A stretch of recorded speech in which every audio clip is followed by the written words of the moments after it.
everyone. Welcome to the stream. How's it going? Man, I have gotten so much reading done over the last several days. And I'm buzzing, dude. Like, I am absolutely buzzing with just like good literature. And I'm so pleased at all of it. Like, I finished reading Starseer's Ruin. Oh, what a book. What a book, man. Just absolutely incredible. Wrong pipe. God damn it. Shady Spinach, thank you for the 33 months. Castrata, thank you for the 43 months. God damn it. Thank you all for being here. Hope you're all doing well. God damn it. Anyway, so couple things before we get into just full yapping of hope you're all looking forward to Lorebeards tomorrow. We are going to be doing we all are going to be doing Sail the Faithless tomorrow, which that'll be fun. Lore Master's slowly dying. That felt more like quickly dying, not slowly dying, I'm going to be honest. Let's see. You know what? I'm not going to be able to do Ninja for my dailies. So let's go do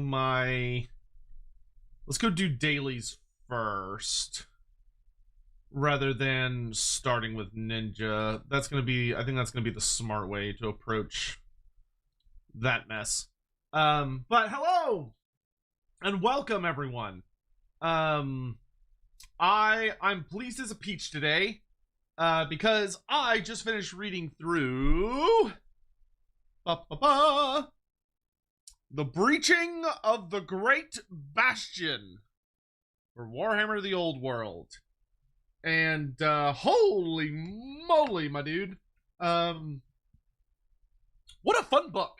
What a fun book. This one doesn't really have to do that much with The Breaching of the Great Bastion. This book is kind of falsely titled. It doesn't really have to do with the Great Bastion at all. It's got a little bit, like I think there's like 4 pages that have to do with the Great Bastion, and the rest of it is really just CATHAY lore. The most important bit, though, by far, is we got something I've been eagerly awaiting for Grand CATHAY, which is this, The Age of Dragons, which is a 4-page spread of the timeline for Grand CATHAY, which has a lot of really, really cool shit in it, because it confirms a lot of things that we have suspected and hoped for, which is absolutely fantastic. I couldn't be more pleased with this book. Well, that's not true. That's not true. That's a lie. All right, let me. I could be more pleased with the book. My one big criticism about this book is that it's still a little propaganda heavy for my liking, but that may just kind of be the way that they're going to be writing the books for right now. It's not as bad as the book before this one, which was the Rise of the Storm Dragon, or whatever it was. I can tell my chair is sinking. Oh no, go back up. This book does a much better job of exploring what is wrong with Grand CATHAY and all of its flaws and other issues that it has. However,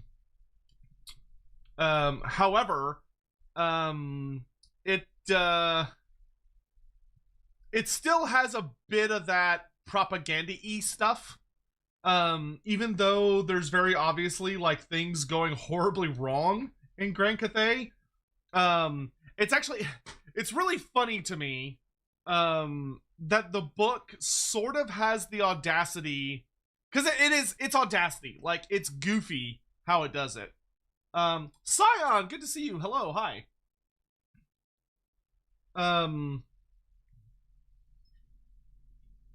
Hold on. Hello. Me too.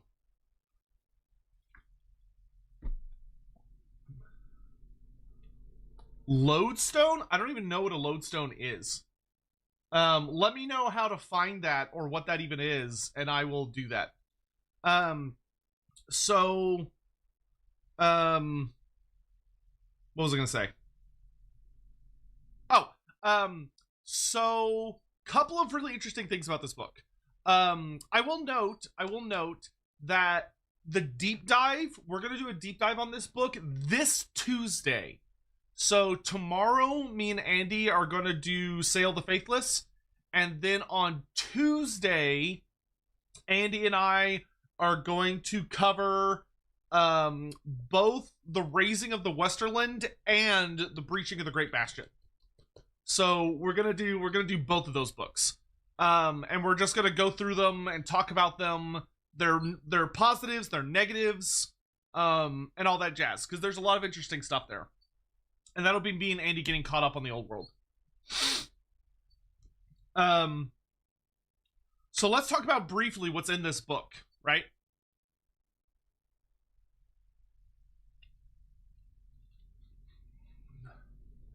No.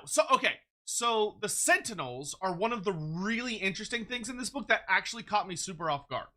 So originally, we thought that the Sentinels of Grand Cathay, so the Terracotta Sentinels, which are, you know, the giant constructs, we thought, everybody, there's no game sound? Really? There's not any game sound. That's strange. Why is there no game sound? Oh, okay. For some reason it switched the audio. Yeah, that was weird. So the thing about the Sentinels is that we originally thought that the Sentinels were created by really, really early in the time of Grand Cathay, and that they were formed with the Great Bastion, because there's notes about like how parts of the Great Bastion have Terracotta Sentinels almost like woven into them or interwoven into them. Turns out that's not true, and furthermore, the Sentinels of Grand Cathay are actually significantly younger than the rest of the Great Bastion. So the Great Bastion was formed in minus 1800, or I like to call it 1800 BE, so before Empire. Because the Empire is formed in year 0, right? Year 0 is the year that the Empire of Sigmar is like officially formed, and we get like the Battle of Blackfire Pass and all that shit. So 1800 years before that is the foundation, is the completion, I should say, not the foundation, but the completion of the Great Bastion. That's when I thought they made the Terracotta Sentinels. But in fact, the Terracotta Sentinels were a desperate attempt to make up for a flaw of the Great Bastion, which is that so much of it was ravaged by the earthquakes of the Slann. So 1800 years before the formation of the Empire, we have the completion of the Great Bastion, which very, very hilariously to me, Yin Yin, okay, in this book, Yin Yin is fucking hilarious. Yin Yin is everything I thought she was, and Yin Yin is everything I hoped she was. And to say that she is hysterical, in my opinion, is an understatement. She's like my favorite of the Dragon Kids. She's great. Yin Yin is the only dragon child that does not help make the Great Bastion. Because according to the story we're told, Miao Ying, the Storm Dragon, oversees the like perfection of each individual brick. And then it's like Yuan Bo, the Jade Dragon, shaped each brick.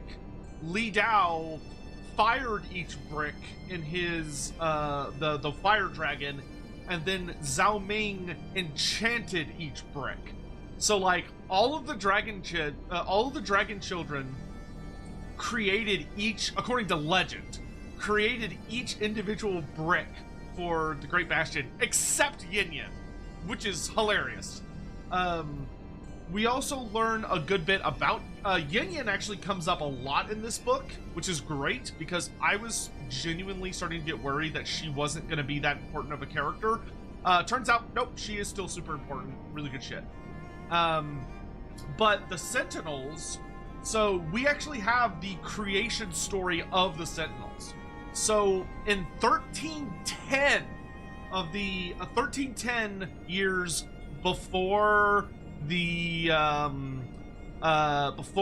formation of the Empire. So this is roughly 500 years after the creation. Oh, Almantis, good to see you. Hi, hope you're doing well, buddy. Roughly 500 years after the creation of the Great Bastion, we get the following note. More earthquakes topple sections of the Great Bastion, allowing the forces of chaos to race through the breaches. With Cathay's armies occupied in the north, enemies from the south and west launched their own assaults. Under attack from all sides, the dragons gather atop the peak of Kunlan and pour their strength into a great ritual.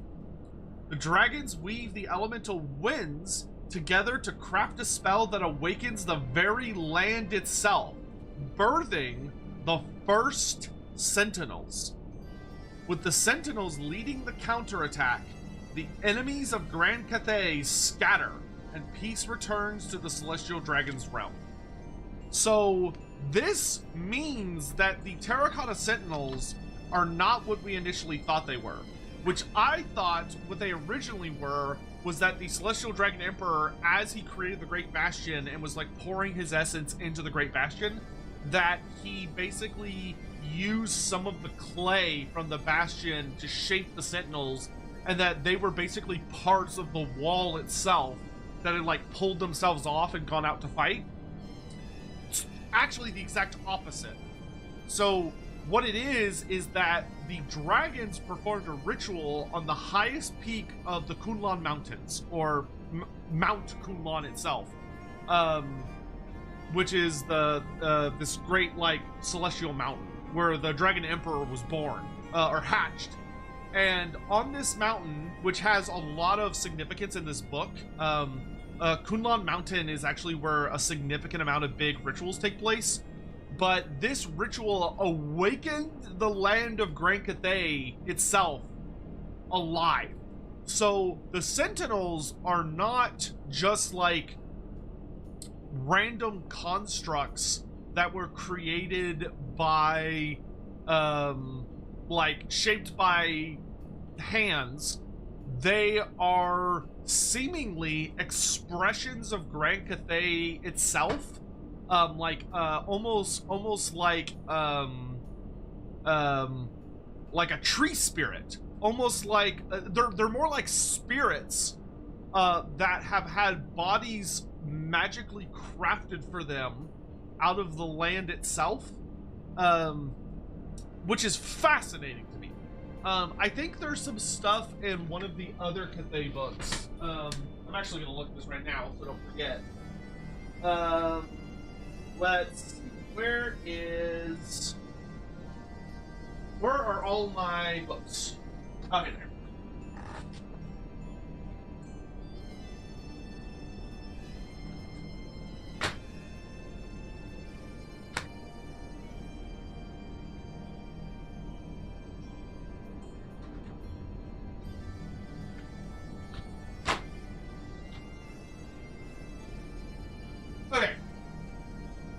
So if we look in the if we look in the original Cathay book,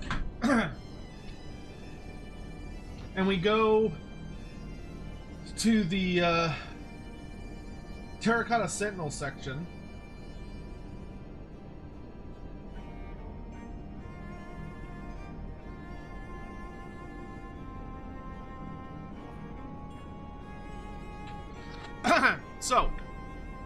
So the Terracotta Sentinel section tells us, legend has it that these sentinels are the gigantic soldiers of an army built by the Dragon Emperor thousands of years ago, when chaos threatened to overwhelm the Empire. Since then, they have been left scattered across Cathay, waiting to be called into war once more. And this is now giving us that legend, which is that 500 years after the formation of the Great Bastion, atop the peak of Kunlan, they do this big ritual to birth the first Sentinels.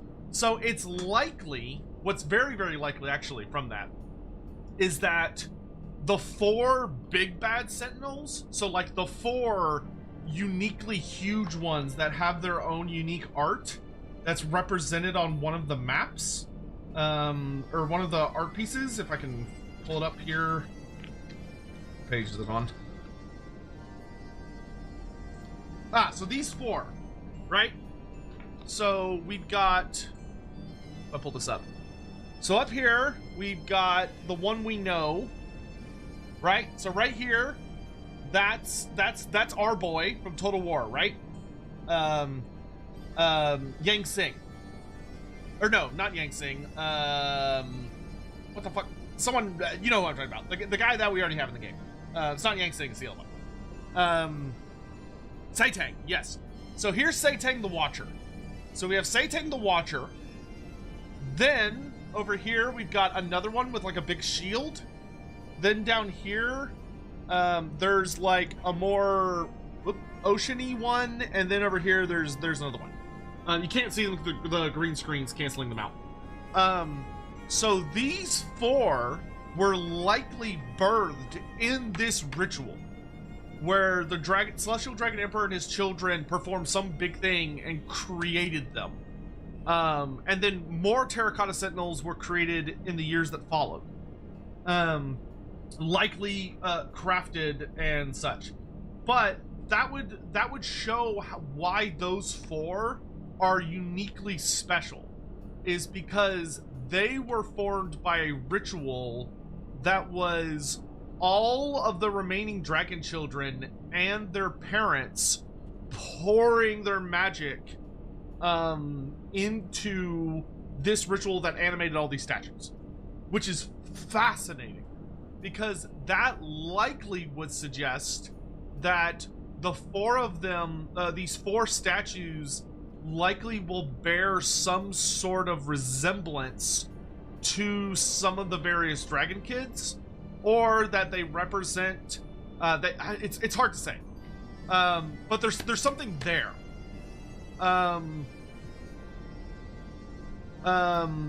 Also, let me get that lodestone thing for you. Real quick.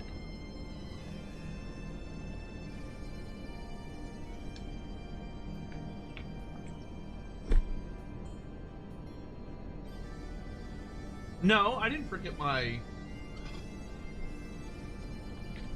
Hold on.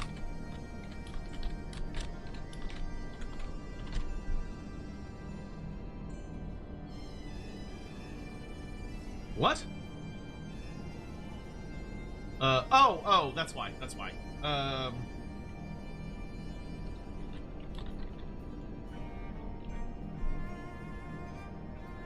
There we go.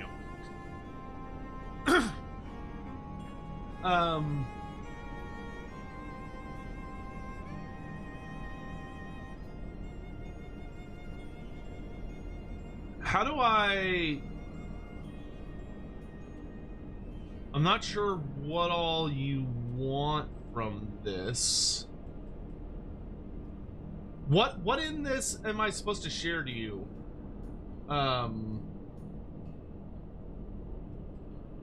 Because, like, that is so much stuff.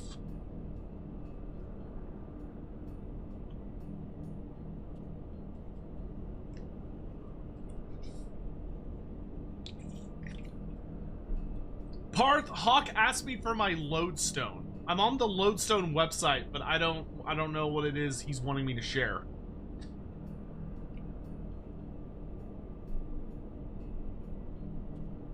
Alright, so some other cool stuff in this book while I'm waiting. So the other thing, the Shukenguns, right? The Shukengun are so much younger than I thought they were. So a huge lore bomb that gets dropped in this book is that the Shukenguns, which are the human children, or the dragon-blooded, right? So they're humans with dragon blood. The humans with dragon blood are much, much younger than we thought they were. I assumed that they would have been around for, like, ever. Turns out, not the case. No, Parth, Scion wants it over on YouTube. I just need the page with your character's info. Just the page with your character's info. Okay. I'm in my settings. Do I want my profile page?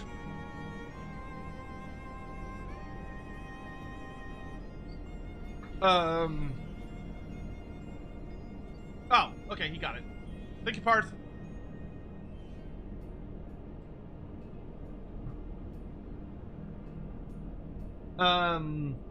Anyway, so turns out the Shukenguns were not like just some easy casual thing. It wasn't like the dragon kids were born and then they just started porking the humans nearby and boop, dragon blooded. No, it took thousands and thousands of years. Thousands of years.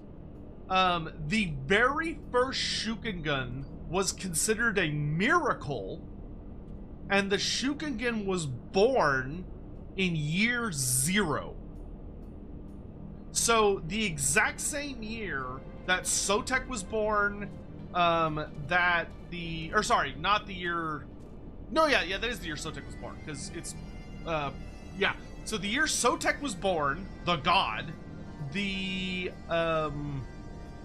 year that Sigmar wins the Battle of Blackfire Pass as the twin-tailed comet is like at its absolute zenith, which is a bit weird lore-wise.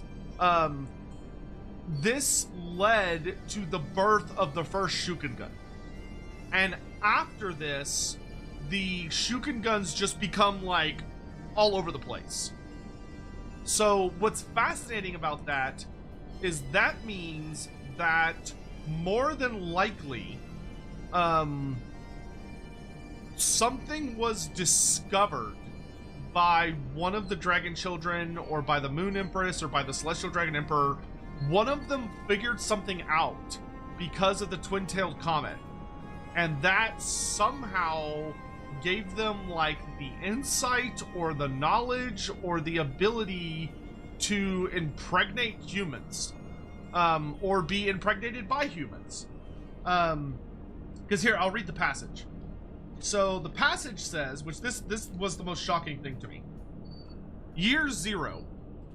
The astromancers of the Celestial Court observe a twin-tailed comet in the skies above Grand Cathay, a cosmic event that marks the birth of the first of the dragon-blooded, the mortal descendants of the Celestial Dragon's own children.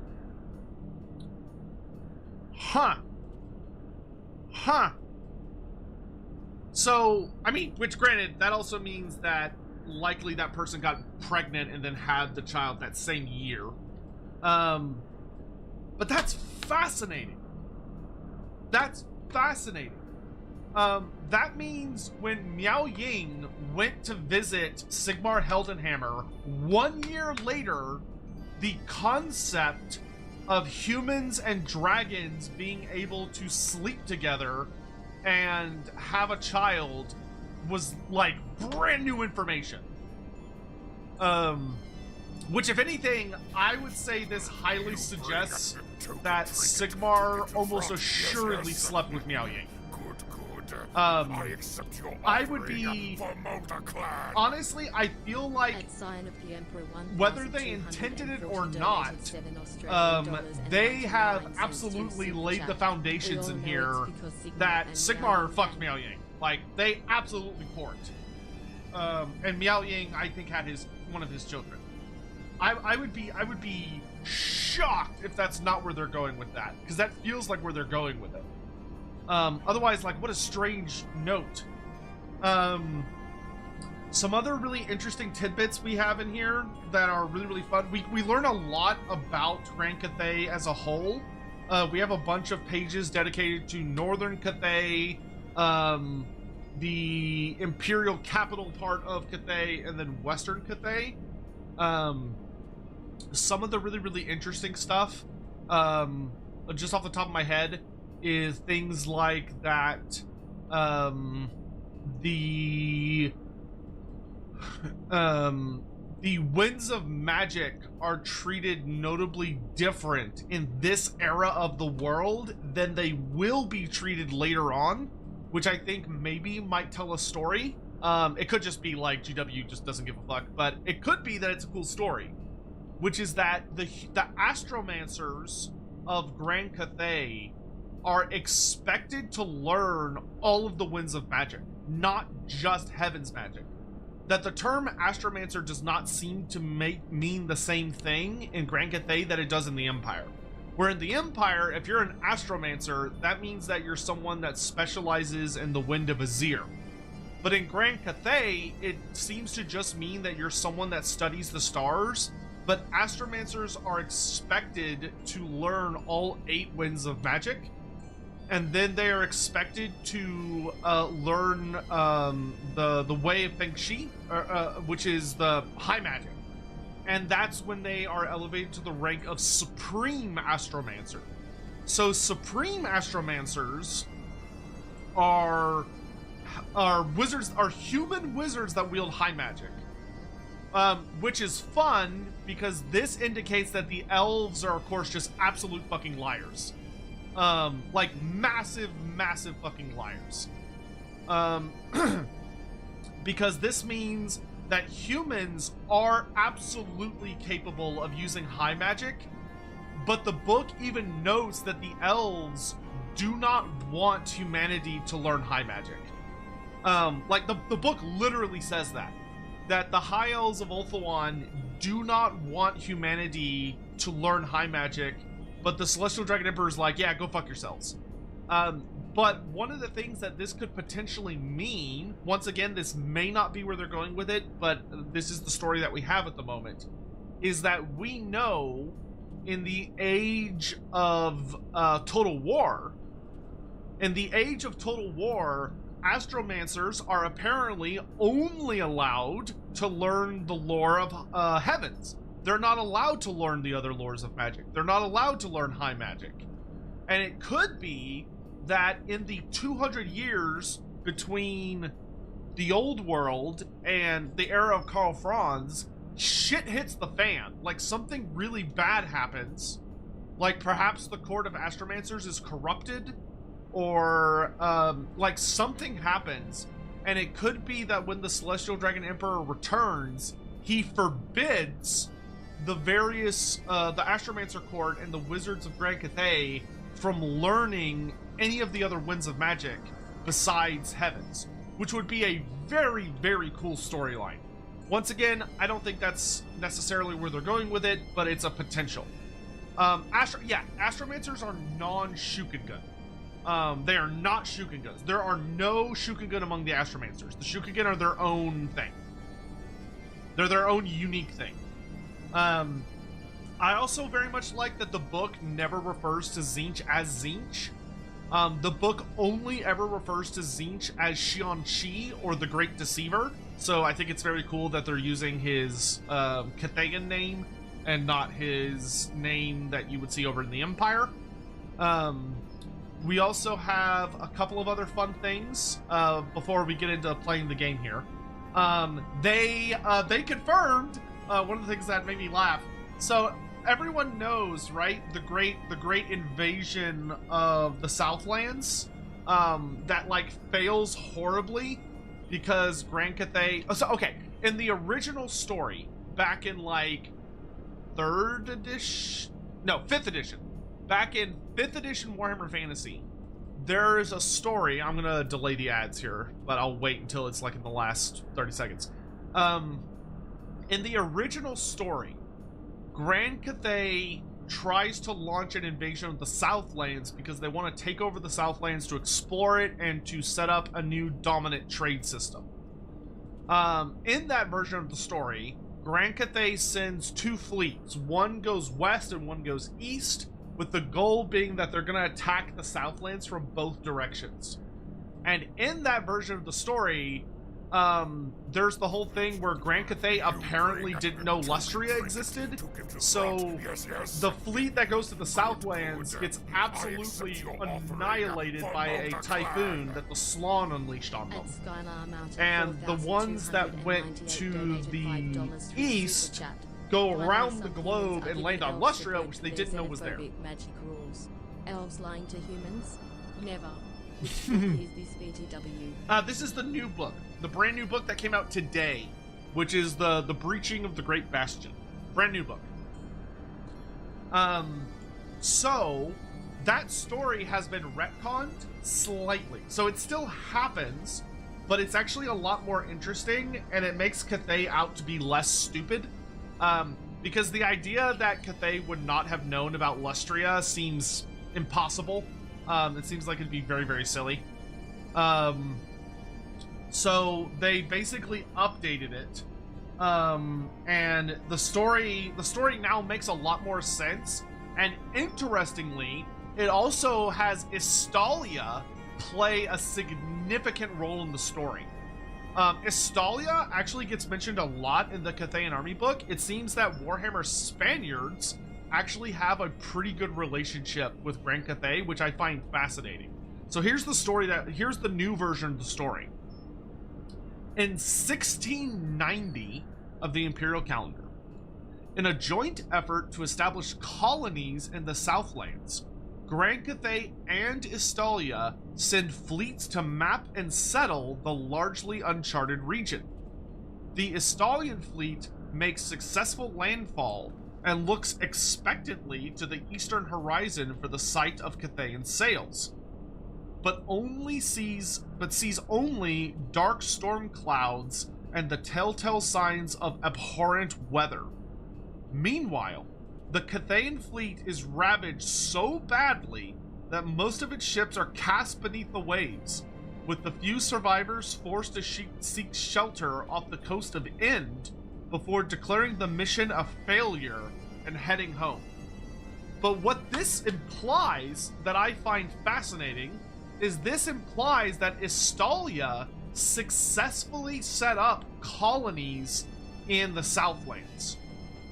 That's pretty cool. Pretty cool. I do like that. I like Estalia doing things and being busy. A couple other really fun notes. Yin Yin is an absolute goof. Yin Yin is a goober. Yin Yin is explicitly very explorer focused. Like, she likes exploring and being, she is noted as being free spirited and loving exploration, and she constantly goes out on the ocean to like go enjoy the world and visit her high elf boyfriend. That part's not written in here, but you know, lore beards. But because Yin Yin keeps leaving to go on these grand adventures and is just like out living life and enjoying herself, it results in there being like a giant Tzeentch cult that sets up in Beishai, her capital city, because she's not there. And like, so a bunch of chaos cults get set up in the naval ports, And also, a character who a lot of us were not sure is still going to be canon does return in this book. So check out this. Check out this. Where is it? Here we go. Sorry, Fushao. I keep saying Beishai. Fushao. Well, no, Beishai. No, I was right. It's not her capital. Sorry. Beishai is where the Chaos cults get set up, not the capital, but it's still her responsibility. So check this out. Minus 1163. So 1,163 years before the arrival, or before the formation of the Empire, we get the following note.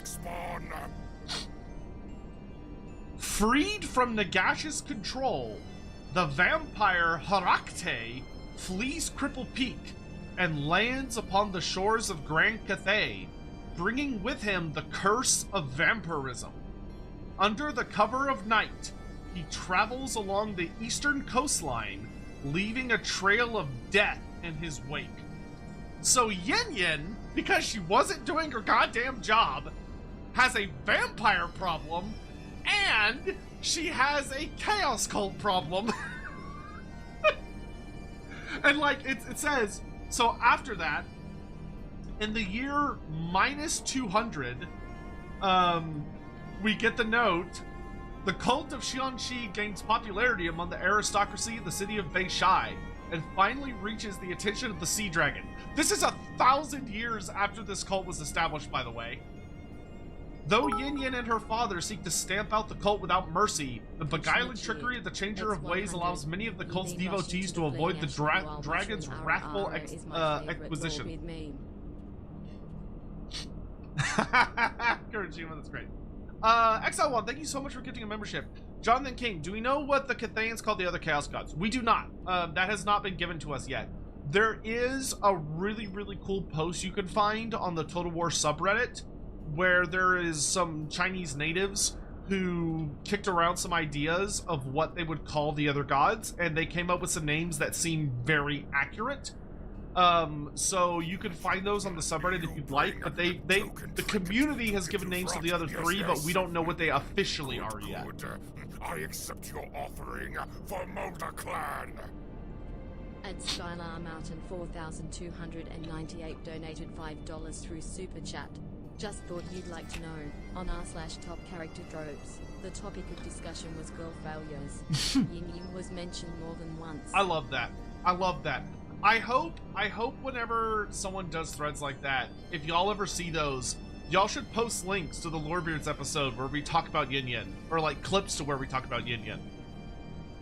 Alright, some other, okay, we gotta get into the gameplay here, but we have a couple of other little things here.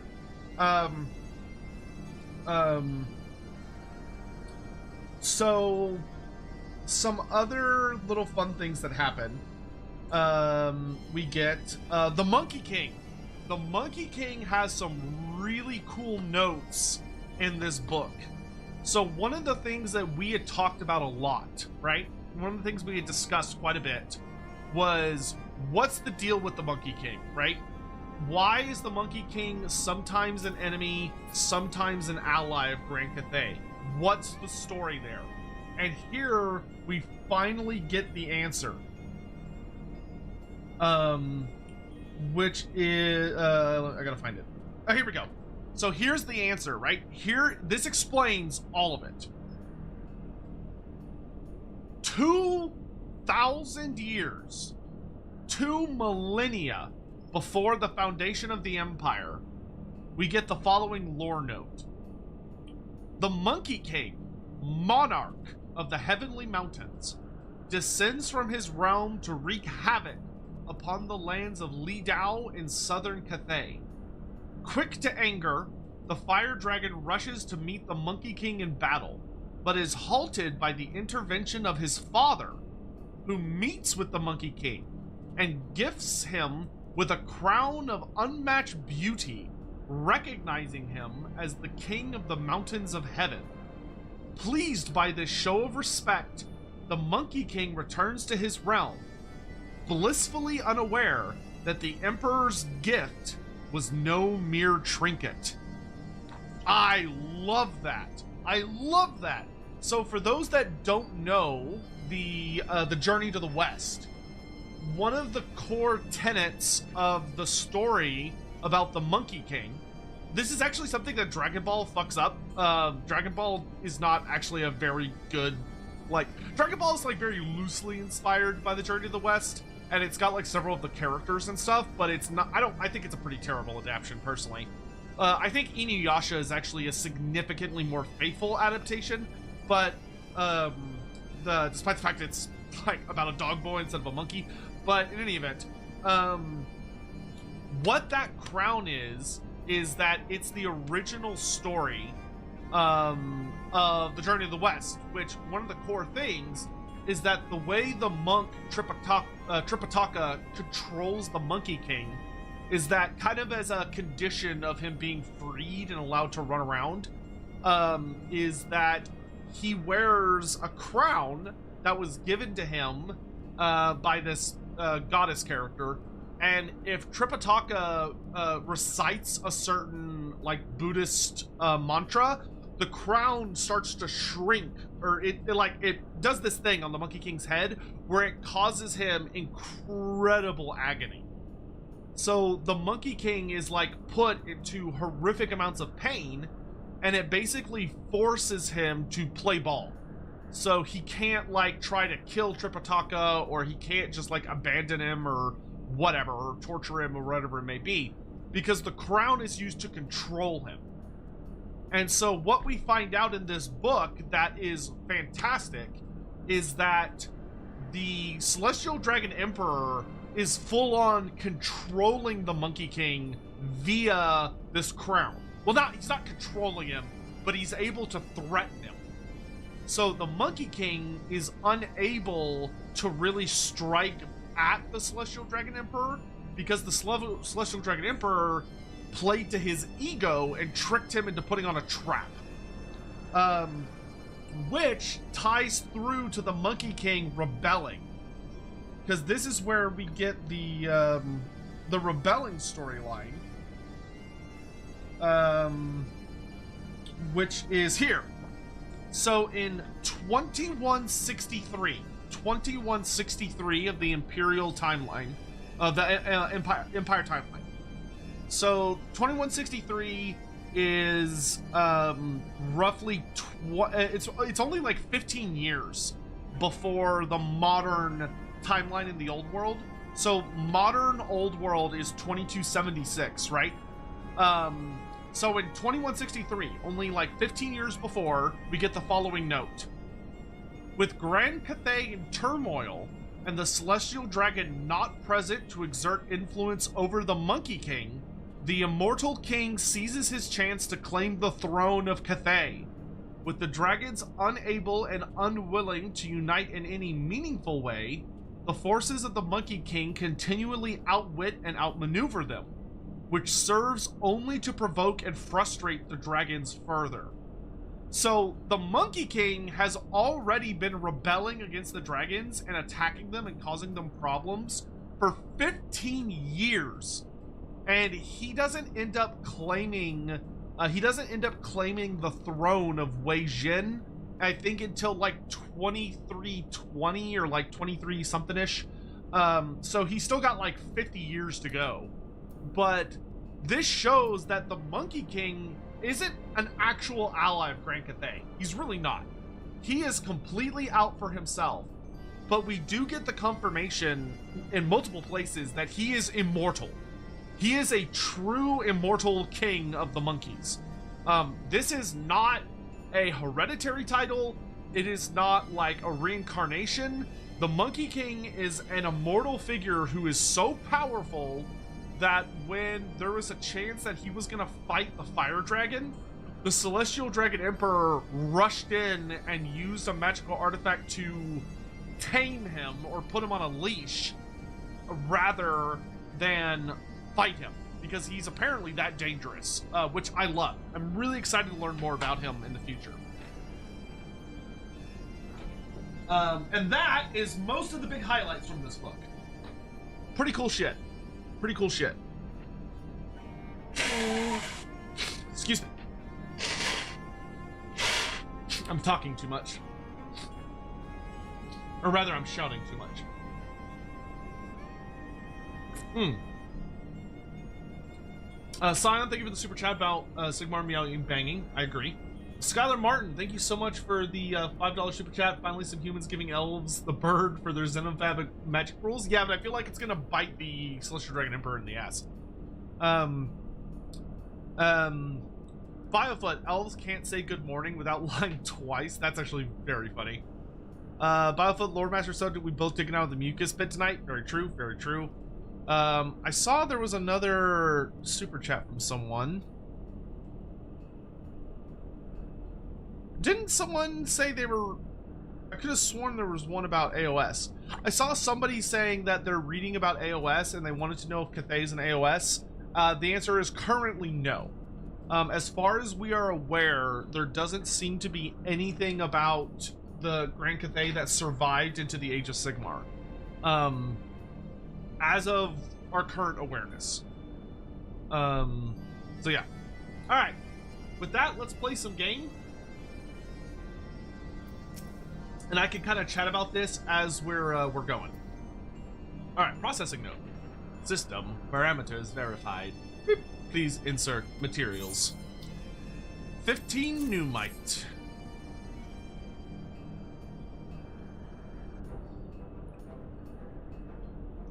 Catalyst detected. Analyzing. Analyzing. Catalyst drive at full capacity. Mineral quality optimal. Ah! You have the pneumite. Excellent work. The one thing I don't like about the legacy weapons is why they gotta turn every single fucking step into a cutscene. It's so much writing for no reason. I will ready the crystals at once. The good news is, like, if I ever go back and make more of these weapons, I don't have to read through all of this ever again. I could just speed through it because I've already done it. The crystals are all accounted for. Now to load them into the processing node.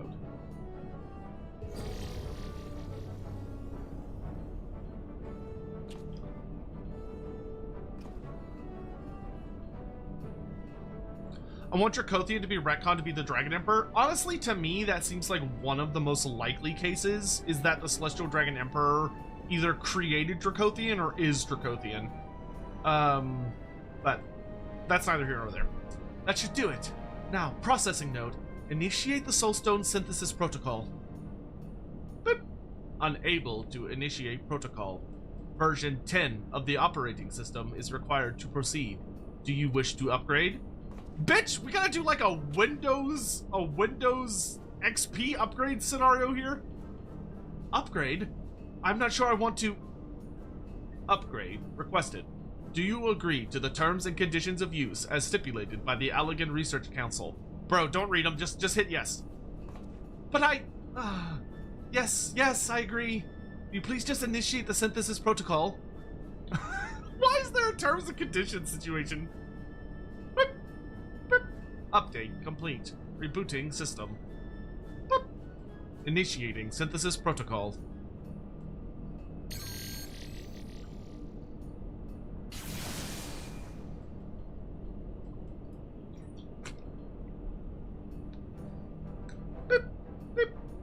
Synthesis complete. Margin of error within acceptable parameters. It worked! It worked!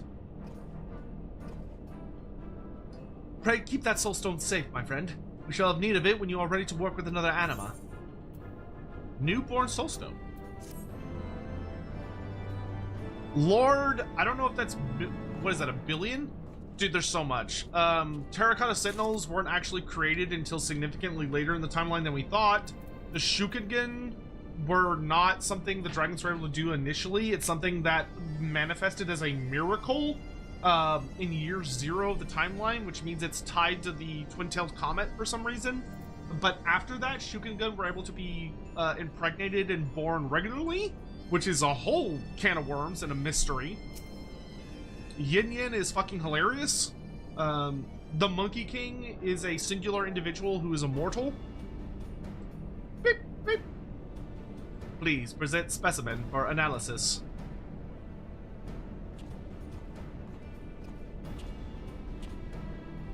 So, Dalkarius, what do you think?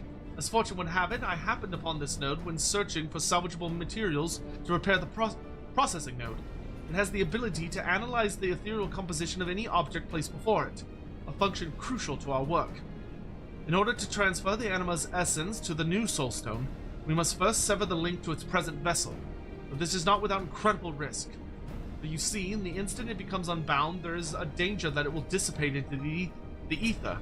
Its life would be extinguished in the blink of an eye. After much research into the manipulation of ether, I learned of the means to preserve the anima long enough to complete the process. Etheric condensation. The anima is, after all, a creature composed entirely of condensed ether. If it were to be condensed further, it should prove robust enough to survive the transfer. Thanks to the anima weapon's treatment of ceruleum, I dare say its ability to absorb naturally occurring ether, thereby increasing the anima's density, is heightened. It's only a matter of reaching levels needed for our purposes. Isn't Yin Yan the girl failure? Yes. It's just Yin Yin, not Yin Yan. To that end, I would ask that you resume your feats of daring do and monitor the anima with this device. It should indicate when the anima has reached sufficient density levels based on my estimates. When the anima is ready, return here and place its vessel in the verification node. I programmed it to run a simulation of the transfer process based on the anima's density. When the verification node is confirmed, the chance of failure is all but eliminated. We can proceed to the next phase of our plan. Complete certain activities when equipped with the weapon. Okay. So I actually have to equip it. I can't just have it.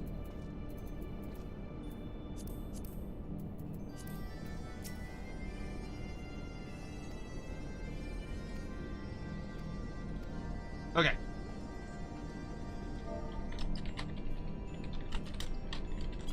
What activities we doing?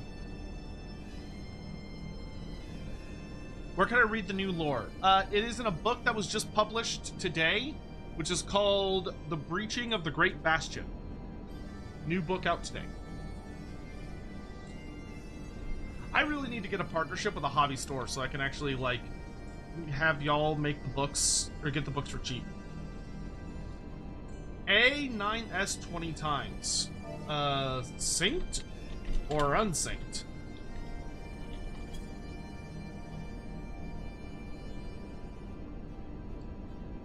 Unsynced? Oh, okay. Oh, sure. Let's do it.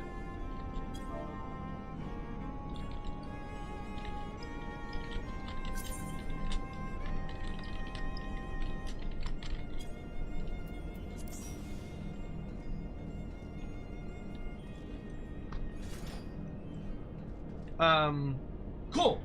That actually allows me to focus, no need, it's just mindless grinding. That means I could focus talking more about Grand Cathay, while we just grinding. GW ought to be sponsoring you directly. That would be great. I don't think that would ever happen in a gajillion years, but I would love that. Oh, this is the wrong one. Okay.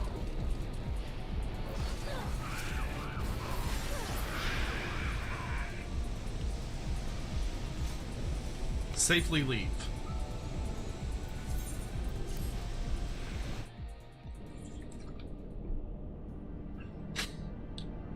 Sotek, please get a Bad Dragon affiliate link. Would you use it if I got it?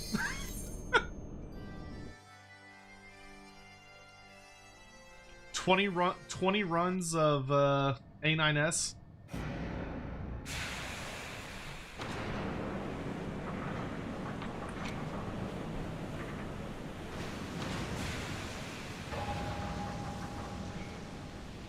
The eyes of the creator, savage.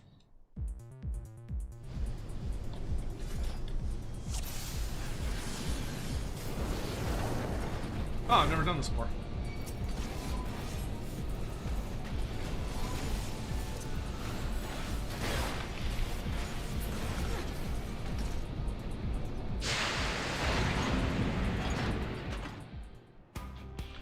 I'm skipping these cutscenes because we've already done all this.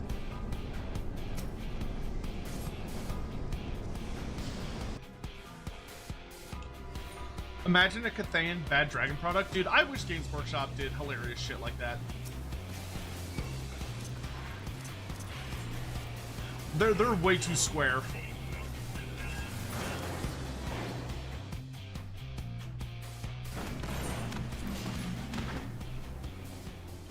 That's one. 19 more to go.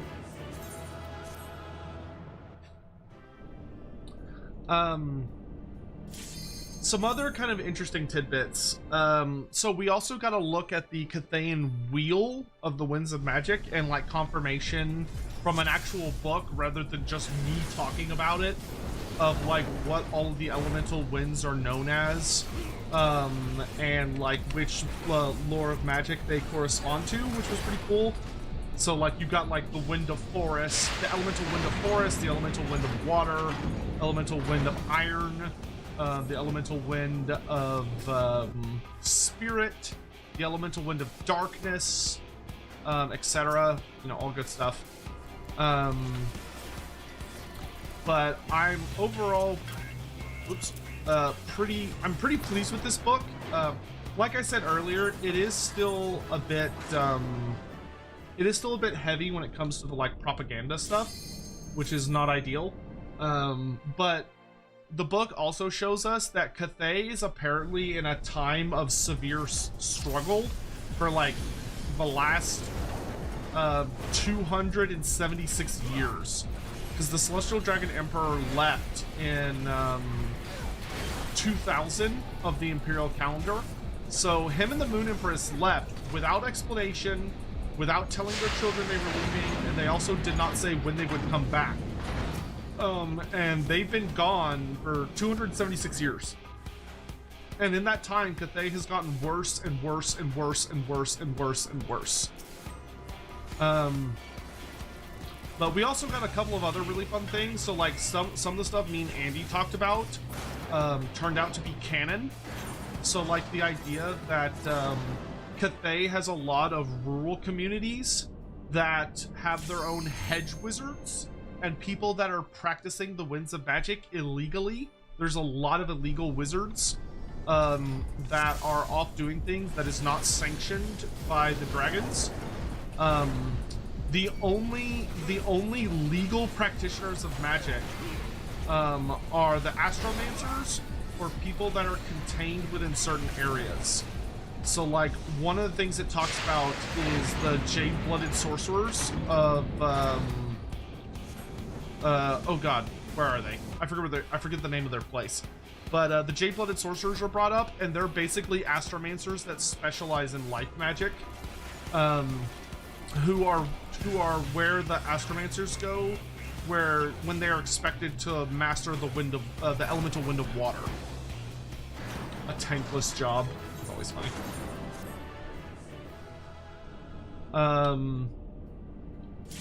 Hugh, good to see you, man. I'm actually doing quite well.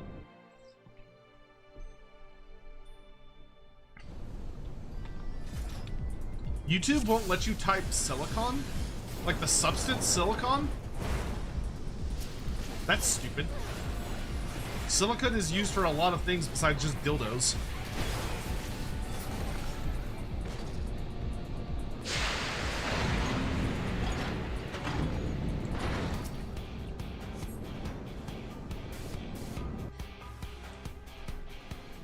But once again, just a reminder, we do have Lorebeards tomorrow where we're going to be talking about Sail the Faithless. But we're also going to be going into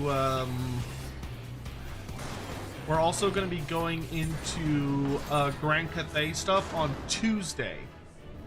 So on Tuesday, we're going to be focusing on the Raising of the Westerland and then the Breaching of the Great Bastion books, and talking about like all of the new lore. Raising of the Westerland, I don't think we'll go super in depth on. I don't think there's really a lot in that book that we need to get into. That book almost kind of feels more like a placeholder book to just buy time.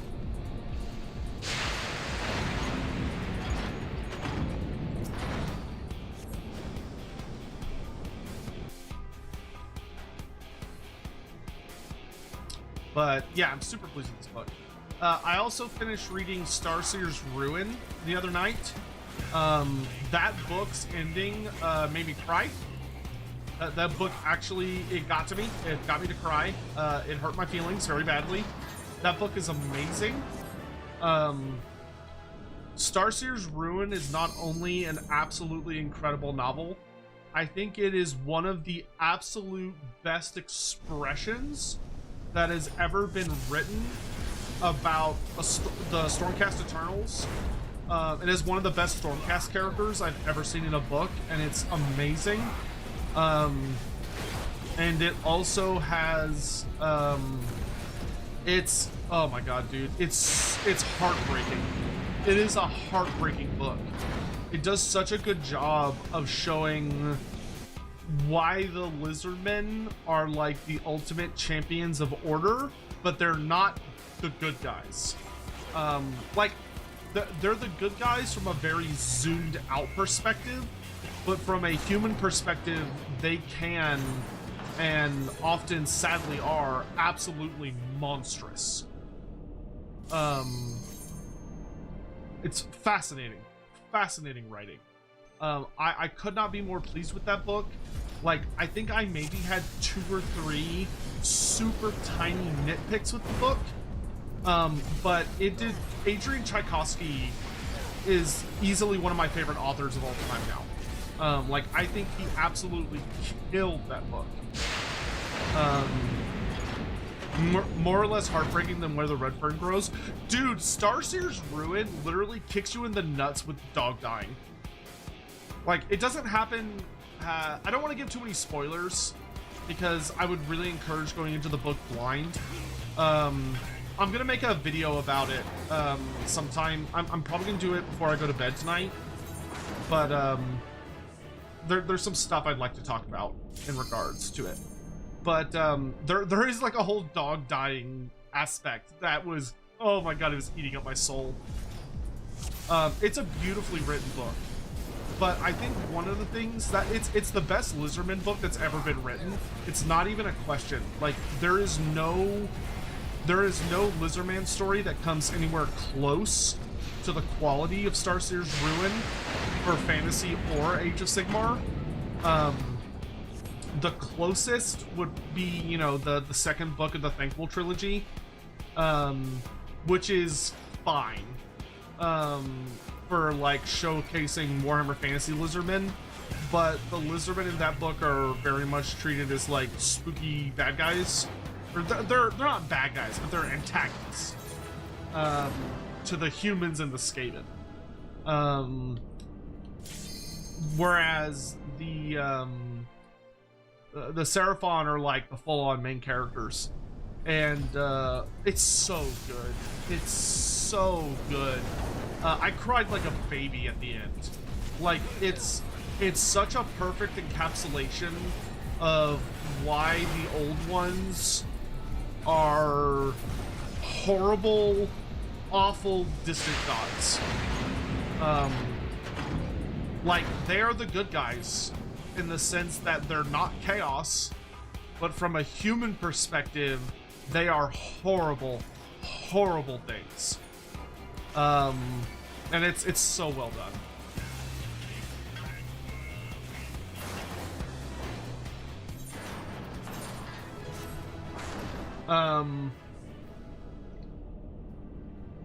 From there we've got I also last night I also officially finished The Infinite and the Divine.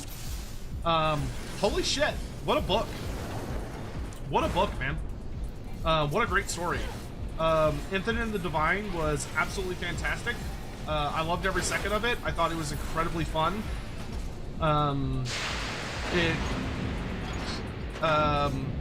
Honestly, that book was so well written, and I loved how, like, there were, you know, every once in a while you get like little stuff about the Imperium, but I was really pleasantly surprised with how much restraint the book had at not just being like, oh, Space Marine. Like, there's no Space Marines at all. There's not a single Space Marine in the entire goddamn book. which genuinely shocked me.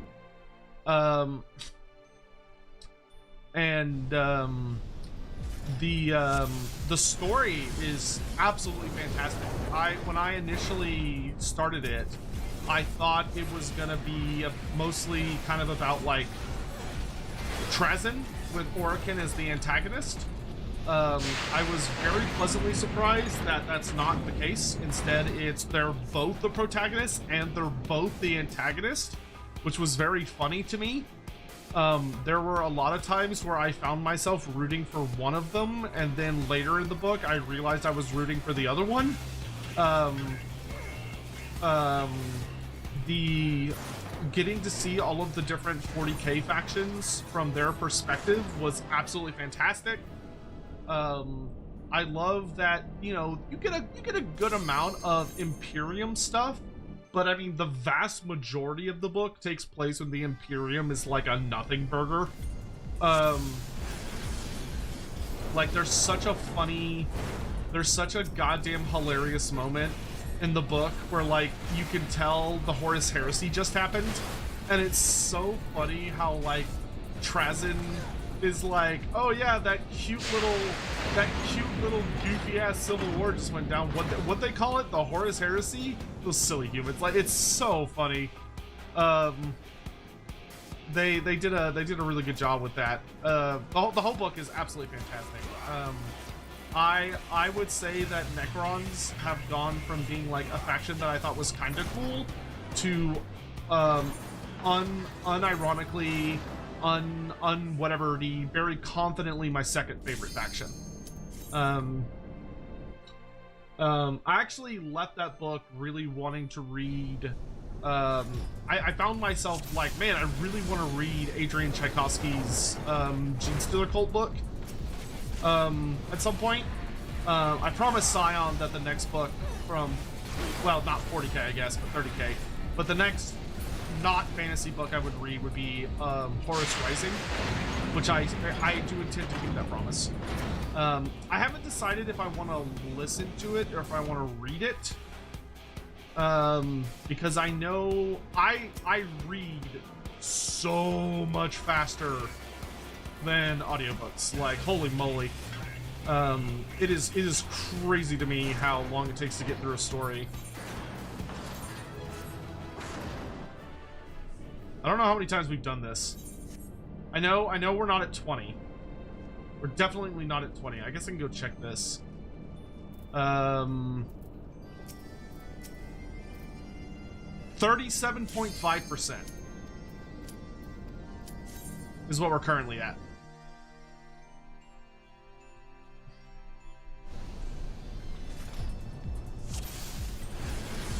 Something cool in the new CATHAY book. One of the really cool things I enjoyed was we got confirmation of how the Monkey King was being controlled by the Celestial Dragon Emperor, and that the dragons are kind of in trouble because since Dad is gone, they no longer have a method to control him, and he is apparently completely immortal and is such a big bad that the dragons... the Celestial Dragon Emperor clearly did not seem to think that his children could beat him, because he didn't allow Li Dao to fight the Monkey King and instead intervened and tricked the Monkey King, rather than like continuing to fight him.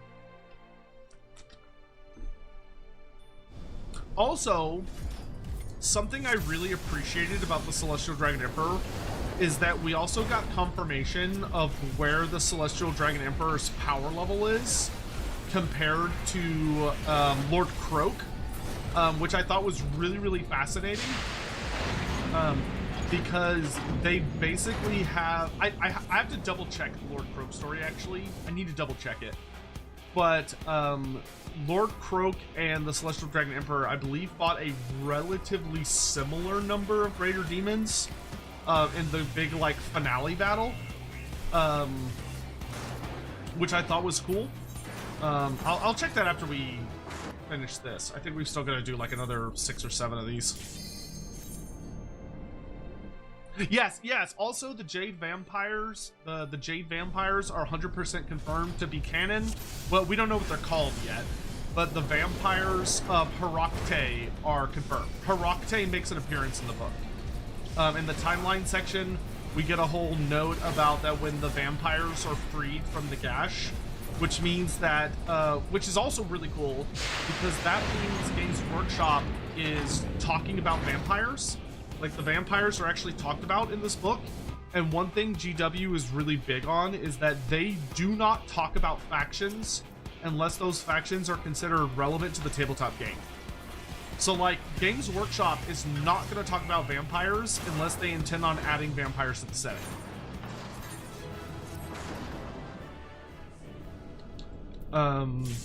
Just like, and the factions that got mentioned in the CATHAY book that are not yet playable in Old World were vampires, the Ogre Kingdoms. The Ogre Kingdoms get flat out talked about several times.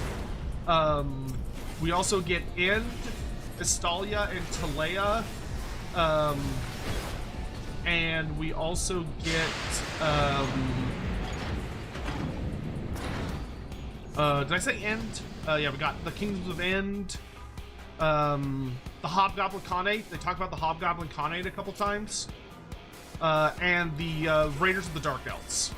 Though they don't use the term Dark Elves, so that one's still a little eh.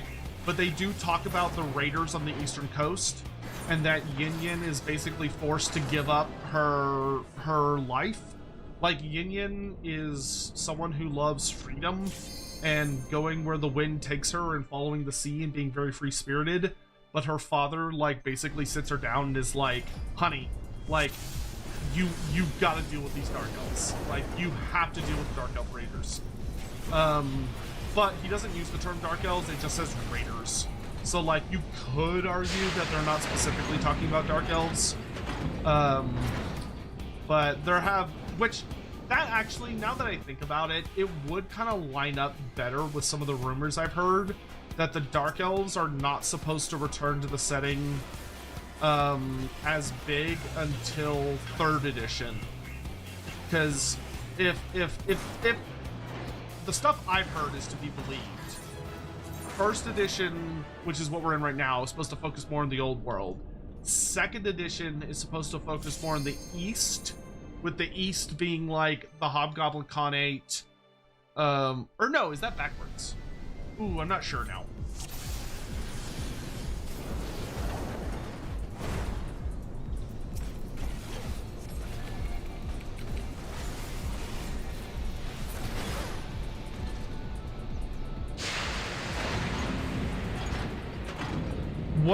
Which one is the most, what's the most exciting reveal? I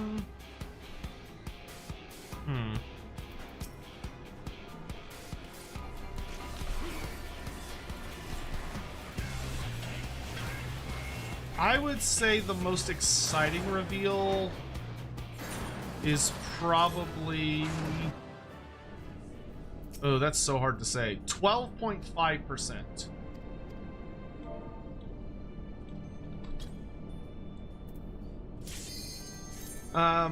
I think for me, the most exciting reveal was probably, that the,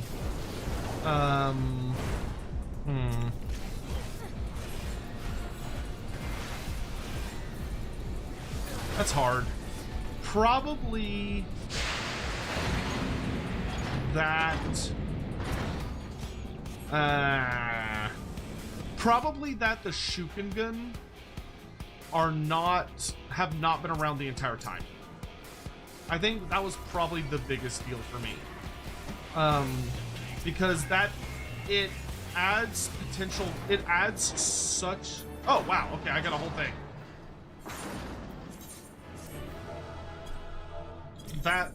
That was a big, you did it. Alright. Alright, next version of my sword. Here we go. That wasn't bad at all.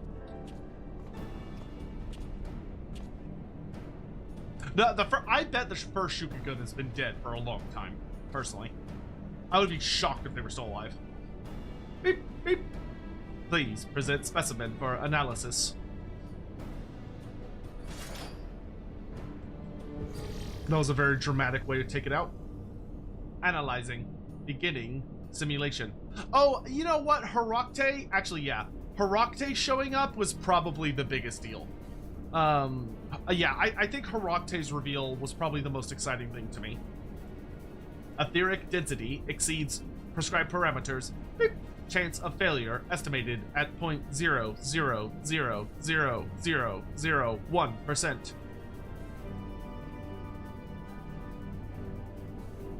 Excellent. With readings like this, our work should be but a matter of course. Take the anima weapon and the soul stone to Geralt. At last we shall move the anima to its new permanent vessel.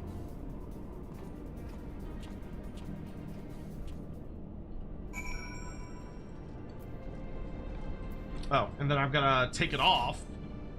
I will say, I wish the devs had been more consistent about whether the weapon needs to be in your inventory or not. Finish the soul stone. Let's have it then. The weapon too. Here you are. Sharpened guillotine of the tyrant. Newborn soul stone.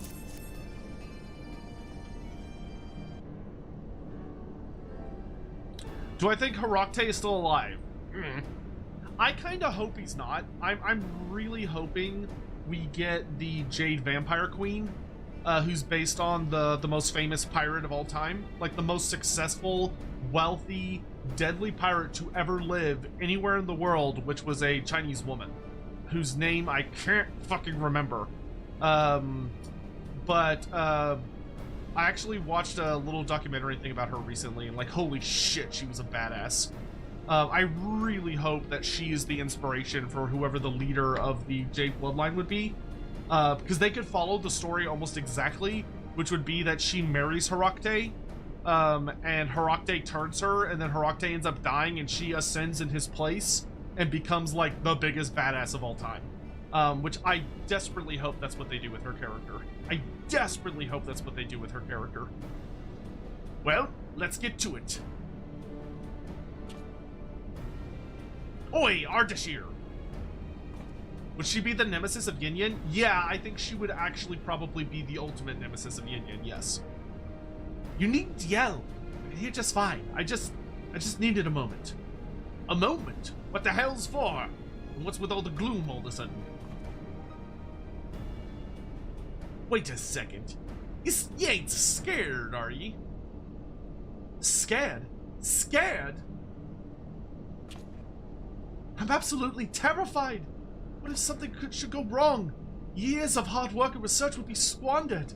More importantly, an innocent new life would be lost. I could never forgive myself should the unthinkable befall the anima. So that's it then. You just plan to run with nothing to show but a trail of piss on your way home. After all you've done to get this far. And what about Dalcarius? He fought to the seventh hell and back to get the anima ready for this.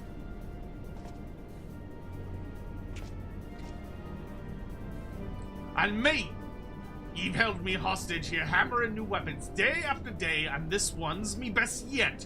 You'd be denying the world a masterpiece, but puts all other smiths to shame. And sure, you might be a self-serving, printed little gobshite, but I've seen me fair share of scholars, and you're the cleverest little godshipe I've ever met. Should go without saying, the soul stone you made is perfect, so why get so bothered over nothing? Geralt,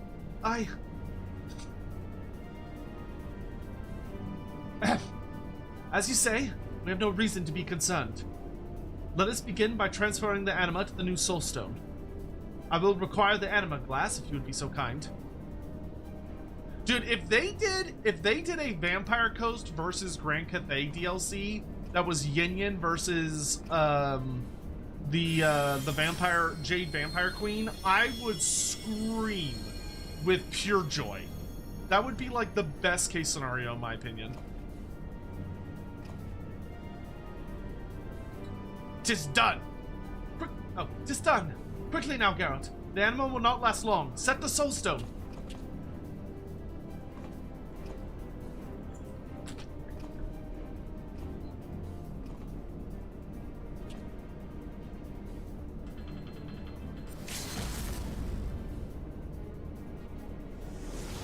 I loved it. Use the limit break sound. That's funny.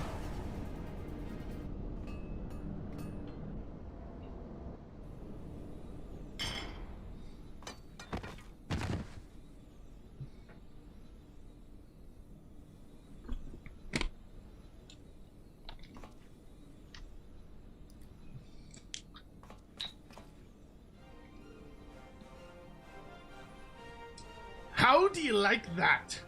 The pinnacle of perfection, forged from blood, sweat, and tears.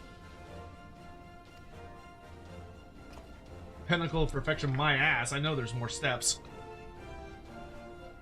And it is all yours, Dalkarius. You've more than earned it. Feast your eyes on Cronus. The gods themselves weep before this beauty.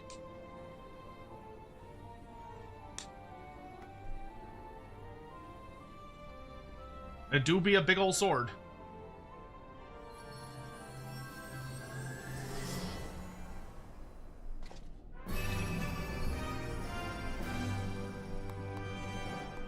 It took me the entirety of Stormblood to finish, well, even get close. I should hope that Anima is as pleased as we are. Care to summon it forth, Dalkarius? You have a good night, dude. Ooh, the Anima didn't answer. Ooh, spooky. But where is the Anima? Does it not answer your call?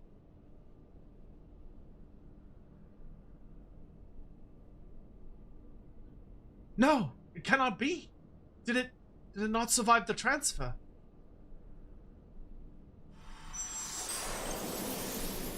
Oh, no, he's just dramatic.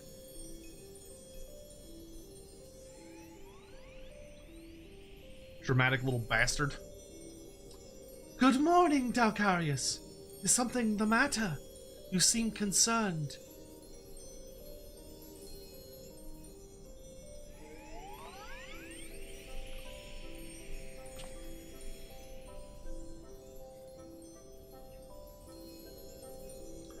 Oh, how wondrous it was!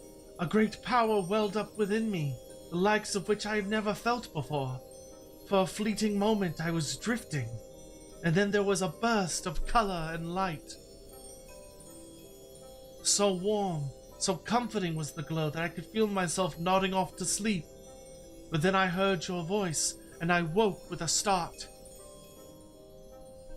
I've never felt so alive.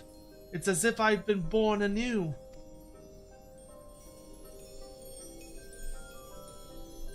Born anew. Yes, in a sense that is indeed what has happened. You've grown strong, and so much so that you need no longer rely on others. Yes, now you are free. Free to go forth with Dalkarius to see distant lands and embark on all the adventures this realm has to offer.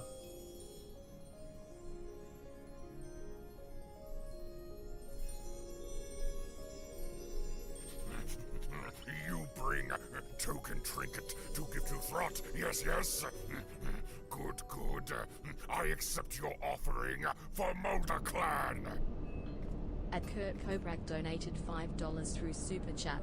Evening Sotek, you handsome devil. If the Dark Elves and Chaos Dwarfs allied against a new alliance of High Elves and Dwarfs, who'd come out on top? I feel like initially in the war, like very early, the Dark Elves and the Chaos Dwarfs would have a significant advantage, and the High Elves and the Dwarfs would have a hard time working together, and they would be on the back foot. But I think over the course of the war, the Dwarves and the High Elves would find more in common and would unify stronger and stronger against mutual foes, and the Dark Elves and the Chaos Dwarfs would be more likely to be betraying one another and at each other's throats, and it would end up being their undoing if we go by kind of what I would imagine kind of the more classical observations.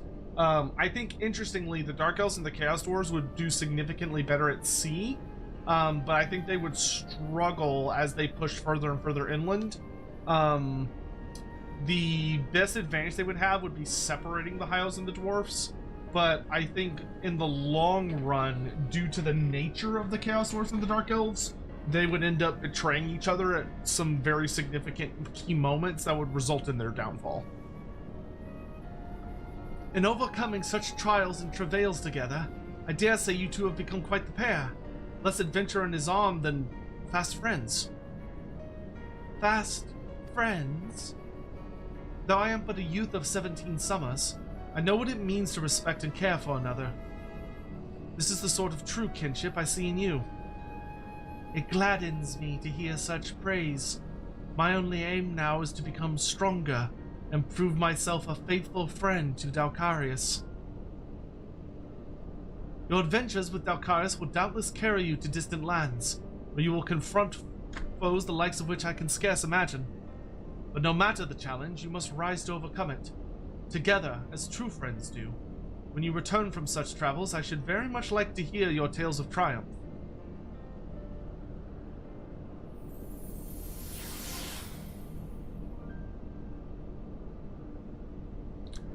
We've done it, Dalcarius.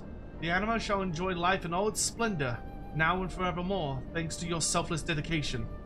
Words fail to express my gratitude. Do I think Zalming ever spoke with Cetra? It's certainly... No, actually, no, I don't think he did.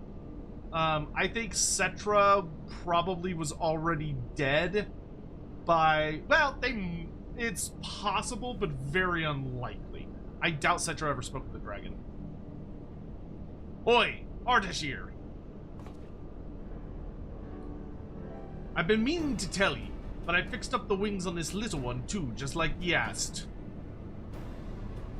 Oh, it's like a little robot.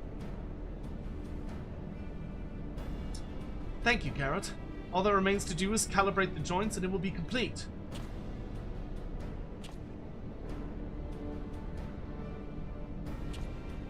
Also, Kurt Kobrak, thank you so much for the super chat. I really appreciate the support.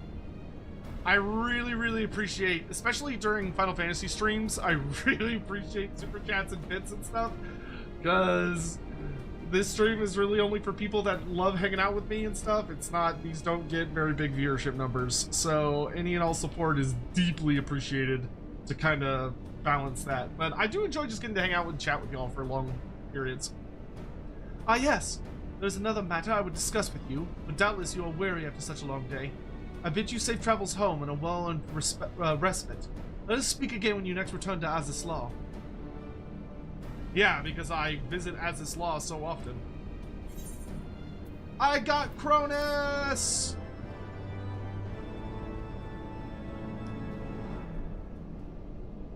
Your animal weapon has been reborn, the spirit within imbued with newfound power. Let's fucking go! Okay, so what I can do now... It's done! Oh, that's the last thing? Okay, we just have this little thing. I guess this is the bonus quest. Tell me about the Great Kurgan. Is he just Chaos Genghis Khan? He might have been. There's very little information about him, and whether or not he was even real is debatable. He's very much a mythological figure. You could argue that he's kind of Chaos Genghis Khan, but the wiki, if you were to like pull him up on the wiki, I would bet they have every piece of text about him because it's only the one page, really. So good of you to come, Dalcarius. Did you rest well? So I'm guessing this part is the equivalent to the teapot. So we're done! We finished our weapon! We have it! We have the weapon! Curious, are we? I'm afraid you have to wait. You'll have to wait just a little while longer. It is nearly ready, save for a few final adjustments. While I am finishing with this, I would ask you a favor. As you might remember, I wish to discuss something with you. Now that our work on the anima is complete, I would have Mistress Rowena come and see the fruits of our labor. But try as I might, there is naught but static when I call via link pearl. Would you go and ask her to come here to Azys Law? I should be finished by the time you return. She should be pleased with what I have to show her, as will you. I'm asking because of Tamarkan being one of his kids. Tamarkan's one word that doesn't have a dash in it like that, but I appreciate what it is you're trying to do there.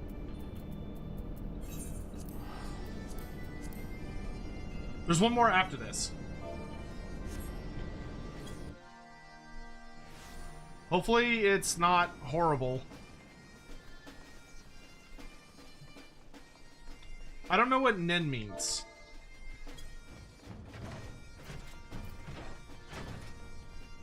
Oh, ninja. Okay. Where am I going? Oh, there she is. Well, if it ain't my favorite customer and business partner. Any new developments with the animal weapon? Finished, you say? That's the best news I have had all day. Would that I could leave now to see it, but it'd be bad for business to leave clients waiting. You tell Ardashir he can expect a visit from me as soon as I'm done here.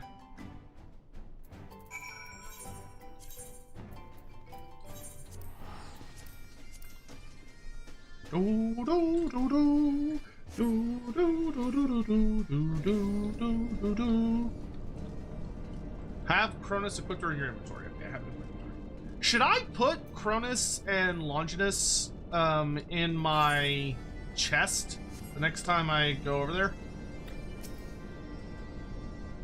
Because I only use them for like visual stuff now. I guess I don't need to carry them around anymore. Can we rule out the Monkey King being Chaos? Big C Chaos? Yes, you can rule him out. I would be willing to bet a significant amount of money that the Monkey King is probably very similar to the Tiger King.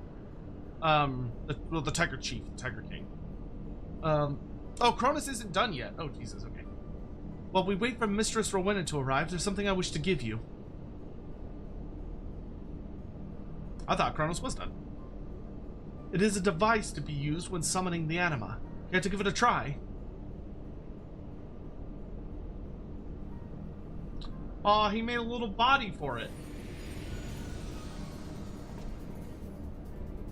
Flatline Hotline, I would personally agree very strongly that the Great Kurgan is intended to be a Chaosified version of Genghis Khan, yes.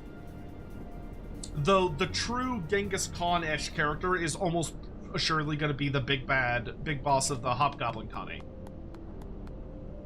who is a different character. Did you call, Dalcarius? Oh my body is... What happened? Despite all we had accomplished here, one thing still concerned me. The fact that your spirit is bound to the anima weapon, which is why you can only be summoned in its presence. What will happen then, should he need your aid but not possess the weapon housing your spirit? It is why I created that new body. It is linked to you through your original soul stone, which still bears your ethereal signature. So long as Dalcarius keeps that device with him, your spirit can be channeled into this new physical form. That's cool. This is way cooler than the stupid fucking teapot you got from the original one. Consider it my gift to you, that none may break the bond shared between you and Dalcarius. Thank you, Ardashir. I will never leave his side. You have my word. What's this then? You celebrating without me? Oh, her outfit is very cute. Geralt looks like he's about to shit himself. Dalcarius has told me everything. I take it this is the anima I've heard so much about. It's a pleasure to meet you. Magnificent, is it not? A life created with our own hands, forged into a weapon, the anima weapon. A perfect companion to accompany adventurers like Dalcarius. You've impressed me, Ardashir. With proper rearing, these anima will make obedient helpers. And may a tidy profit. I could see my guild was well invested, and I look forward to seeing more of your work. Now that you've overcome the hurdle of making the first, I'm sure a sharp lad like you can ready anima weapons for the masses in no time at all. Indeed, I've learned a great many lessons in my time here, thanks in no small part to Dalcarius, and even Geralt. I dare say it will not be long before all the realm knows the wonder that is anima. But first I intend to return home. Fates permitting, I will find a capable smith to assist me in fashioning more anima weapons.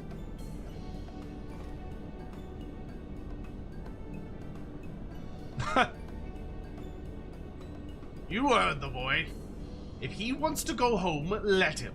I've got better things to do than look after that streak of piss while he makes more toys. With me debts repaid, I'm heading to Costa del Sol for a well-earned... Repaid? I never took you for the sort who jokes about money. You owe me plenty. Now, hold on, Rowena. You promised to forget me debts once we were done with the animal weapon. And I'm a woman of my word. What you owed before we started this little business venture's been forgiven.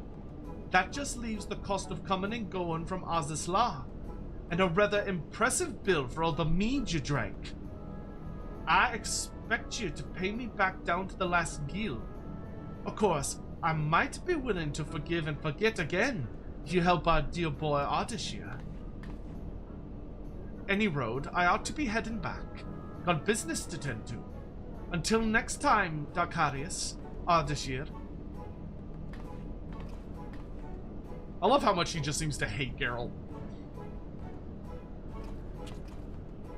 Horse archer stonks? I think you mean wolf archer stonks? Oi, Ardashir. How's about I fire up the forge for another of those animal weapons? The offer is appreciated, but no thank you. As I said, what I seek is a smith committed to making weapons, not wasting his days in pursuit of drink. Right then. No more drinking until we're done. Glad we got that settled. We've settled nothing. Even if I were to consent, you would never hold up your end of the agreement. Even now, I can smell the foul odor of ale on your breath.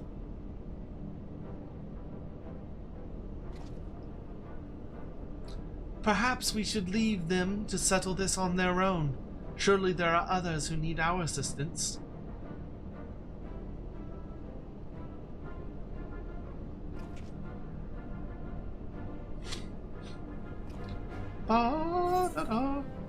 Do I have any Nippon headcanons that you like?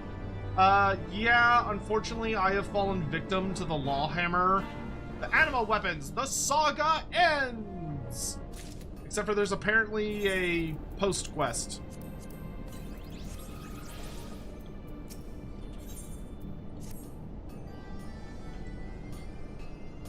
Best friends forever? Ah, Dalkarius. Pleasure as always. How fares the anima?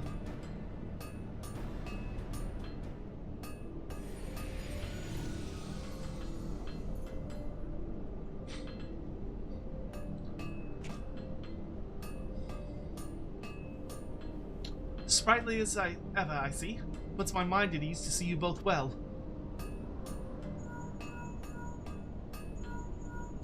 I need to get into Lawhammer. What's a good enter point? Episode 1/S. Yeah, I can't remember if they've done a, like, catch-up yet. They're pretty close to being at the end. Ardashir! You're there, Ardashir. Just thought I'd check in. How are things coming along? Oh, Rowena. My research is progressing quite well, thank you. To what do I owe this pleasure of this unexpected call? It's those papers you had to be sent off a few moons ago. You got a letter back about them. And a rather comprehensive one, at least judging by the weight of the envelope. Reckoned you might want to drop by and pick it up. Could it be? I mean, of course. I will make for Ardashir at once. After finishing our work on the anima, I wrote a treatise on the various techniques we employed in its development. Thanks to Rowena and her influential connections, I was able to deliver it to a renowned scholar who is the realm's foremost expert on arcane entities. I can scarce believe it, but it would seem that my observations are deemed worthy of a response. Would you care to accompany me to Rowena's? I can but speculate as to the contents of the letter, but I dare say we may learn something of benefit to your anima.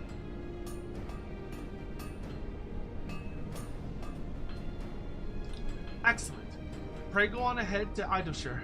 I have a few tests underway that must be finished before I can leave. I shall follow anon.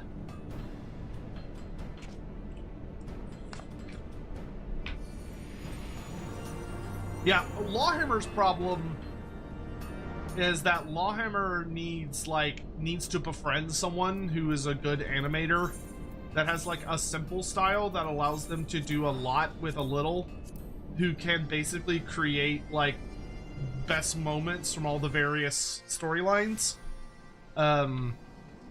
Because, like, unfortunately, that's kind of what I feel like, in my experience, just take this as a, you know, with a drop of salt, but in my experience, it kind of feels like that's what's required to really break out in the roleplay market right now, is that you need to have someone who can do animations that make shorts.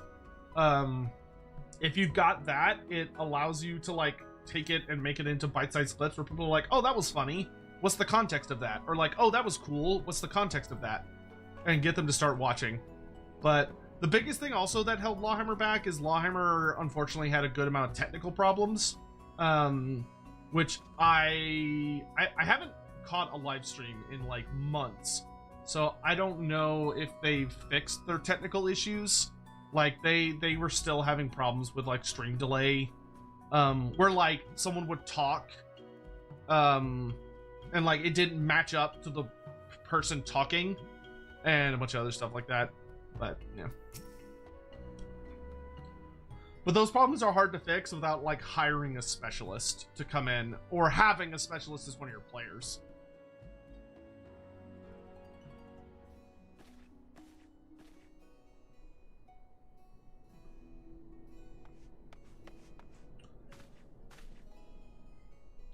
Ah, there he is. What took you so long? To hear Dalkari is here, tell it. You were so bloody worked up about this letter, you nearly broke your link pearl. My apologies. No sooner had I arrived in the hinterlands than I realized the burners on my workbench were still lit. But that is neither here nor there.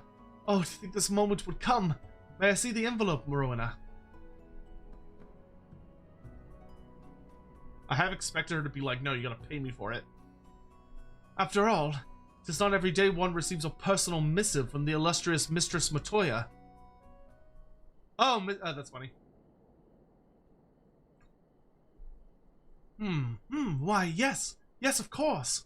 How could I have not seen? Why, it's all so clear now. I had the highest of expectations, but her analysis of my work was even more comprehensive and enlightening than I could have even imagined. What's more, she praised my methods for development as innovative. Can you believe it? The incomparable Mistress Matoya, master of all masters arcane. Oh, sorry, master of all matters arcane, was impressed by my intellect and ingenuity. She went on to surmise that, considering the anima and its capacity as a sentient weapon, its sense of individuality was lacking. But fear not. In her benevolence, she saw fit to offer counsel as to how we might address this very issue. The fledgling scholar I once was would have been elated simply to receive counsel I could scarcely understand.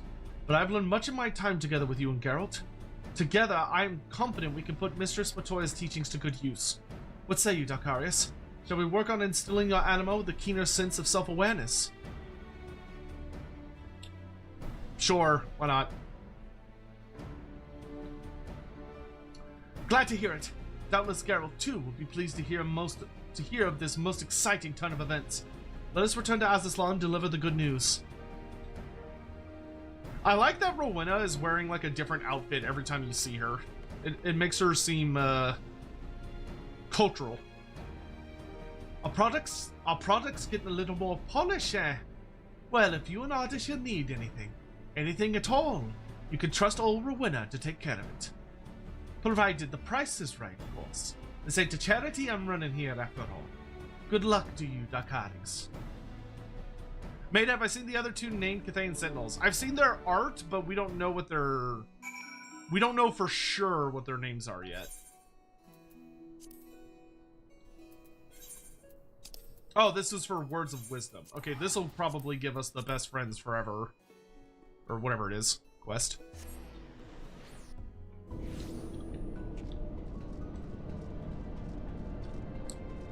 Curse my love of shiny things. I probably would have been done with the main story already if it weren't for all these goddamn item quests. Ah, at last you are returned. I can scarcely wait to see what wonders will come of Mistress Matoya's counsel. Best friends forever. Oh, I must be equipped with Cronus.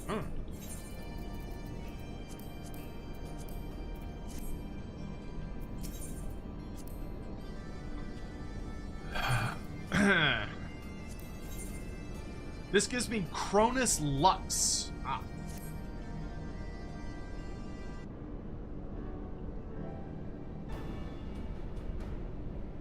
I've pored over Mistress Matoya's instructions, 20 times over in fact, and I do believe I have settled on our next course of action. Allow me to elaborate. As she explains it, the primals are the key to developing the anima's sense of self. I will grant the idea may seem far-fetched, but bear with me. As you are well aware, they are beings of ether, much like the anima. Summoned forth using crystals and driven by the faith of their followers. But to what ends do their followers summon them? How do they fight once made manifest? This is the knowledge I would have you share with the anima.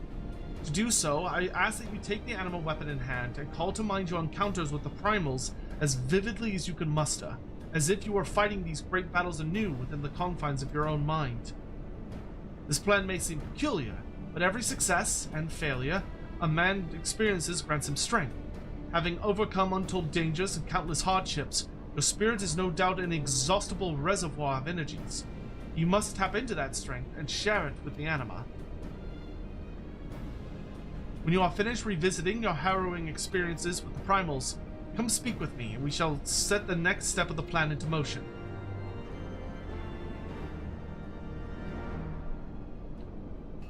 Alright. We are not gonna do that today. Well,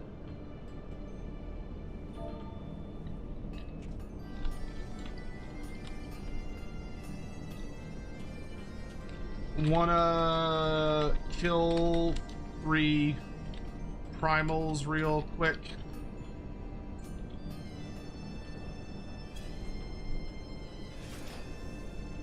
I mean, I suppose we could knock this out. I'm pretty sure we could do this unrestricted.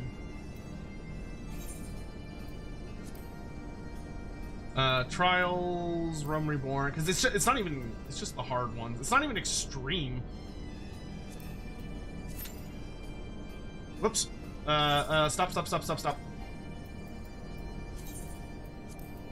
There we go.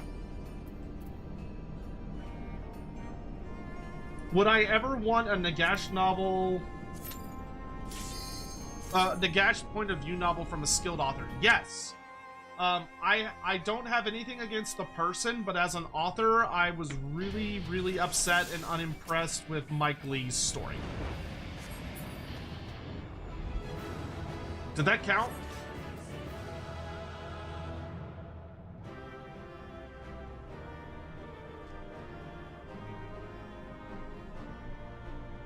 I can't tell if that counted. Yes, it did. Okay, cool. I was gonna be really sad if it didn't. Alright, next is the Howling Eye.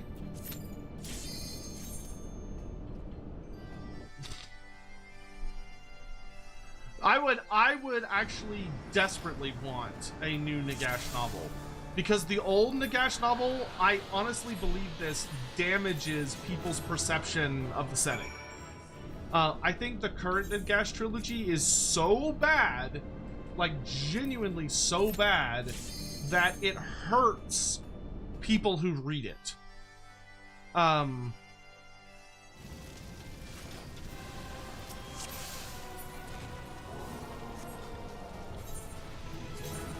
Like, and I don't say that lightly. I'm not saying that because I'm like, oh, don't hurt it, or I'm such a nerd. Oh, it's more than 3. Okay, whatever. These take literally like 2 seconds. What? Thorn March? I imagine we just have to kill all of them. I mean, I've read a lot of Warhammer books in my time. Almost all of them. Not quite all of them, but almost all of them. And I was genuinely distressed by the Nagash books. Even one of my most unliked books,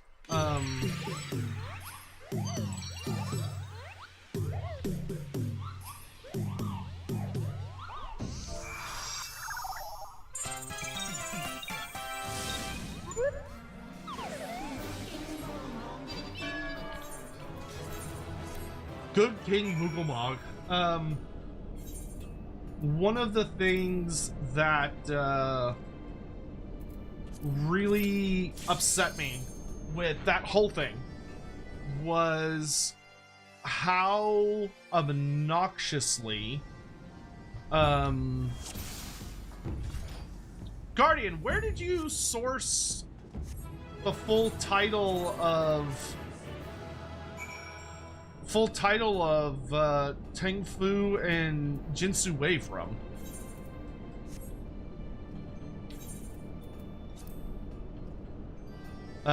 Striking Tree Hard.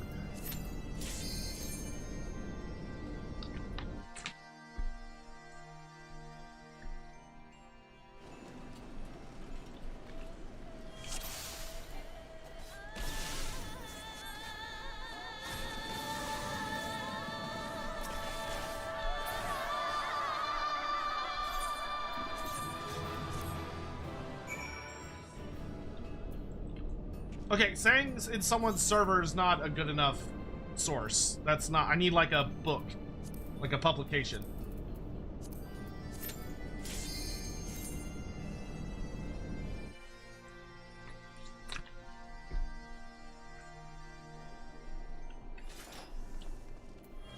Because that could all just be made up bullshit.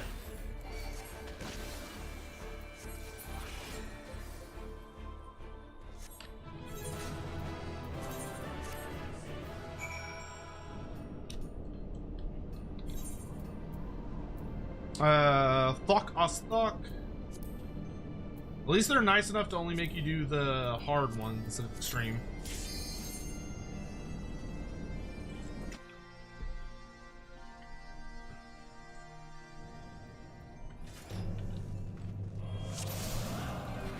Dance to the song of ringing steel.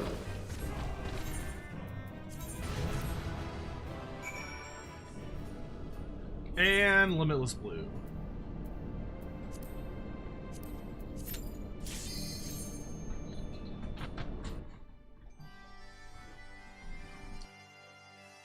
Just clicked. Son of a bitch. Okay, hopefully that didn't break anything. Why did I put that button there? Okay. YouTube, are y'all still there?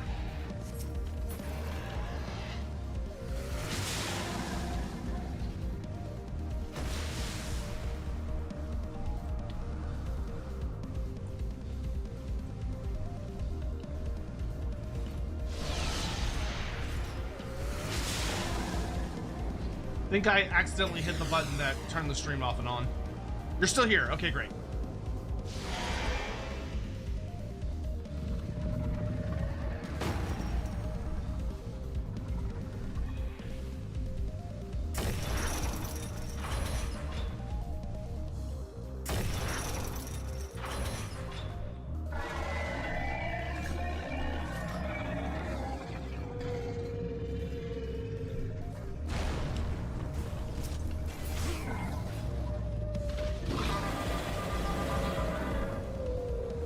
Man, he takes forever to kill.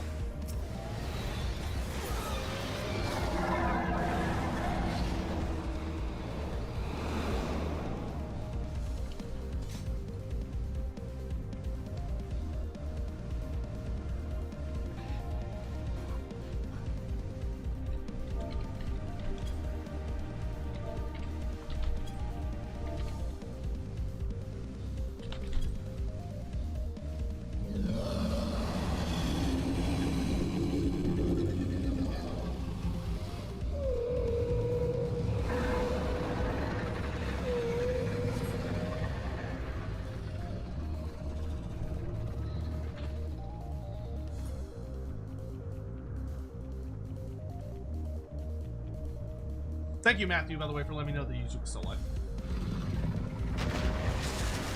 One day they'll reinvent this fight? I hope so. This fight sucks.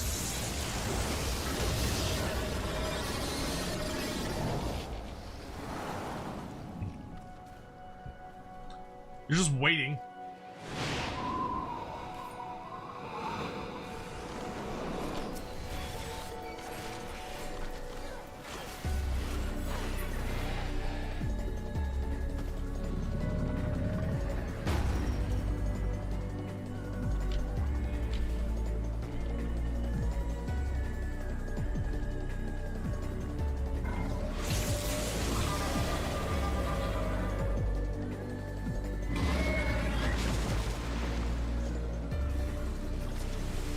It's like, I like his design. It's just that it's just a very long, goofy fight.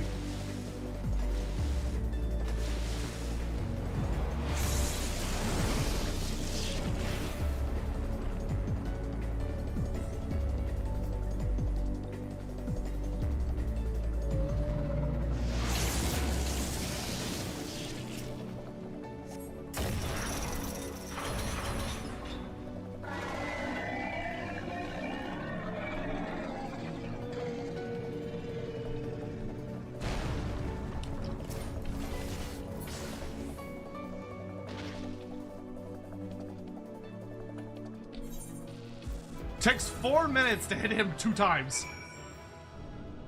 Crazy.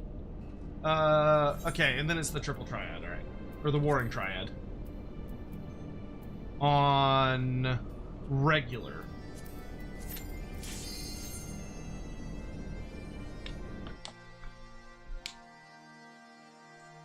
The fucking Zuvasa also takes forever. Sephiroth's not much better because he's got to go big boy mode.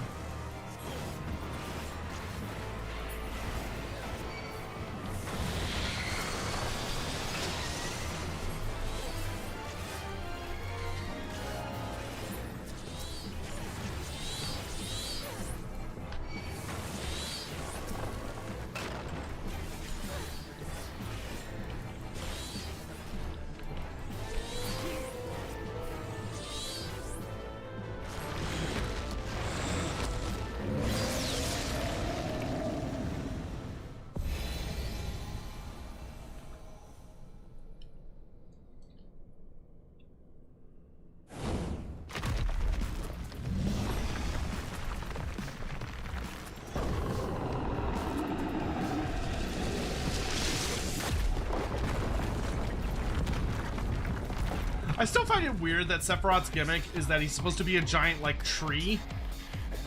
But they made him like a big muscle boy.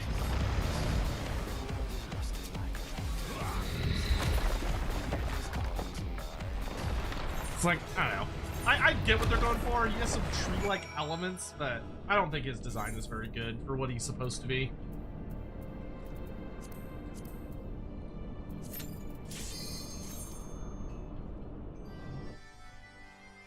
You said in the Nagash novel that Nahakar and being Nagash's forces use Cathay and black powder instead of using the shop tea awoken by the god.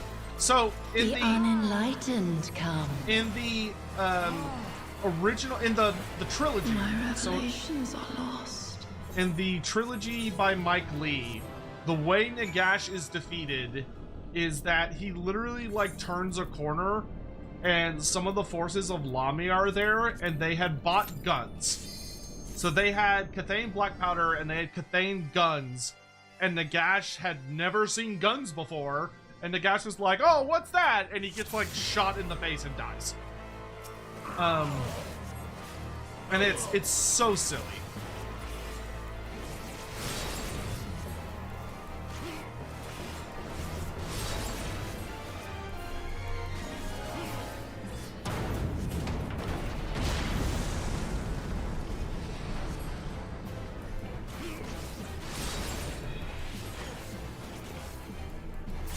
And Zurvan, you just gotta say you're waiting.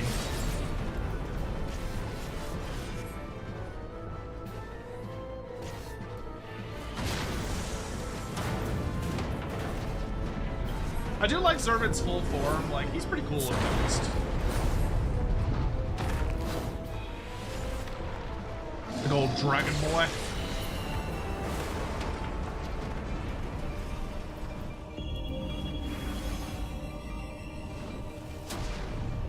Good and evil. Such is my verdict. Bye-bye. Okay, hello, Arshir. Just boop. And the reason I hate it is that Nahakara should have defeated... Like, Nahakara is supposed to defeat Nagash by its own power. Which is why when Nagash comes back, instead of defeating them in open war, he relies on the Great Ritual to defeat them. Because the Priest Kings were able to beat him fairly. And it's so dumb. Ah, you are returned. I can scarcely imagine what terrible trials you contrived within the recesses of your mind. I trust you have revisited all the primals. Excellent. The anima now possessed of knowledge of the primals in all their forms, and the strong desires that spurred them into action. We need only reinforce what it has learned. From that, we must make use of the magics that gave birth to Mistress Matoya's amphibian familiars. Though they began as ordinary frogs, she transformed them into what we now know as Porogo by means of an enchantment that served to awaken the knowledge previously imparted to them. She posits that, by using that same spell, what the anima has learned from reliving at your side your confrontations with the primals can be ingrained into the very core of its being. The spell requires a few unorthodox ingredients, however. I can't procure them all myself, save for one. A form of enchanted ink used in the days of yore, whose recipe has been lost to time, or so it is generally believed. There are those, however, who insist it is still being manufactured in the present day, in secret, deep in the heart of the Charlayan motherland. Would that I were acquainted with a merchant who trades in exotic goods. Perhaps there is another way? I have not the faintest idea of where to begin, but an adventurer as well-traveled as yourself might fare better. You think it possible you could procure this ink? Yeah, I know exactly what stupid ink you're talking about. A single bottle will more than suffice.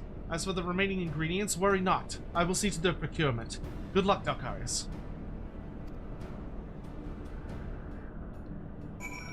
Obtain a bottle of archaic enchanted ink.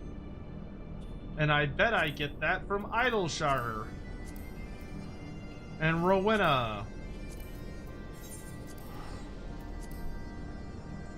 You need 500 poetics?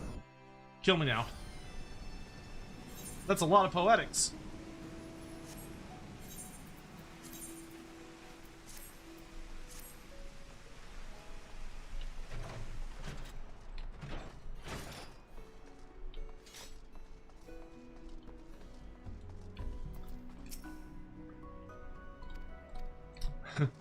One more thing.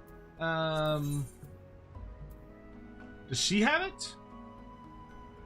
Who even sells it? Oh, there it is. Archaic Enchanted Ink. 500 poetics. Ugh. Alright. Alrighty. Anyone down for daily dungeons? I'll heal, probably. I'll just do Scholar. That's fine.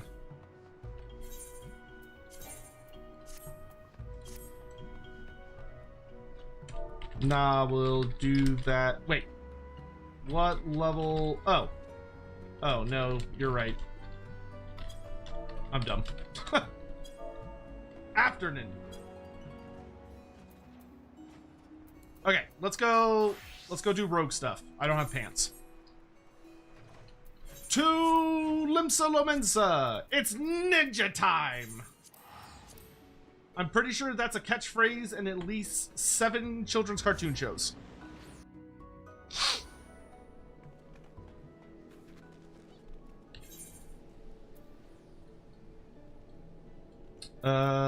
It's... There it is.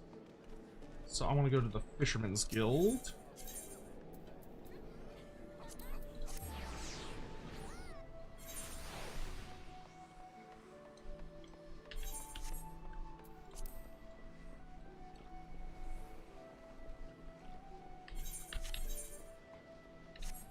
Yeah, I forgot I could do my daily dungeons with that stuff.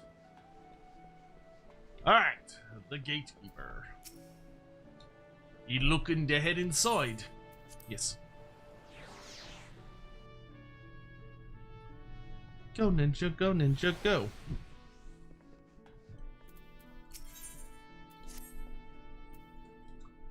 Managed to strap those daggers on without cutting yourself? Well, we're off to a good start, I'd say. Next, you'll want to get a feel for the weight and speed of your new weapons. I reckon those blatant cheats in the fields outside Limsa should serve for your first lesson. Aye, test your blades on a few of them lambs, then slice up some rats and pugils for good measure. Mind that you build them beasties one at a time though, lad. I know you've served far worse in the past, but you're no dimber damber with them stabbers just yet. Those were all words.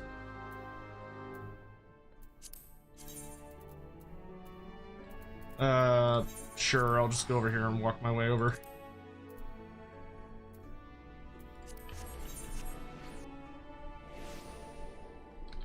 And that means I've got a new hunting log! Hooray!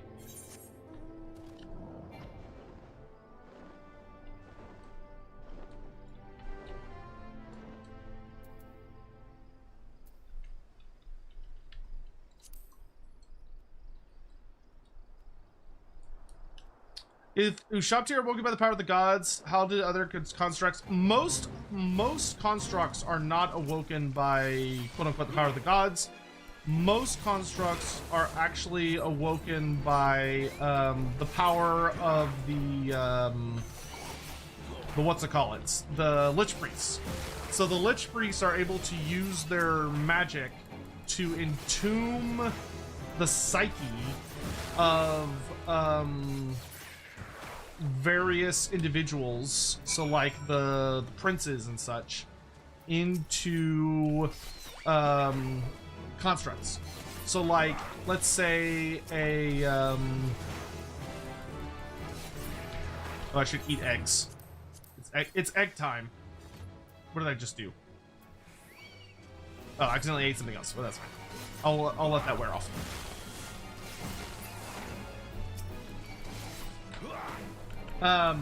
So like a tomb scorpion, for instance, is animated by the Lich Priest that is inside of its back thing. Meanwhile, a Necropolis Knight is animated by the soldier on top, with the Necro Serpent's body also bound to him. They are one and the same.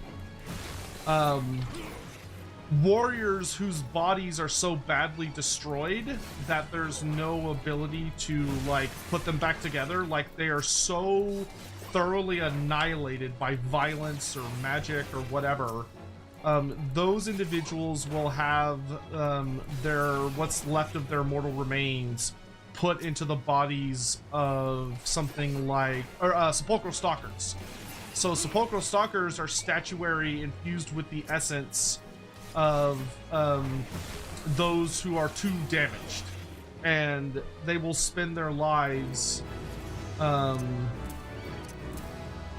as parts of those constructs.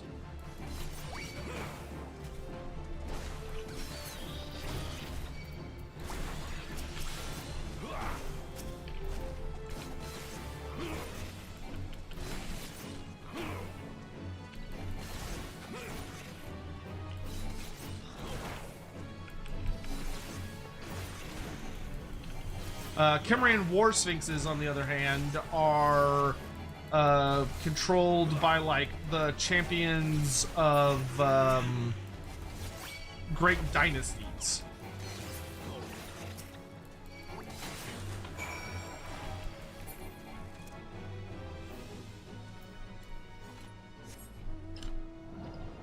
Well, that was a lot of murder. All right, now we're gonna kill some sheep.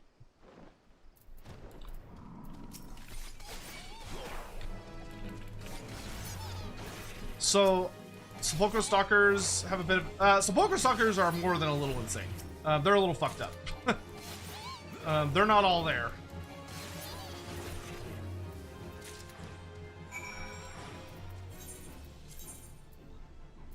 Oh god, I wish it wasn't such a pain in the ass to get to the Rogues Guild.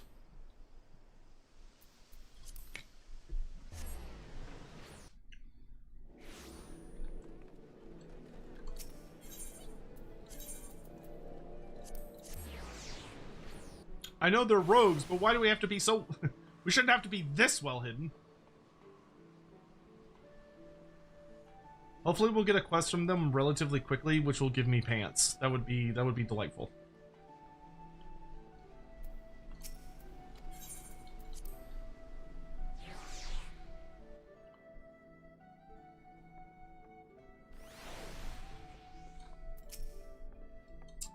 done with your milling, are ye? You can never have enough blade practice, me young colt. In fact, I'll even add a list of marks to your hunting log. Pitch yourself against the lot and you'll soon learn some new steps for your dance with the daggers. You must think of yourself as a dancer, not a bling butcher. You only need so much force as to ram a short blade into the hilt. Precision and speed, that's how you get the most out of your stabbers. Bulky armor will only have you plodding about like an ungainly auroch, so make sure you're wearing gear what lets you move most freely as well. Alright? Get your blade work up to scratch, Dalcarius, and I might just have a little job for you.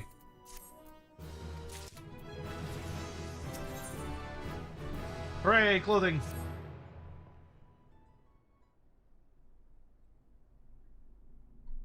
Oi there, Dalcarius. I must say you're looking comfortable enough with those stabber of yours. I reckon you're good and ready for your first assignment. Ordinarily, I'd stow me wids and let you get on with your work, but seeing as we only just dragged you into the shadows, there might be a couple of things you ain't yet familiar with. Let's build on what you likely do know, and that's the fact that the Admiral, God's bless her soul, has outlawed piracy in Limsa Lominsa. So, why do you think there are so many sudden pirates in this town? I'll tell you why. It's because there's still one way for them to loot and pillage without incurring the wrath of the law. All you need to do is apply to serve the Thassalocracy as a certified privateer. A captain with a privateer's license is free to terrorize the seas till the Aldgults come home, so long as he only targets vessels what belong to the Gallian Empire. Of course, considering how bloody vast the Empire is, that's plenty of looting to go around. Crews fill their holds with Imperial plunder, then sail back here to Limsa to offload the spoils. And that's where this particular case went sour. See, this one crew got their fambles on a Magitech device, a firing mechanism to be precise, but was rooked out of their hull by some heavy-handed coves. If you'll recall, they don't sit well with the code. If you're bold enough to rook a pirate out of his due, then you'd best be prepared for a visit from the rogues. And speaking of visiting rogues, Underfoot, over here, lad.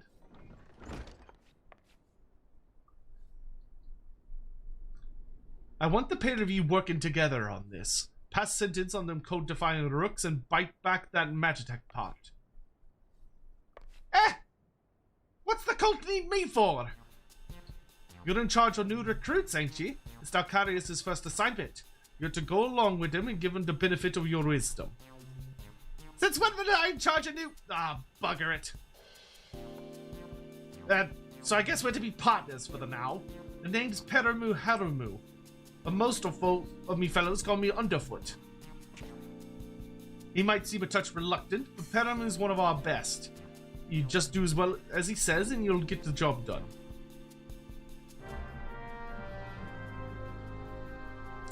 There's a chance to talk to Scorpion, Warswing, Necroserver. What about Bone Giants? Talk to them? I don't know so much about that. Alright then, be young rogue. Seeing as this is your first official outing, I want to be sure your dance steps are up to the task. With them short blades, you need to get them in good and close to your mark, eh? But we ain't bleeding swads and shining armor, and the lighter kit we wear ain't much protection from a click to the gun. So if you don't fancy spitting blood and teeth, your best defense is simply not being there when your mark winds up to land a nasty clout. Slide round to a flank usually does the trick, but there's some rum fun even every rogue should master. The shade shift. Clear your mind and trust your speed, and you can leave an axe-wielding brute or spell-flinging mage chasing your shadow while you bury your stabbers in his guts. Right, now it's time you put this lesson into practice against some of those Aurelae out in Lower Lenosha. I hope you was paying attention, lad, because those tentacles can pock a wallop. Enjoy!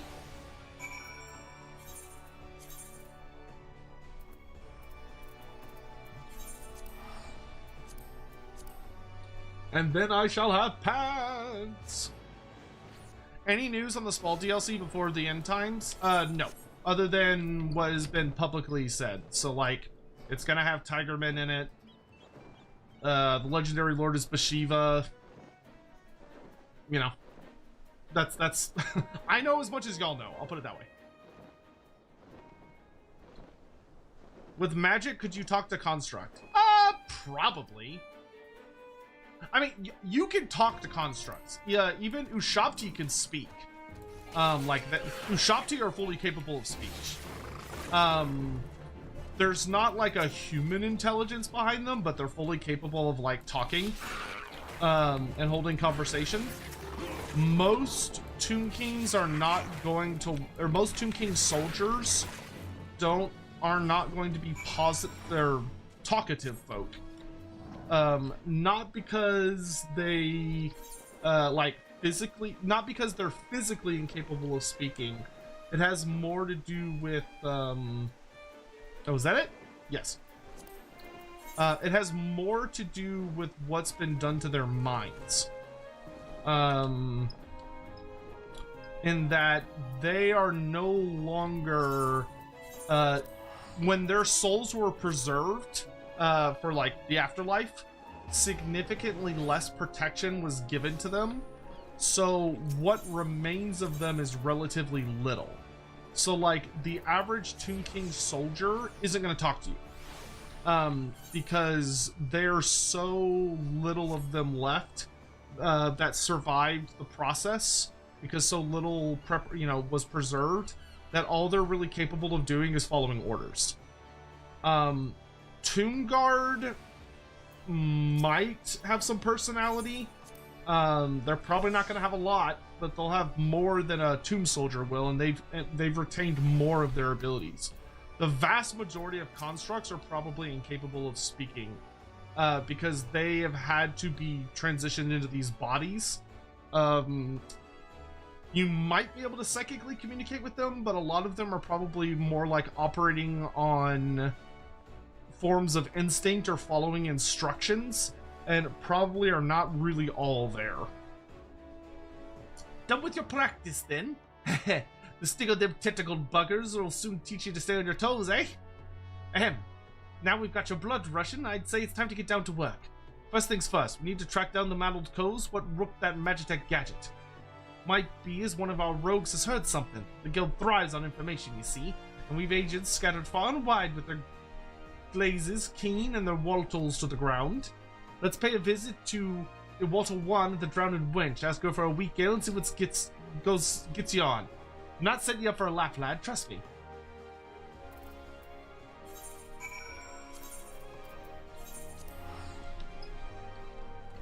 Oh, yeah, that's actually fine.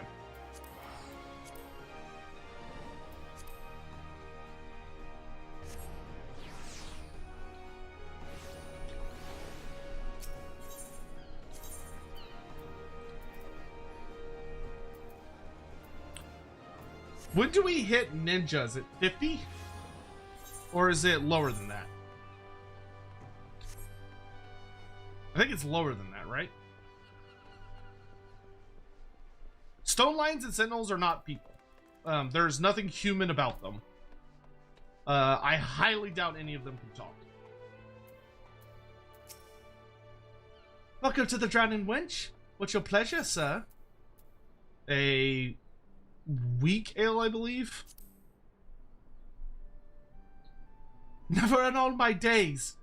We may sell some cheap grog in the Wench, but not that was watered down. If our usual ale is too bold for your taste, mayhaps you'd like to order from the underground menu. Oh, it's at 30. Okay. Aye, there's quite a lot on offer for a customer with your roguish charms. Was there something in particular I could help you with? Ah, the trouble over that Magitech loot. 'Twas not a subtle job. The gang in question is an unusual group of former pirates calling themselves the Dainty Demolishers. They seem to be enamored of court dandy mannerisms and have a preference for seizing Garlean machinery. They're also known for conspiring with goblins. Rumors say that the Demolishers visit a beastman camp in Middle Lenosha to fence their goods. And those goods generally take the form of Imperial technology. I imagine the goblins were rather pleased to take possession of a Mark... I don't know, I can't remember if that's... 63? Anti-aircraft cannon firing mechanism. If you mean to steal the device back, then your trail leads to the goblin camp in Summerford. Summerford, eh? On your way, lad. Meet me across the river for the camp and we'll plan our next move.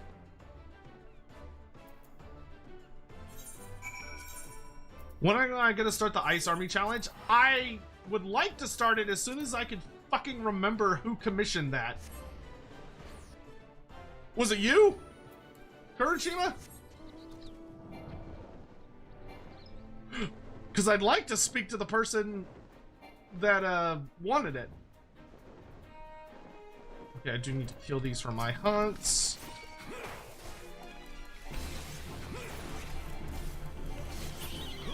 Nope. God damn it. I can't remember who that was. But I'm hoping to start it this upcoming week.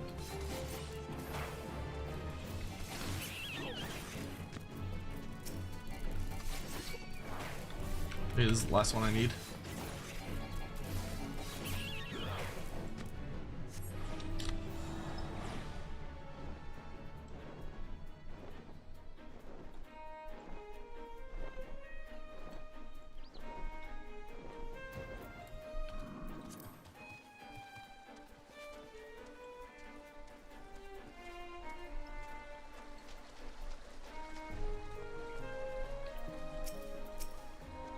Get your noggin down, Dalcaris. I've been snilching the action across the way there. No sign of the demolishers, but I did see one of them gambler coves stuffing the Guardian gadget into his backpack. I knew Water One would steal us all right. This is your chance, lad. Clout that gambler gobby and grab that device. I've lost track of which gob it was, but I'm thinking it was that saw on the left. Just make sure you dance away from any bomb blasts. Twisting and dodging in the middle of a fireball might not save you from getting your eyebrows singed off. Okay.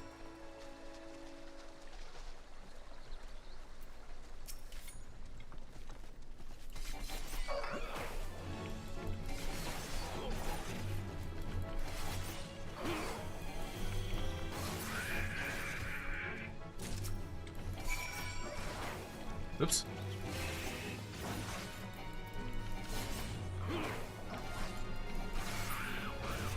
I need to kill Goblin Fishers there. Second wind. Cool.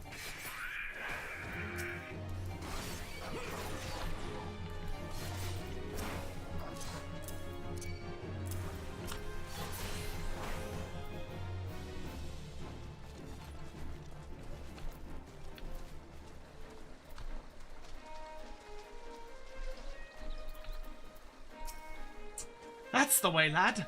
It was not for me to do but sit on me daddles and watch. So you've got the goods then. Yep.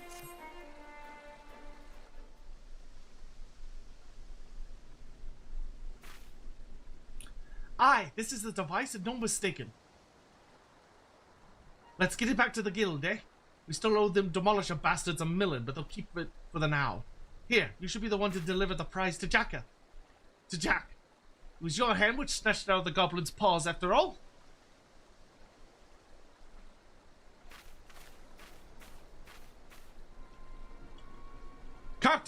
Captain, I say! Some fiend has perpetuated violence upon our goblin colleagues whilst we sought to wet our throats with fine libations. This would not stand, Captain. Our finely filched loot has been pilfered from under our noses. Blasted bother, my blood boils and bubbles at the temerity of this affront. Why are these guys so weird? I know not the identity of these audacious buffoons, but they shall be made to pay and pay dearly. With me, my fine fellows.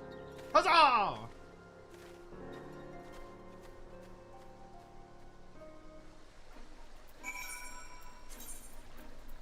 Bro, this quest still isn't done? Jesus Christ, why is it so long?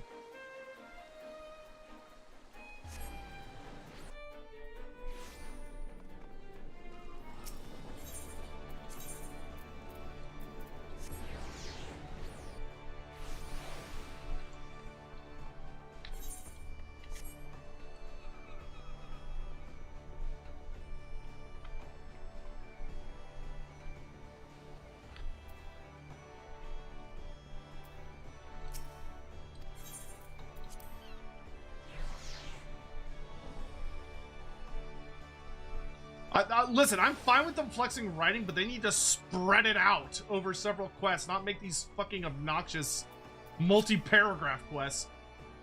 You managed to grapple that fire mechanism yet, Dalcaris? Here you go.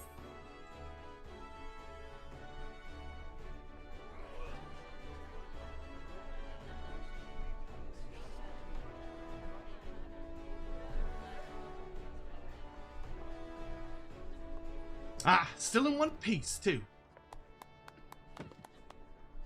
You've done well for your first assignment, lad. It don't look like much, but that crew put their lives on the line to cloy this here bubble. You'll be pleased to see it snatched back from the Ruffmans.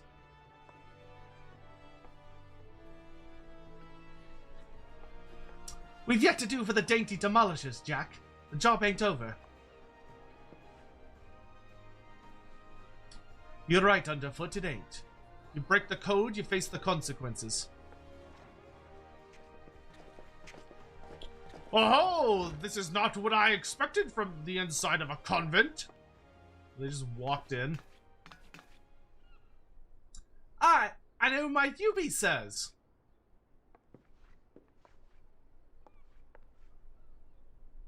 Ha ha ha! Your ignorance is understandable. After all, our schemes are always perfect, our heists impeccable. Shall I reveal our infamous name and drink in your delicious terror? We are the deadly, dastardly, and dictionally devilish. Quail before the dainty demolishers. My boy's got the thesauruses.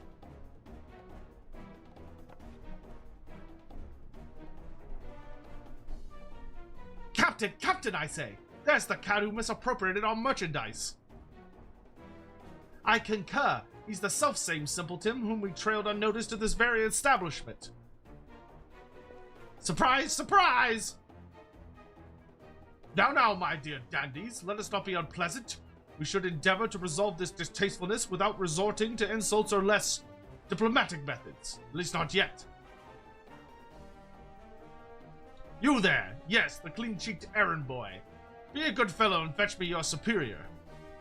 One of your colleagues has committed a terrible crime against us, and we shall not be leaving until the proper restitution has been paid. Oh, an errand boy now, am I?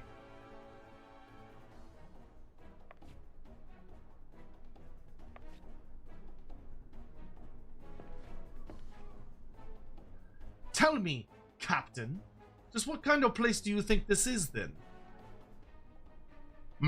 This place? Why, I suppose it's some manner of convent. The one-eyed doorman named it the Dutiful Sisters of the Edelweiss, or some such.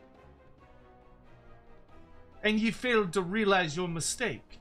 Your fate was sealed the moment you dragged your sorry corn across the threshold. Are you threatening me, boy? I'll have my fellows cut out the imputed tongue. We've exhausted our reserves of dainty today, lads. Show these fraudulent sisters how the demolishers deal with upstarts.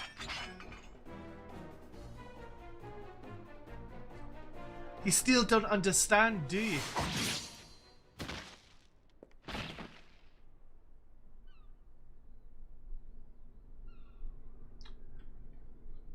There are but three sorts of culls what the doorman will let pass.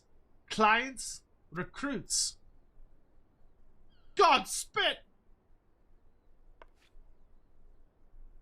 I'll kill you all!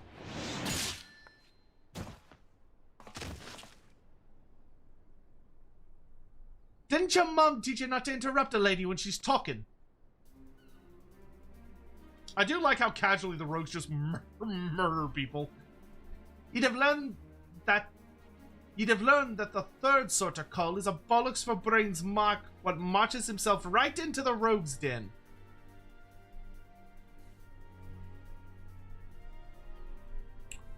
Rogues! We were so careful! I'd heard their tales in my pirate days.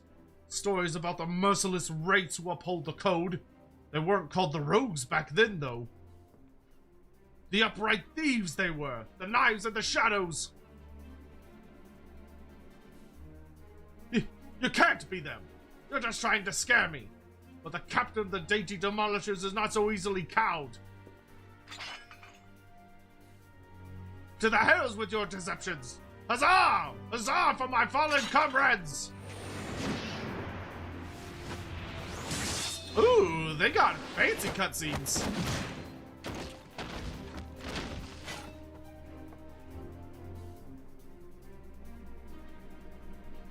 Deceptions? Aye, anyone you meet could be a rogue captain. Even a clean-cheeked errand boy. He's still breathing. Find some rope and string him someplace in town.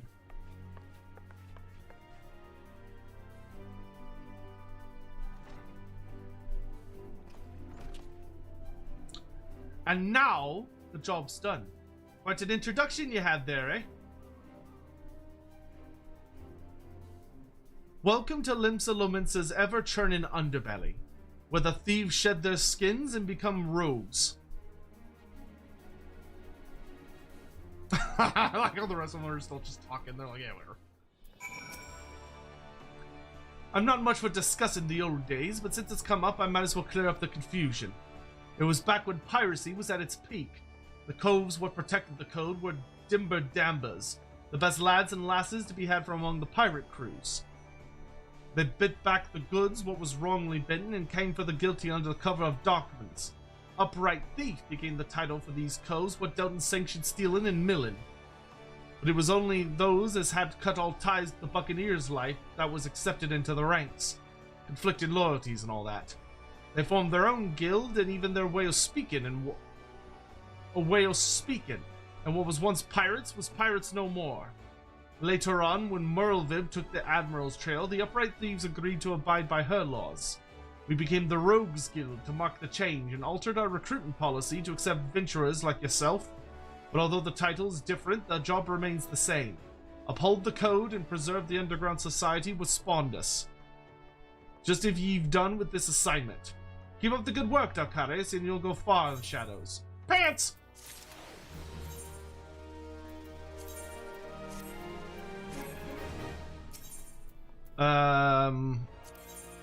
I need to be level 10. Okay. I can go hunt some stuff. Lower Lenosha.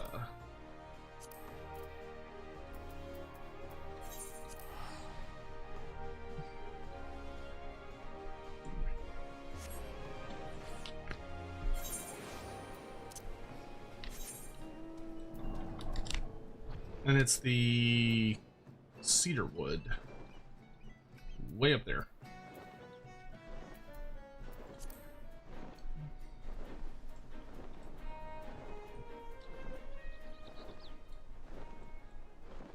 Because I think once I hit level 10, I can do some daily leveling stuff. Oh no, I have to be level 16 minimum. Oof.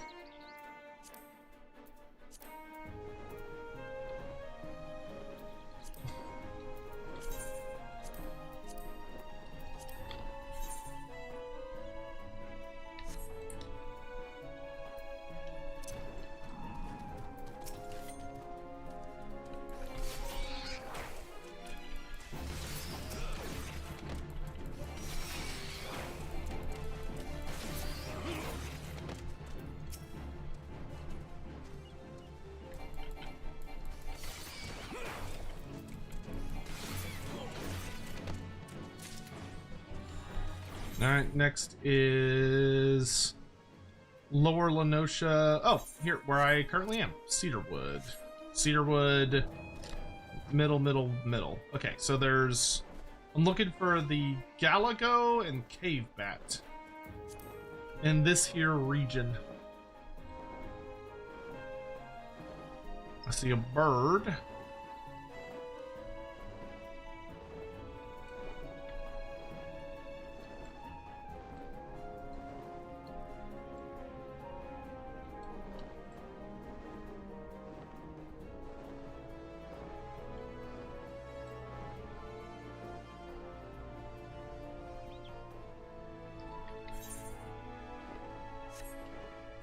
Kobolds. There's Galagos.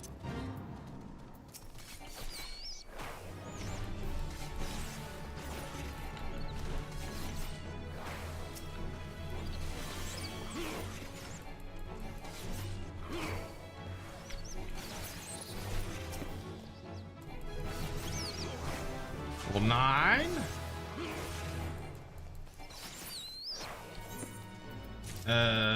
Egg. I suppose I could do this fate real fast since I just happen to be here. It's a good way to level.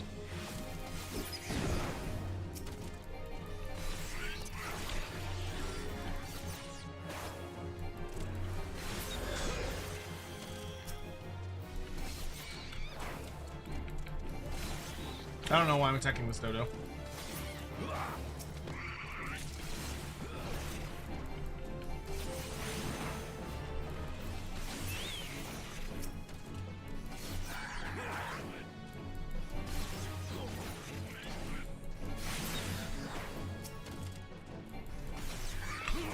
See you, Grudges. Have a good one, dude.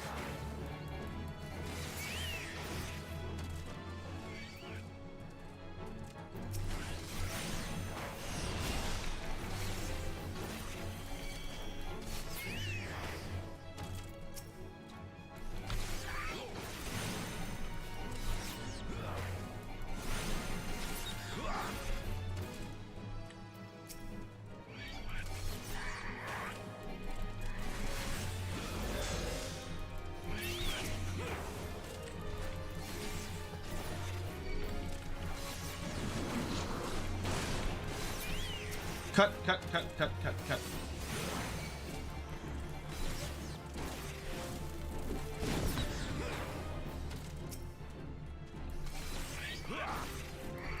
Does Rogue not have a, like, throw dagger attack that I'm...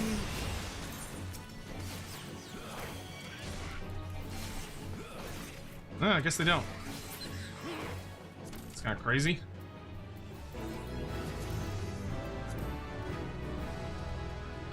Hooray, we got hide and sweep. Let's sweep over here.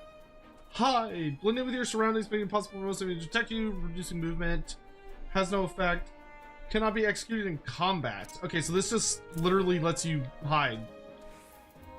Cool, I guess. Alright, I can now go do Strain of the Shadows.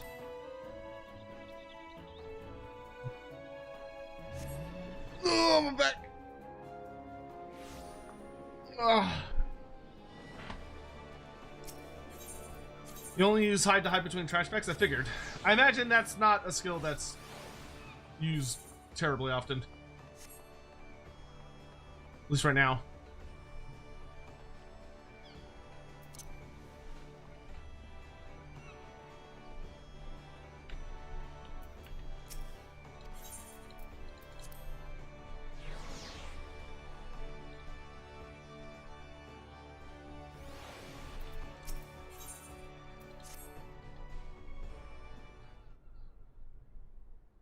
Oh, it gets used a lot in dungeons? Oh, that's interesting.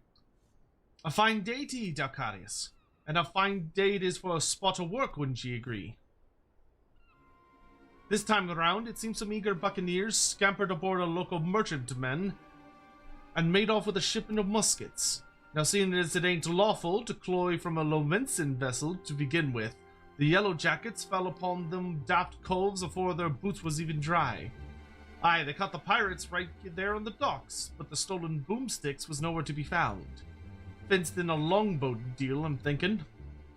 That's where our guild was officially contracted to retrieve the goods, which weren't really needful since the code would have had us on the job anyway.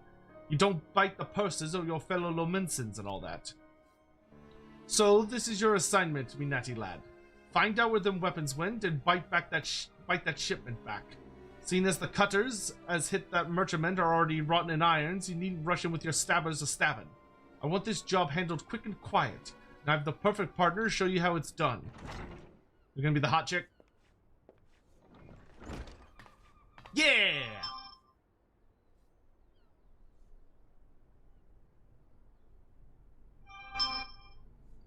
Okay. This here's Vekebe the Stray. Ain't no other rogue can match her in the arts of skulking. A pleasure. There's some problem, Vekebe. You seem a bit out of sorts. I'm bloody starving. I had one of them finger sandwiches set aside. You know, those egg-filled tasties they make at the Bismarck. But when I got back from my work, it was bloody gone. Uh-oh. That was Vekebe's. I thought it was Underfoot's. Well... You just head out on the job, and I'll see if I can't turn it up that missing sandwich by the time you return. Alright, Jack. Ah, one more little detail you should know. The muskets was meant for the Yellow Jackets' armory, so once all is bob, you can hand the goods to one of their culls directly.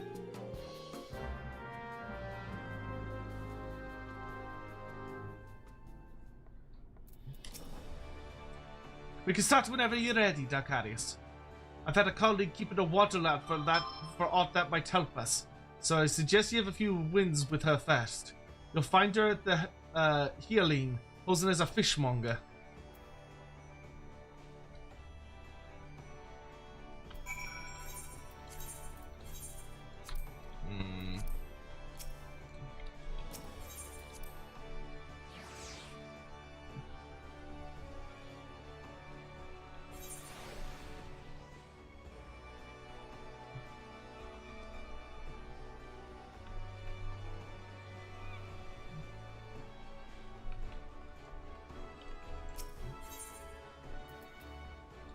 Upper decks.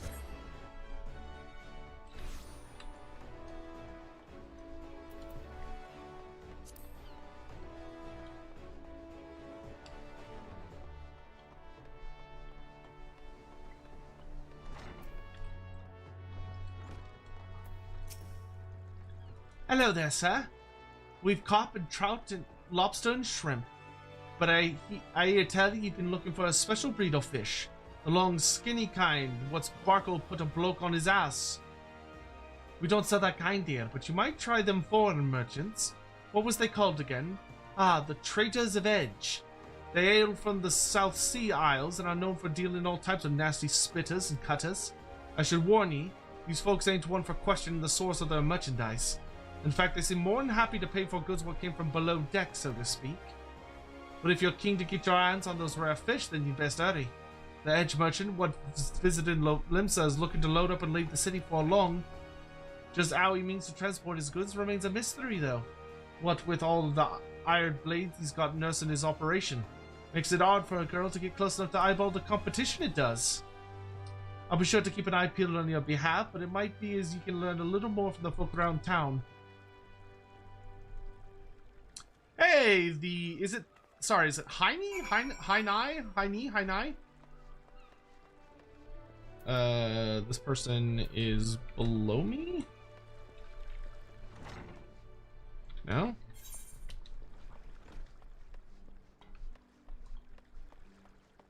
Oh, there she is.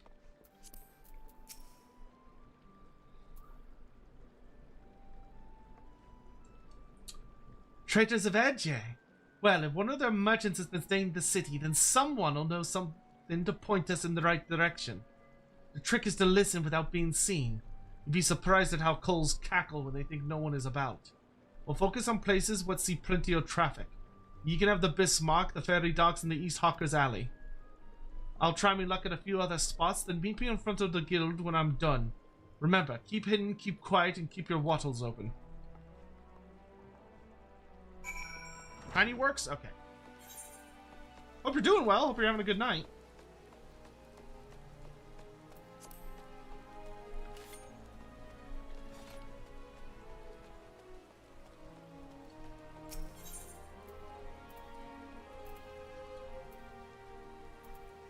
We should probably do the ferry docks last.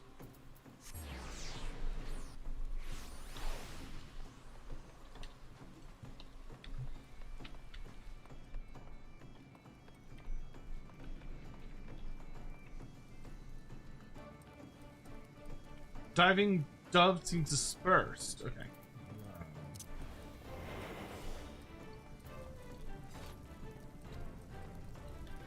Ugh, the sneer on that customer's face. Does he think I could command the skillet to cook more swiftly just to meet his pressing departure schedule?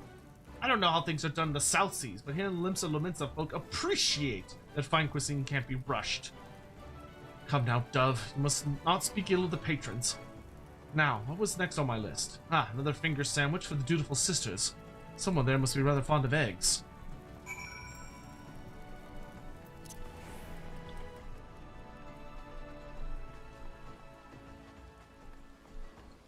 Ferry's Dock and East Hawker's Alley.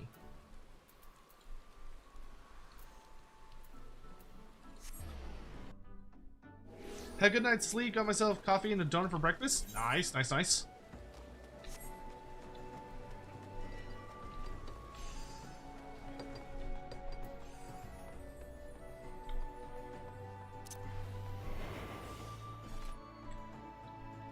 Careful speaking in low tone, but lively tone. Okay.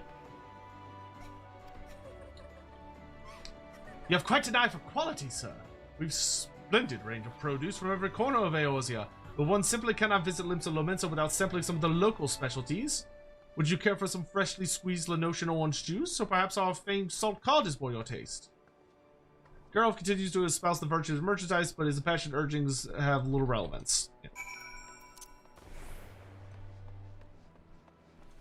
Isn't Kotep the oldest human/lich alive? Nah, Nagash would be the oldest. Oh, well, okay. Technically, as far as we know, yes.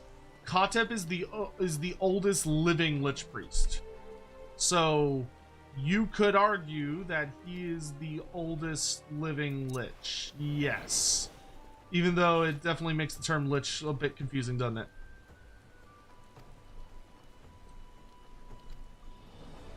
Curse my sense of duty. Would that I had stayed at the wench for that extra pint instead of returning early. I didn't ask to see anyone being bribed, and certainly not my relief pilot. Wonder what that merchant was about. Smuggling? Most likely. Should I report this to the Yellow Jackets? What if I'm being watched? Get into face down in the harbor.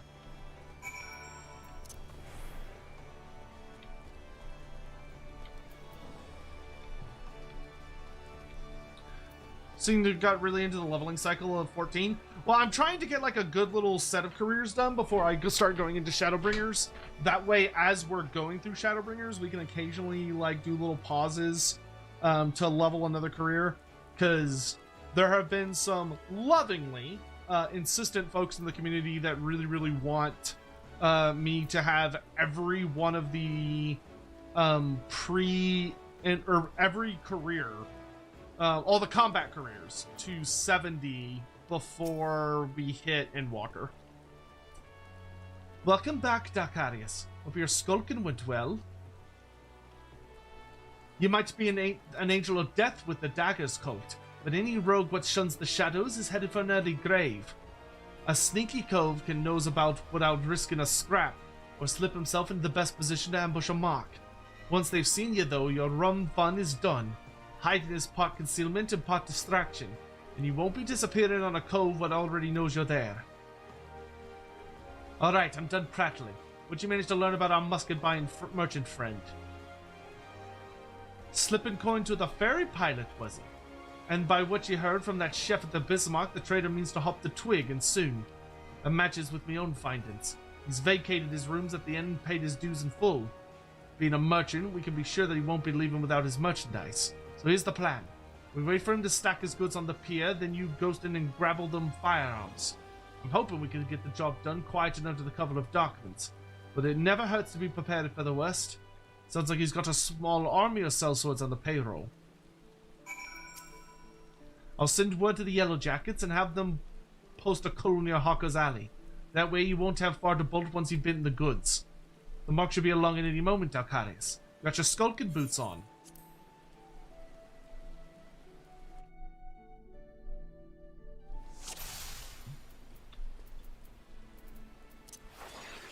That was the wrong one. I've spotted the mark near the edge of the pier. Sneak over there and lighten his load.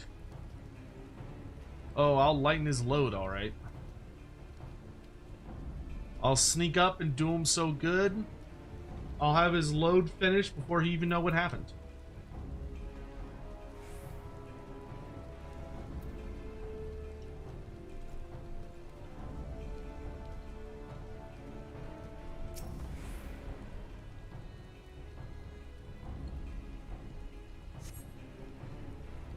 Ruh-roh.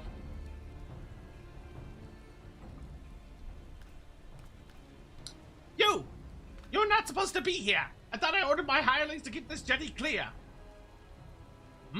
1, 2, 3... There's one missing. My crate of muskets! It's gone! Bro, you could at least try to hide it. Thief! Stop him, you useless sluggards! What am I paying you for?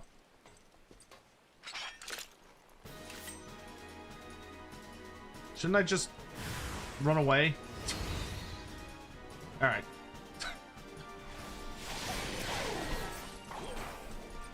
We've no place to run! Get your stabbers out! Oh, these guys are, like, jokes. Alright.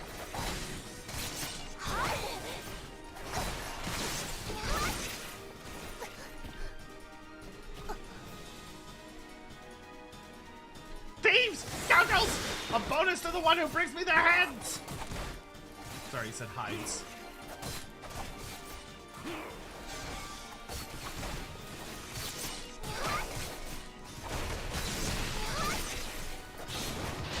I feel like I'm probably supposed to just ignore this dude and run to the end, but like, who doesn't want to murder hired muscle?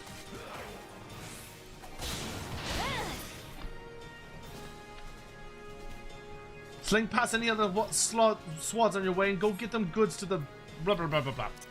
I'll lead these colors on a merry chase. Meet me in front of the guild hall once all is good. And done.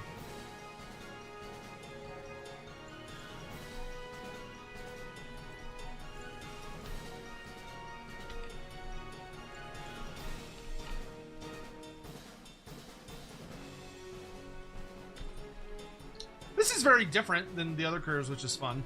Ooh. Like, I like that so far Rogue is a very unique experience.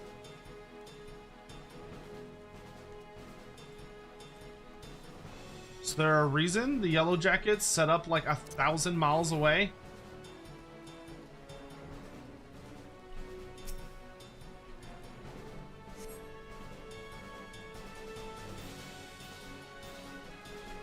Aye, these are our stolen muskets. The quartermasters will be pleased.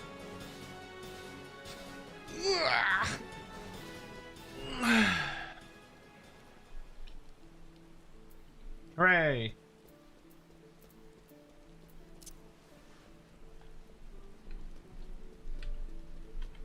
In my own quest to better understand the reference side of Final Fantasy XIV, I've started to play through the entire Final Fantasy series. Hot damn, that's gonna be a... That'll be a journey. I wish you merry tidings on that.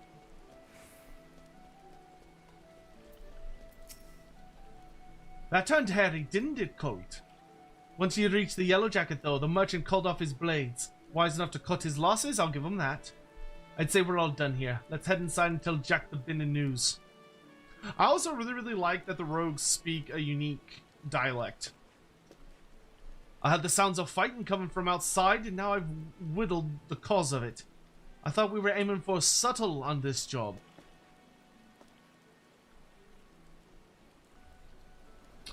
That many swads was there, but you got the Yellow Jackets what they wanted, so all's well that ends well, eh? You're on your way to becoming a first-class rogue, Dalcarius. Aye, the job didn't unfold exactly as planned, but do you see the value of keeping out of sight? Skulking might seem slow, but it can save you time, and a fair amount of bleeding in the long run. Ah, speaking of unexpected developments, I've a bit of bad news for you, Vikiri. I searched high and low, but it seems some unprincipled cove has yaffled your sandwich. Why are they playing the serious music? There were naught but crumbs to be found. No! My sandwich! It was a Bismarck special! Do you know how much I was looking forward to that meal? My belly's about ready to cave in on itself. 'Tis a tragedy of the highest order, love. And you know I can't bear to see me rogues in such distress. So I gave Underfoot a special assignment. She'll be back in any moment now. With a freshly made Bismarck special finger sandwich. You did that for me! You're not japping with me, are you, Jake? Jack. I say his name different every time. This ain't no japping matter. It's a guildmaster's responsibility to see that all his colves and morts are their best for the job. Aye, Jack! There you are! I've got that sandwich you ordered. And didn't the chef give me a waterful when I said we was in a hurry? Maybe next time you think you can think twice before you yaffle a fellow rogue sup. Oh, bollocks. The music changes to like the evil. Oh shit.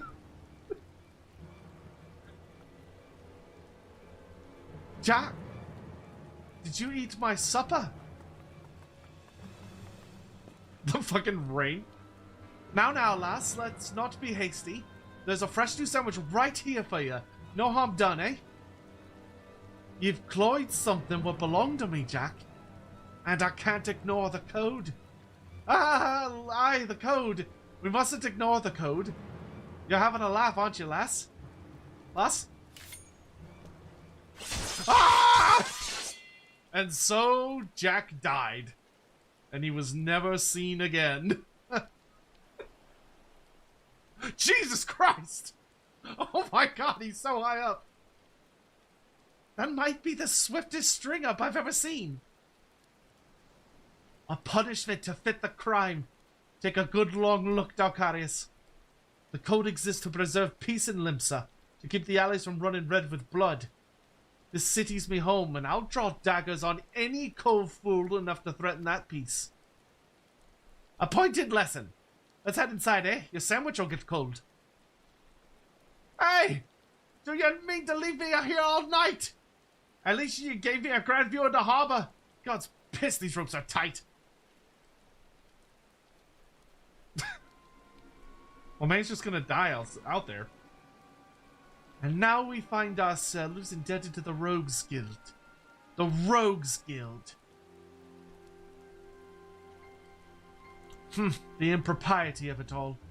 Would that I could see them occupying a cell next to those thieving pirates. Oh no, we've got an evil Lalafellan police officer.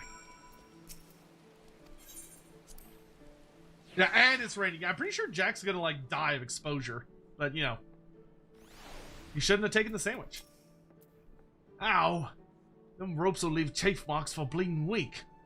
I may have wriggled myself free, but that's the last time I let me belly do the thinking. And just think, McCabe strung me up over an egg sandwich.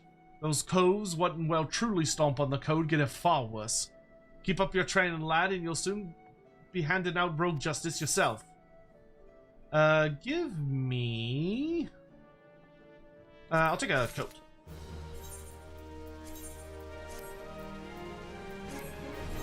Okay, I'm starting to look actually roguish. Alright, we can do some more hunt stuff. Lower Lenosha. Oh, I should have finished that before I left Lower Lenosha the first time. Okay, so back to Lower Lenosha, and I'll go do that. We get to hunt some bats. Oh, Parmesia, thank you so much for the super chat. Greetings, Sotek. Tell me about the new CATHAY lore. How's the Monkey King represented? What is the relationship between the Thruki and Cathayans? Is there any mention about Konsun, Warhammer, Korea, and what about Tigermen? Okay, so in easiest to least easy, the Dark Elves are barely mentioned. They are not ever called Dark Elves explicitly, and they don't use any terms like Dark Elf, Druki, or any of that stuff. The only reference we get to them is we hear a lot about raiders on the eastern coast, which there's a couple of bits about that Yin Yin's domains keep getting assaulted by corsairs, which corsairs and raiders seems to rather specifically refer to the Dark Elves, but there's no mention of Konsun. There is, which is sad, but there's no Kosun mentions. There's no Tigermen at all. Tigermen are not mentioned at all in the slightest. The closest thing to the Tigermen mention is there is a note that the armies of Zhao Ming are made up of a considerable amount of mercenaries from outside races and factions, which his siblings find disturbing and concerning, and he's very big middle finger to them about it. Where are those damn bats? Let's see what else. Oh, the Monkey King. The Monkey King actually got a fair bit of new lore. So the Monkey King, we found out, oh, a Chocobo keep that I've somehow never talked to. Crazy. So the big new thing about the Monkey King is that we have found out why him and the Monkey Warriors work with Grand Cathay. which is that if you're familiar with the original myth of the Monkey King from Journey to the West, then you'll know about the whole thing where the Monkey King puts on an enchanted crown as part of his deal, which the crown gives Tripitaka, the monk, the ability to like control him by chanting a chant, and it causes him a lot of pain. So it basically forces him to behave himself. Well, that exists in Warhammer as well, that part of the story. So basically what it is, oh no, there's caves back there. That's what it is. That's where I need to go, I think. Is that where I need to go? Yeah, here we go. Bats, and they're part of a fate. Sure, why not? So anyway, so the big thing is that there was, so a long time ago, like way before Sigmar and all that stuff, there was an incident where the Monkey King invades Grand Cathay. So the Monkey King comes charging out of the mountains of heaven at the head of a giant army, and he's being like a super big bad guy and yada yada yada. And as part of that, Li Dao prepares to go and face him. But Li Dao is cut off by his father's arrival. So the Celestial Dragon Emperor shows up, and the Celestial Dragon Emperor says, "No, you're not going to fight. So he blocks Li Dao and he says, "No, I'm not going to let you fight him. I've got this." And he goes to the Monkey King and he basically says like, "Oh, great and mighty Monkey King, I acknowledge you as the great monarch of the mountains of heaven. So I acknowledge you as king of the mountains of heaven that is your domain.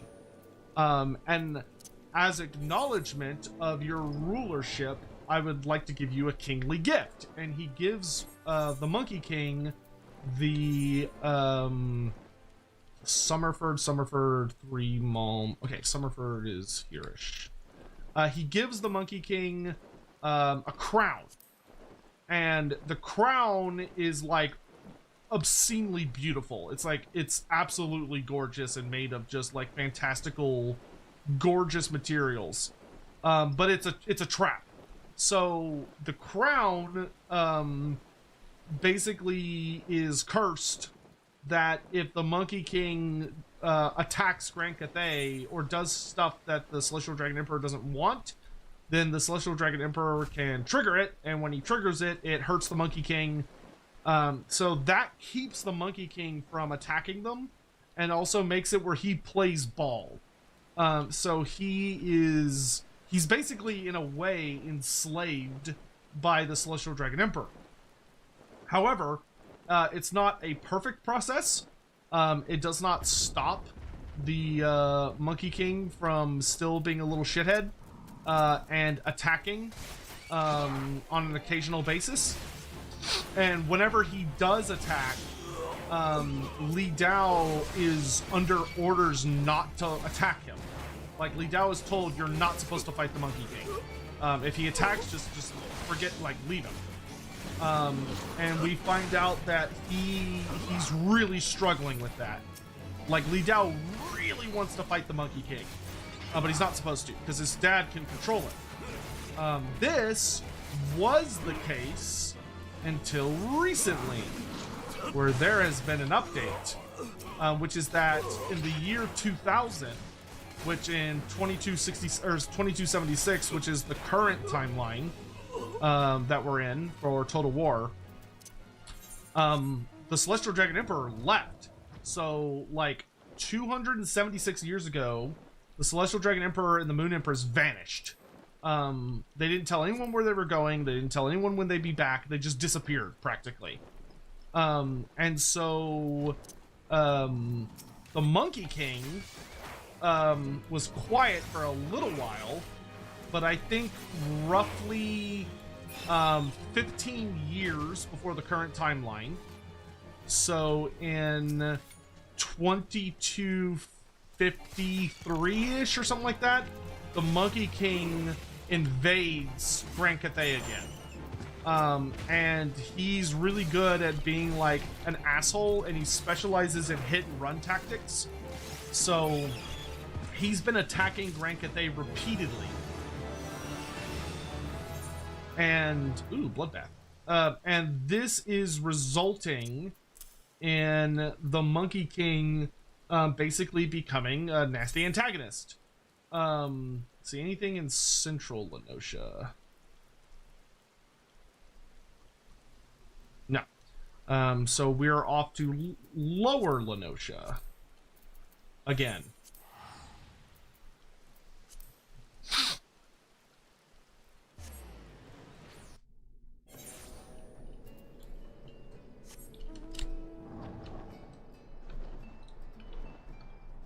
We want to go to the God's Grip.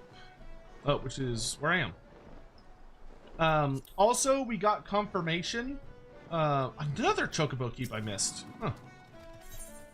Huh. Another thing that we missed was that, or learned that the Monkey King is truly immortal. He is completely, unironically, fully called the Immortal Monkey King in the book. So he is not a normal figure within the setting. He is something different, which is very cool.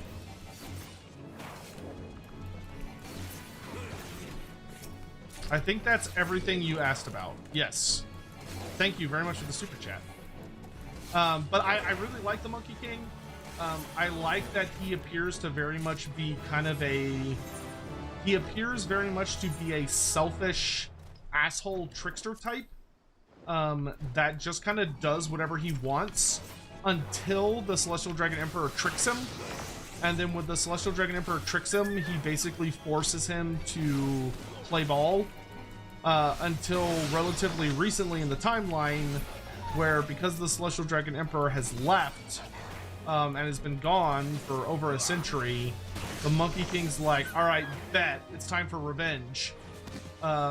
And time for me to go back to doing whatever I want.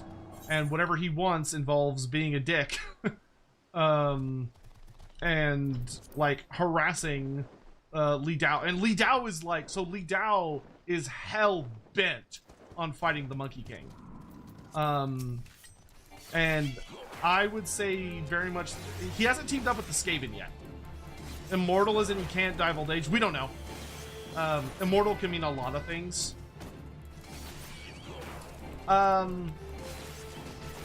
The Heiny, thanks so much for coming by. It was great to see you.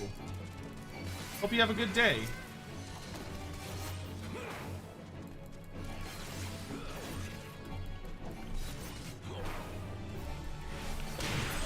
He has to be ancient to be immortal?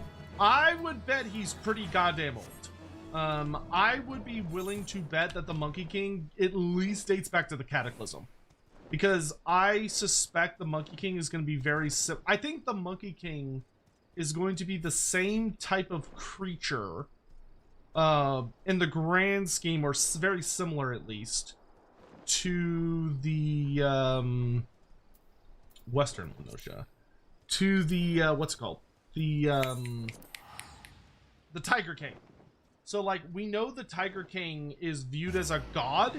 So, like, the chieftain of the tigers, the Tiger King, is believed to be a god by his people. I bet the Monkey King is of the similar, or similar, if not the same stock, so to speak. So, like, there may be that there is some form of immortality that is available to powerful creatures out of End. And if that's the case, then the Monkey King is one of several. But what I would be willing to bet is if the Monkey King is unique, it could be that the Monkey King stole his immortality from End somehow. Because if you know the original myth of Sun Wukong from Journey to the West, Sun Wukong is like a massive douchebag that stole his immortality, and he also has redundant immortality. So like the Monkey King is not only in the original Journey to the West, he's not just immortal. He has like 20 different kinds of stacking immortality. X100. With the new law, how do you think the Monkey King will be implemented in Total War? His own faction? GC Lord? He's gonna be a Grand Cathay character. Yeah, that has been in the cards for ages. When the Monkey King comes to Total War Warhammer, and when he comes to tabletop, he is going to be a Cathay character. I think beyond a shadow of a doubt. I think he'll be unique. So I don't think he'll be like a traditional Cathay Lord.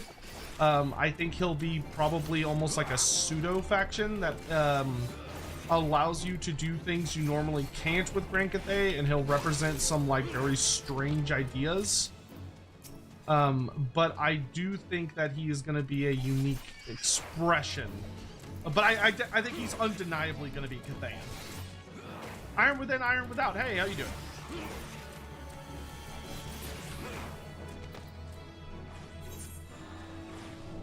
Alright, that's the fat dodo dealt with. We're still looking for sewer moles and roselings.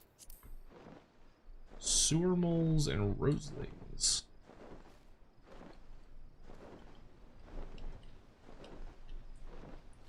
In mythology, there is a Hanuman the monkey god. I think he might be bound to end somehow. Considering that he lives halfway between End and he literally lives between End and Cathay, I would not be shocked if the Monkey King used to be one of the Endin gods, but he betrays them because he's a trickster god, right? Tech 27 SSG X100.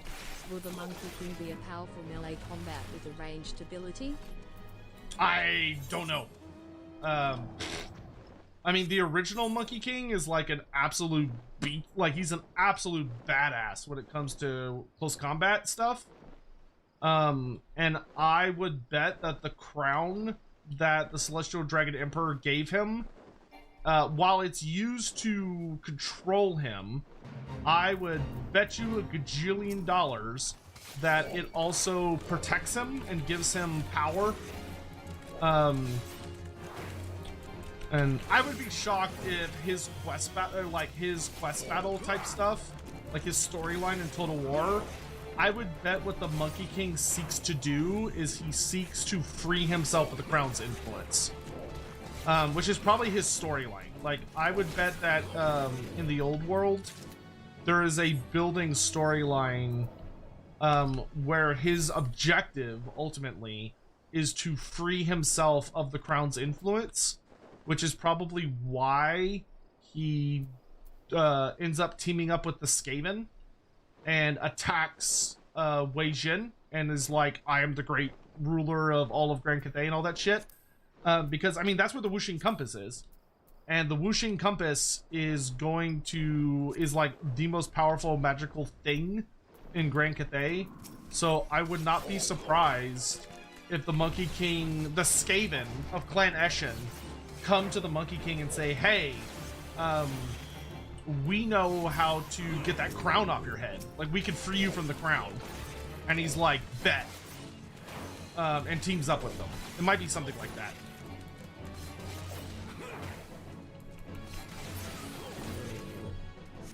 But, I mean, considering how much Warhammer Fantasy loves tropes, and loves taking, like, really iconic fantasy, historical, and mythological characters and putting them all together, or putting them into Warhammer and, like, keeping them relatively the same with minor changes to, like, keep them core to the inspiration, I would imagine that the Monkey King is going to be pretty goddamn similar to the Monkey King from Myth, where, like, he probably can make clones of himself. He probably has stacking redundant forms of immortality. He's probably got, like, a big staff that can change size. That being said, there might be a couple of things that surprise us about him. Because, I mean, you consider Mother Ostankya, right? Mother Ostankia is literally, like, she's so heavily based on Baba Yaga that it's, like, goofy as fuck. To the point that the original, not a ton of people know this. I think a lot of y'all know this, but I don't know if all of you know this. But the original form of Mother Ostankia for Total War Warhammer had the chicken hut. Like, she had the chicken hut originally. High chance that GCN time involves Monkey King finally breaks free from Big Daddy and wreaks havoc as chaos descends onto the land. But they ended up dropping it. I think because Games Workshop wanted them to drop it. Because they didn't want her to be a one-to-one of Baba Yaga. They wanted her to be, like, inspired by Baba Yaga, but there's still differences. Which is why, ultimately, she does not get the chicken hut.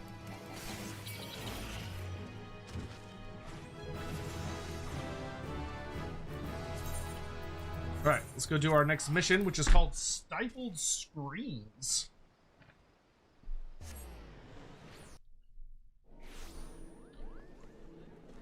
Yeah, but Pormesia, I think you're right on the money. I bet there is an overlap between the Monkey King and End.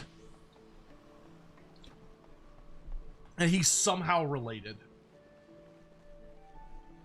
Current Shima, high chance that GC end times involves Monkey King finally. Oh, yeah. Yes. I would agree that it's very likely the Grand Cathay end time somehow involves the Monkey King going rogue. Ooh, I get a new ability.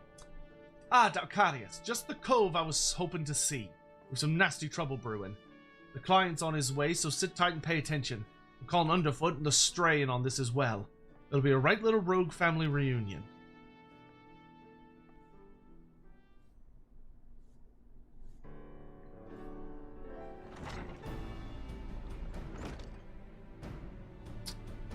Jack, the client's arrived.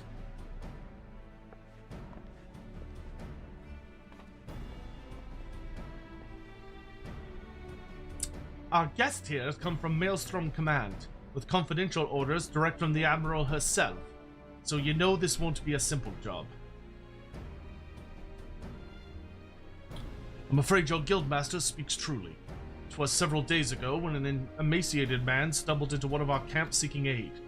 Upon questioning the poor fellow, we discovered that he had narrowly escaped a life of slavery. He claimed that pirates had raided his village, abducting him and many others to sell on a black market auction block. We dispatched a patrol to confirm the tale and found the village almost completely destroyed. It was a meager settlement without so much as a guardhouse. Thus did its unkind fate escape our notice until now. You'd think these pirates never even heard of the code.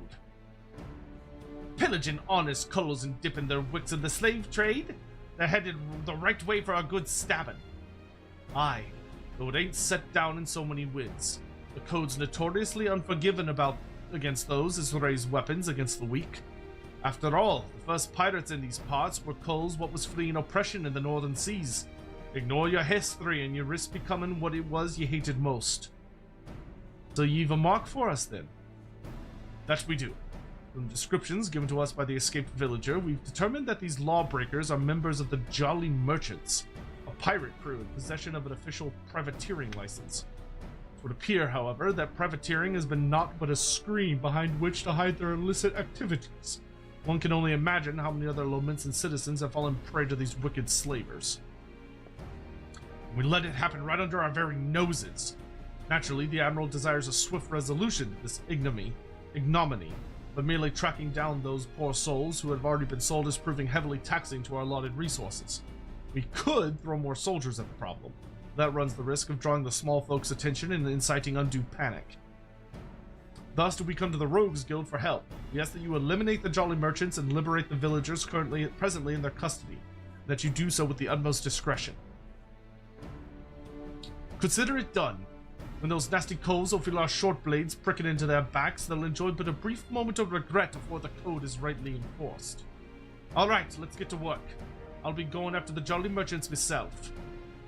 Underfoot, McCabe, you two lend your skills to the Maelstrom's investigation and see what you can whittle about the culls what have already been sold. Dalcarius, you're to come in with me. I think you're ready for the next step of your education.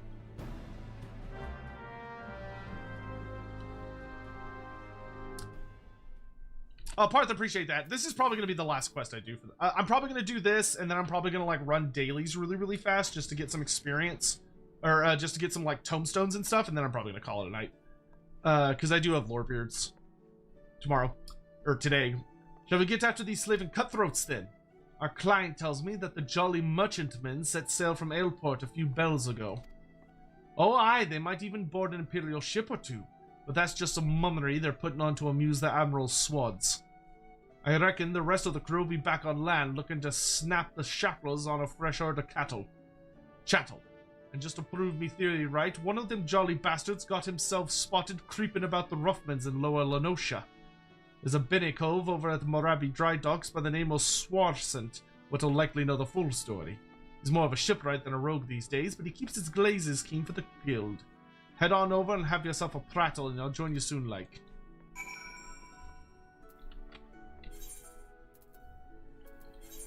Morabi dry docks.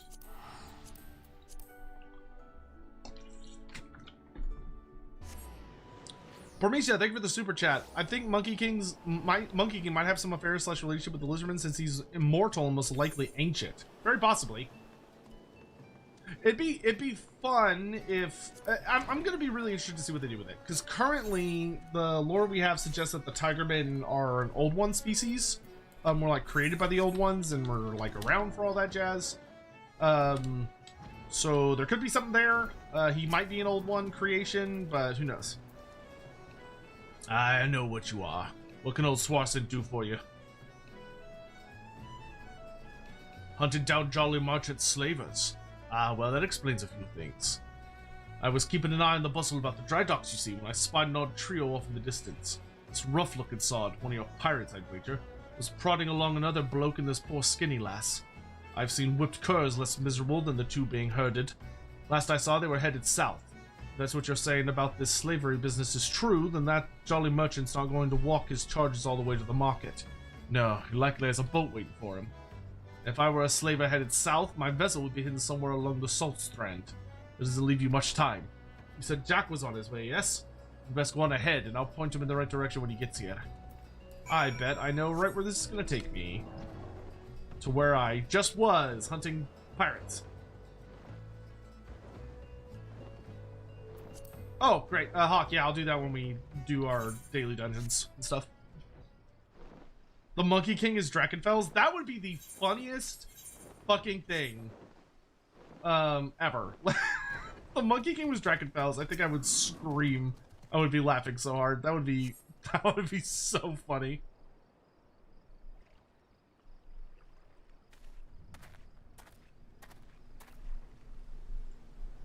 Swanson came through for us, eh?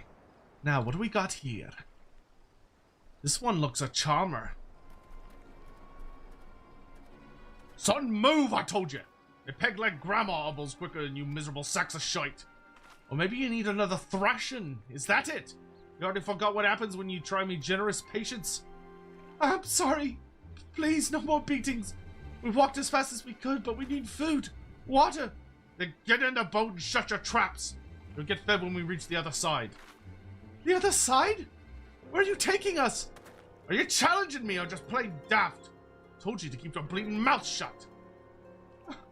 I'm sorry. I didn't mean to. Leviathan's scaly arse is weeping again. Listen, we're headed to Aleport, alright? That's where me and my shipmates gather to take stock of the merchandise and decide what gets sold where. You see, some buyers want only lads, while others is looking for lasses. As long as we keep these rich bastards happy, we make more coin than we ever did scrapping with the Empire's war galleys.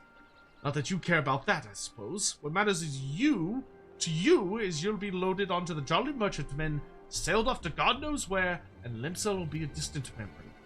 Now, if I was you, I'd fill that empty belly with one last big gobful of sweet Lenosian sea breeze. I'm so tempted to put a blade twixt his eyes here now, but that won't get the job done. Now, we'll let him guide us to his mates in Aleport. Then we'll mill the whole bloody lot of them. The Jolly Merchants will get their due. Don't you worry about that. They've gone. We best hurry to Aleport. Unless even quicker way, there's a ferry what leaves from Candlekeep Quay. I'll meet you across the water, lad.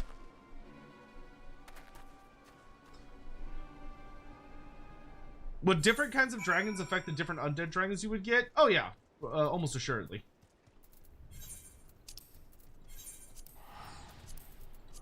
Like, if you raised, like, an undead Cathayan dragon, it would be very different from, like, a traditional old world dragon. I mean, look at a fucking Tomb King dragon versus, like, a zombie dragon of the vampire counts. Like, they're, you know, they're fairly unique in appearance.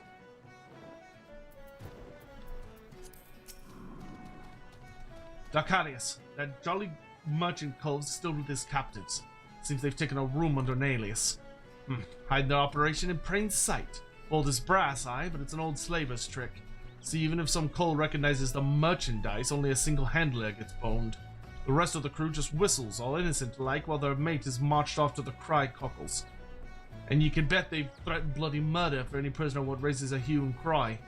Patience now, Colt. We'll just wait until we're sure that all these blackguards arrived. Meanwhile, you better sharpen your stabbers. We have a busy night ahead of us. Ready for the job, then. Once the jolly merchants are all here, we'll ambush the sods and set their captives free. Let's do it!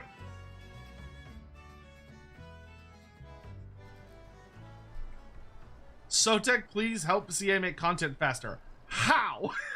What? Under what conditions or possible power or ability could I even remotely manifest such a concept? That ought to be long enough. We'll just have to hope there ain't any stragglers. Listen closely now, Colt. The merchants are disguised as plain old venturers and have settled themselves in 3 separate rooms here in Airport. How do we whittle which coves are the merchants? Easy. Take a look at the daddles or that bingo swirling coal over yonder. He's wearing lavender gloves. Exact same type with that nasty sort of the Saltstrand had on. That'll be how they find each other in a crowd. Of course, it's also how they whittled where each of the bastards was staying. Just snooch the hopeless glazes or the company they keep, and you can be sure you'll find your mark. So, here's the job all laid out for you. We hit all 3 common rooms, mill the merchants quick and dirty like, and get those captives their bleeding lives back. Alright? Aye, the storm door's been forced open! Some thieving sod's been at the ale!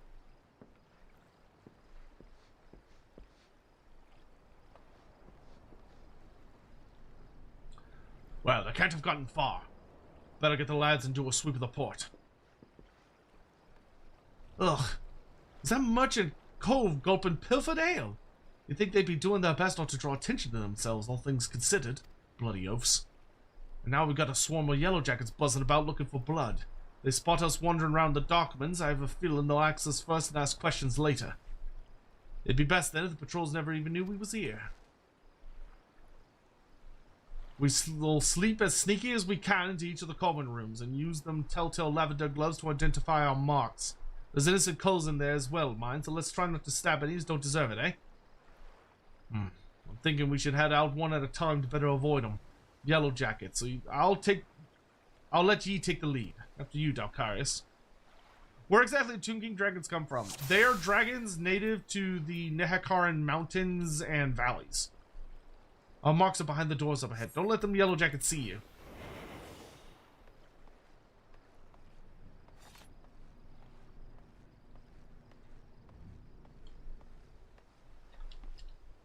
Like this one? Yeah. Sup, bro? Get out of my face!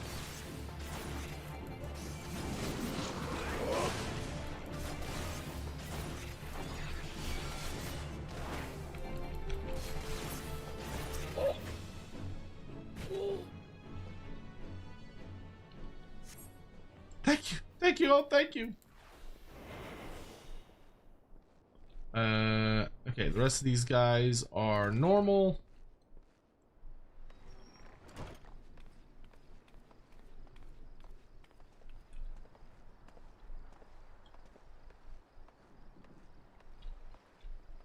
This is kind of fun. I actually really like that the story literally has you going around just being like a fucking murderer to baddies.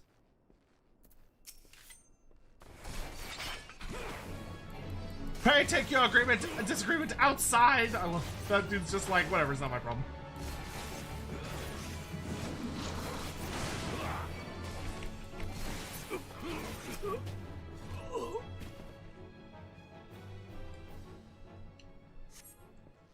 I'm free?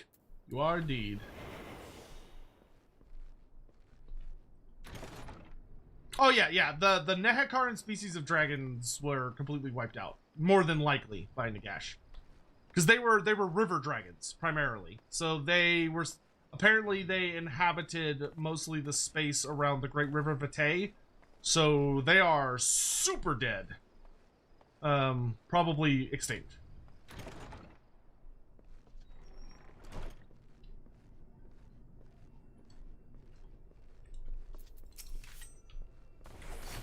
Ah, you're the one from earlier.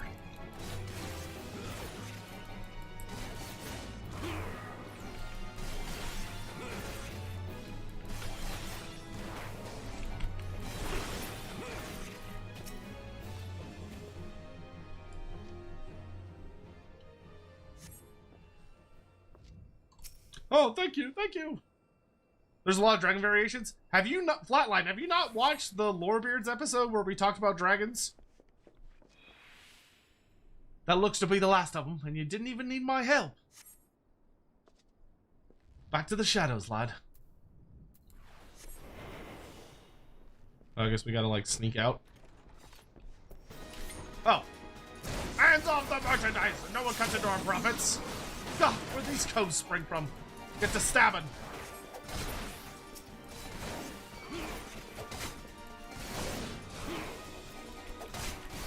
I like how all the other adventurers are like, oh, that is not a me problem.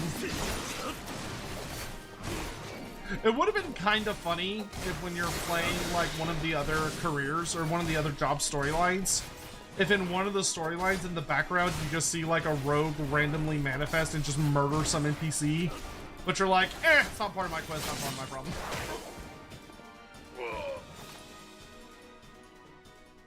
There's a Dragon Lorebeard episode? Hell yeah, there is. It was a really good one, too. I was really pleased on how that one turned out.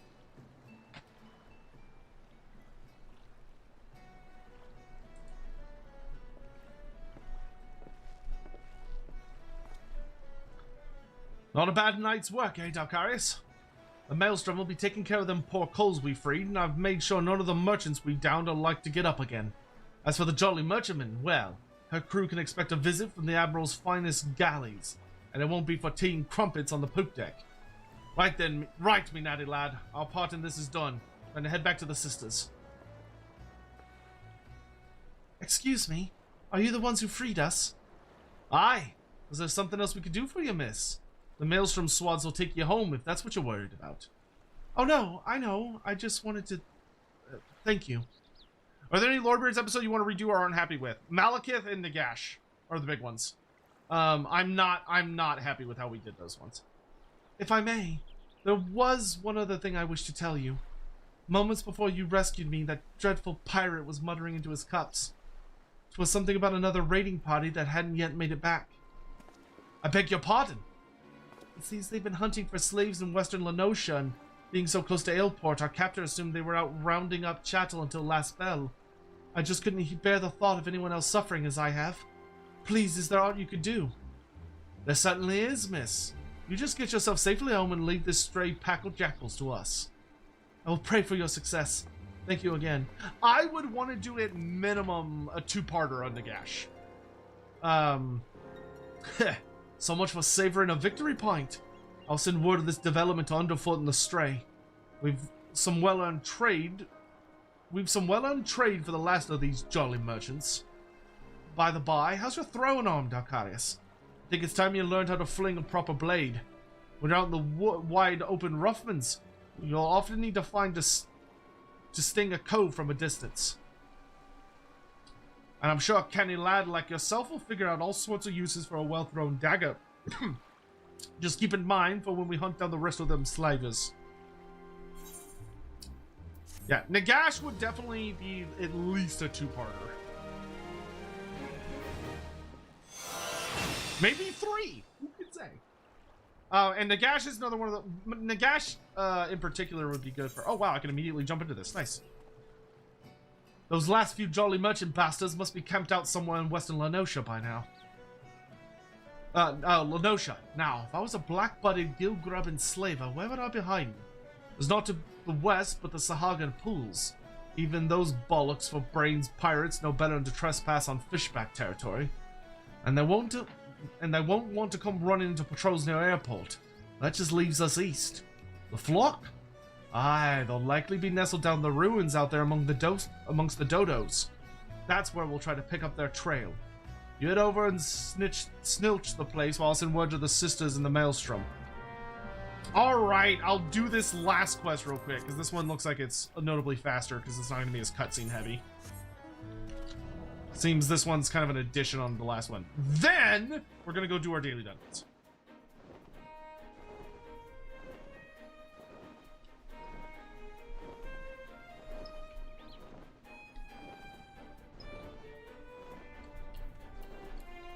Beggarly Boy? That's not a very flattering name, is it? Excuse you.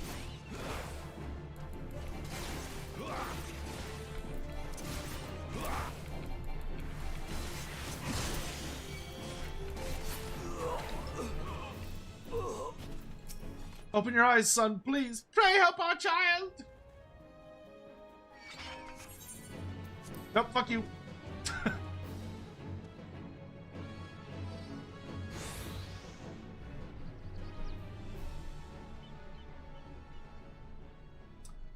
Thank you for freeing us. We've been tied up here since those awful pirates snatched us from our beds. Those are some interesting looking dodos you've got there, Dacarius. No sign of the merchants though, eh?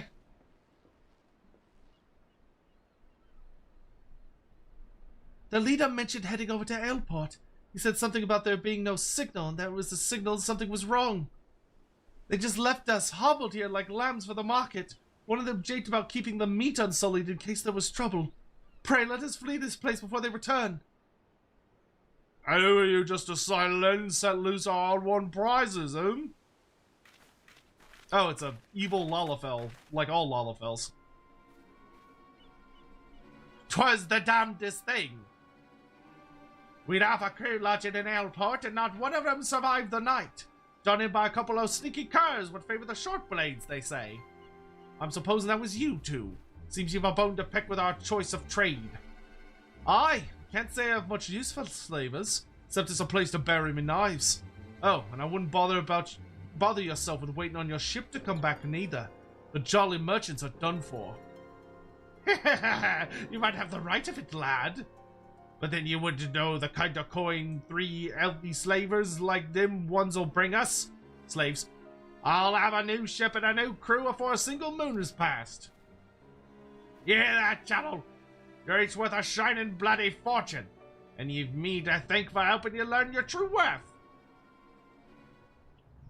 Ignore this bleating sod. In fact, why don't you step back a ways?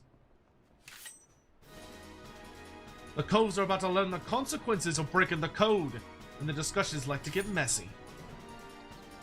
Did you not think we'd come for you? You can try and stifle your victim's screams in the documents, but the shadows are always listening. The potato babies are evil?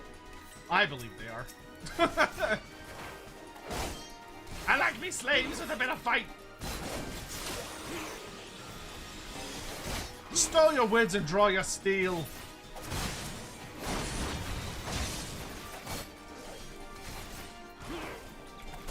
Always more of them.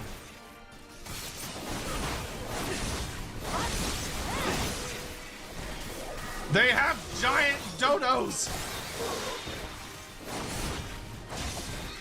These birds move slow, but they're a nasty peck. Keep your distance and skewer them from afar. Throw your bloody daggers at them. Okay. Does it, like, auto-kill them? Holy moly! Apparently it does.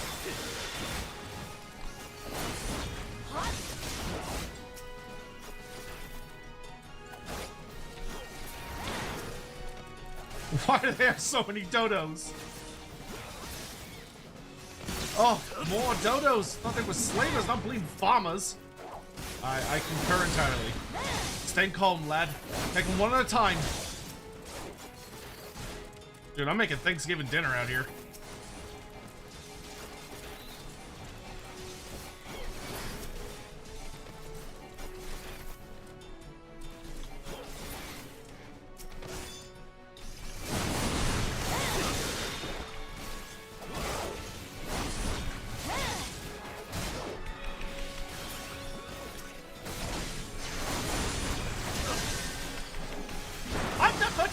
to get underfoot! You're not the only ones with reinforcements. You took your sweet time. Let's get this mopped up already. I actually really like this quest. The whole gimmick where they're like, hey, we're gonna teach you an ability and you need to use it in a specific way to deal with a new mob. That's fun. That's cute. That's very cute.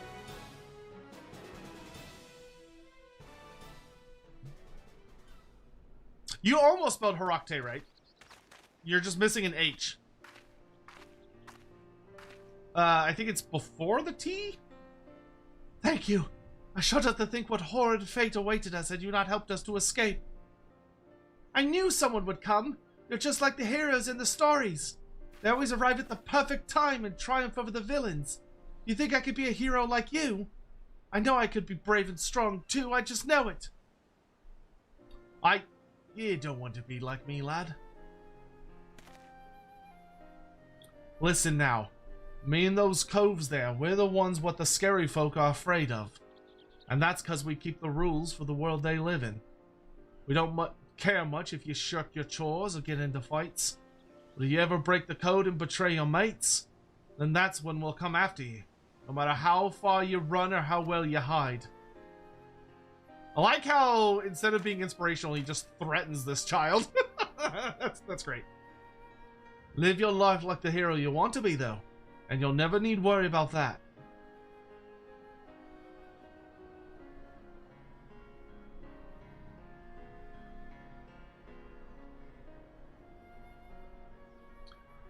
Hey, you two can stubble it and all.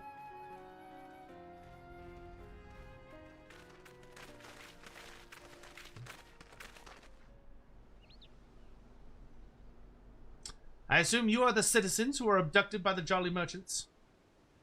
I am Captain Malala of the Yellow Jackets. Maelstrom Command has entrusted me with conducting you to safety.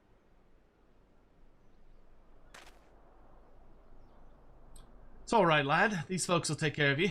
Go on, you'd best not get left behind.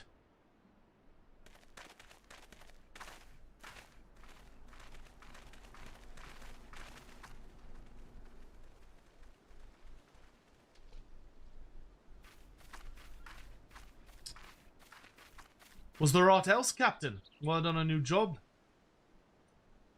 A job? From me? For you? How patently absurd. Why, I'd rather hire a sewer rat to mind my larder. Was it during one of your jobs that you turned airport into a slaughterhouse? What dark age is this that we must employ assassins to enforce the law? It is this continued dalliance with the underworld miscreants such as you that prevents Lemsa Lomensa from ever fully expunging the stain of piratical infection. Look at those weapons you bear. A civilized person uses such implements to carve meat or peel fruit, and leaves them at the table where they belong. Do you perhaps clench them twixt your teeth as you swing over rails like the pirates you hunt? Our fair city is no place for those who refuse to abandon the brutish ways of the past. The only champions of justice this nation requires are the valiant and forthright soldiers of the Yellow Jackets. What is she, fucking like the... Oh my god, I can't remember. Never mind. The Sheriff of Nottingham. There we go. Jack, what the bloody hells does this cull want with us? I've not the foggiest idea, love. Just smile and nod. I've not come here to be patronized. I've come to put a decisive end to piracy in all its forms. Consider this visit a gauntlet thrown at the collective feet of the Rogues Guild.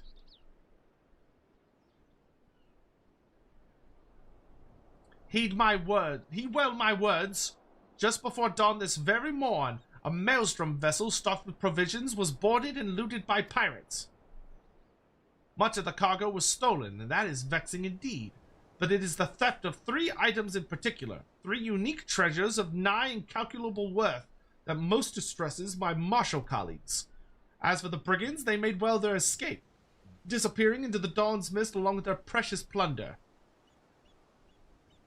A rum tale? What's it to do with us? I challenge you. A contest to reclaim these stolen treasures. Should my yellow jackets and I succeed in retrieving the greatest share, I shall formally propose the abolition of the Rogues Guild. Upon review of our achievements, the Admiral will surely concede that your unscrupulous institution has outlived its usefulness. Ah, blow it out your wattle. I've better ways to spend me time. Oh, do you now?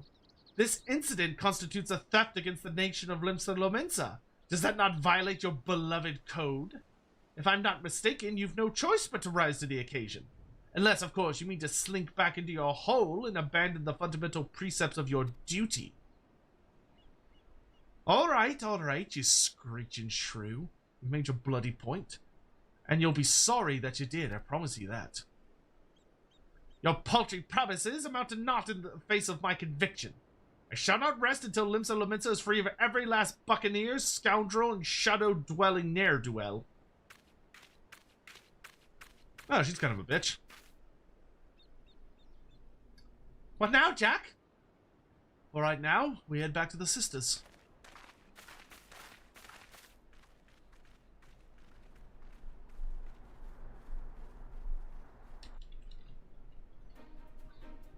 Who gave that small child a gun? Alright. Let's go turn this quest in, then we're gonna do our daily dungeons, beast strike quests, and then we're gonna call it a night. Because I gotta yap about Sail the Faithless in a few hours. Well, not a few hours, but a good number of hours. Speak of the devil, hi Hawk.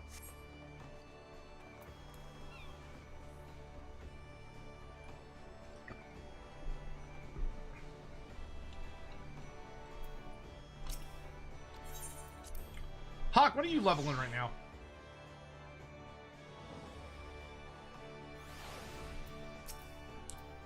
For a wee lass, that Malila's got some bollocks. And it seems she's done well from what Whiffstole pirate stock. I don't take kindly to Cull's pulling my strings, but the shrew's right. The code's been broken and we got a job to do. From the sounds of it, though, them coves know what they were about when they cloyed them treasures. I'll need you at your best. It's time you learned the art of mugging. Rough up a Cull in just the right way, and he'll give up more than what you'd get if you just plain knocked him off his arse. Me and the lads will be busy whittling the story on them bitten baubles, so you're free to head out and sharpen your skill. Might even be as you'll pocket some extra blunt while you're at it, eh? Alright, this time let's get a hat.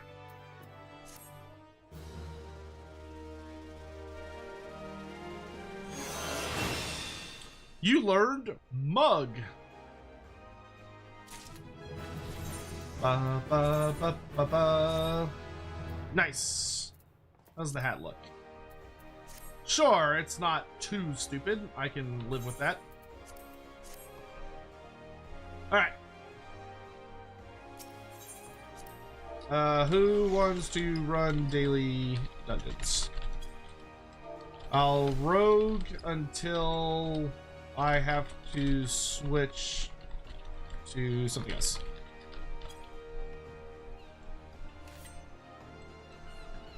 So what does this do? Delivers an attack with 150, increases target's damage taken by 5%. Ooh, that's nice. Oh, is that a healer? Nope, that is a... Oh, you're Black Mage. I assume that's Black Mage, yeah. Think it's just me? Okay. Alright, let's try to get a leveling dungeon. 6 minutes. Ugh.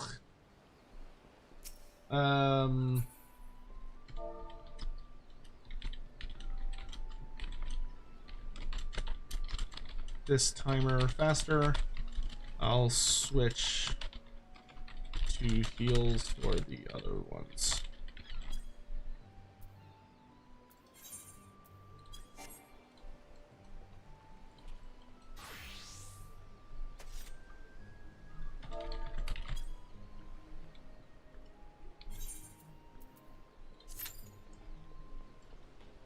One minute faster. Oh, well. Better than nothing. While that's going, I can just work on my hunt. That's fine.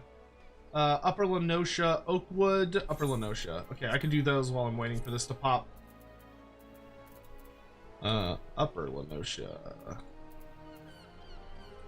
Oakwood.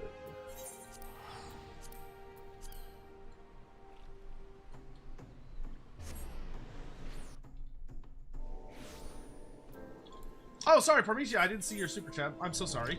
Hopefully you're still here. Any new special character mention? Not really. Well, Harakte. Yeah, so Harakte was brought up. So he's still canon. He still exists, which is awesome because that means the lore from Knight's Dark Masters is still mostly canon. Which also means that the fucking Nagash trilogy is wrong. Still. I need to do that as a video. I need to do a whole video where I just dissect the Nagash trilogy. Probably do like one video per book. And I just break down everything that's wrong with those books and why you shouldn't ever read them if you like lore, because they're awful. And all they do is lead you astray. Wild Wolf. Oh, I need a... There we go. Oh, interesting. Mug is on a different timer. That's cool. It's an instant cast. Put that down there then. I like that.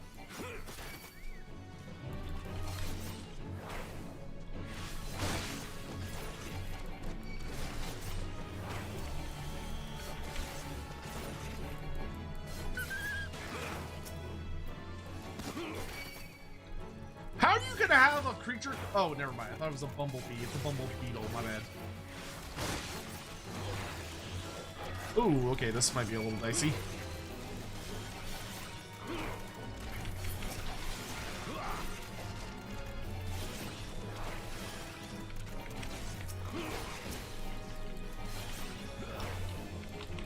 Yeah, Wild Wolf, if you could fucking die, that would be great.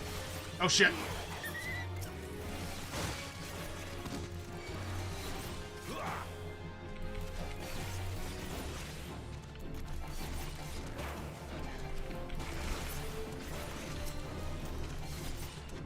Good job, Sadie. Way to tank the dog.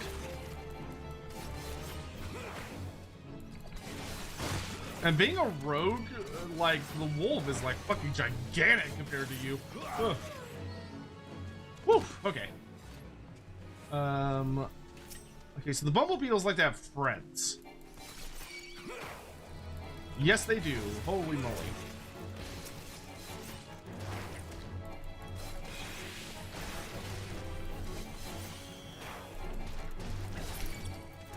Please say I only have to kill 2 of those. Nope, I have to kill 3 of those fuckers. God, these stone shells hit hard. Ugh. Okay, I almost have all my stuff back up.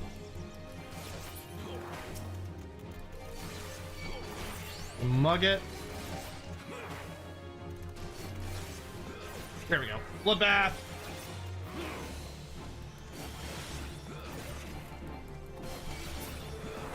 Okay. One more bumble beetle. Okay, and this one doesn't have as many friends. That's good.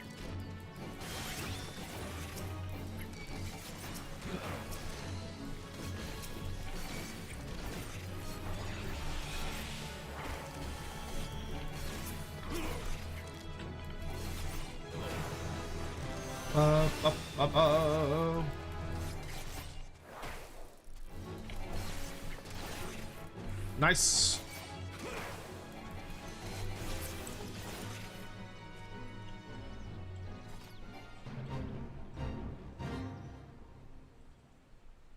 I'm below the recommended level.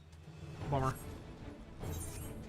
I should probably go find someone that I can buy some gear from. See if I can maybe get some better gear. I think I'm a little lightly prepared.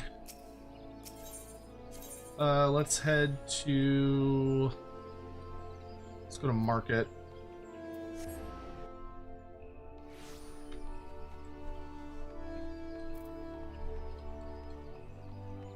Hey, Hippopotamus, what's up, brother? See if I could find me just like a weapons merchant.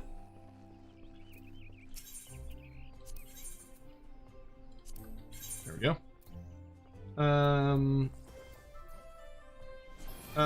God, I wish it would show me only items that I could use. Here we go. Let's see. Okay, no, I'm good on weapons. I need armor. Jeweler would probably be good too. Oh, of course. Ah.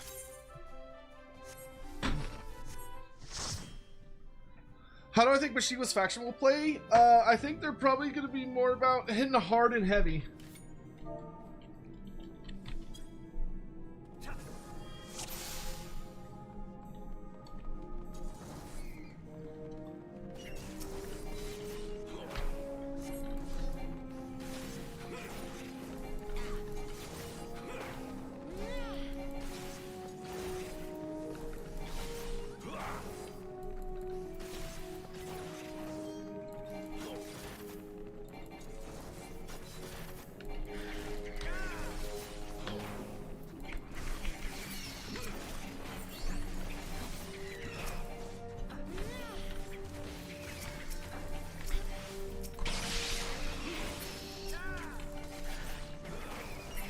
Is that Conjurer?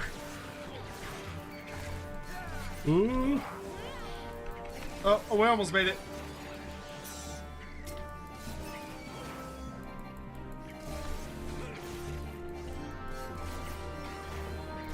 Gotta give the baby healer a little grace there.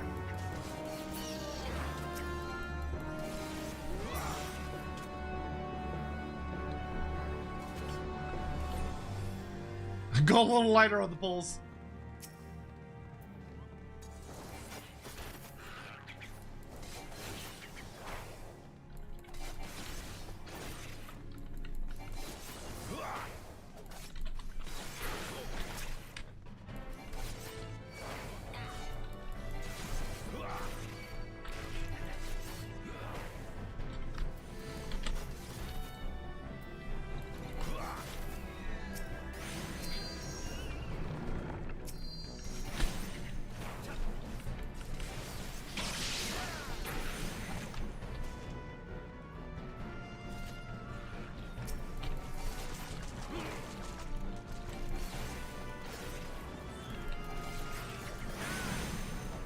Make any good progress tonight? Yeah, we basically finished.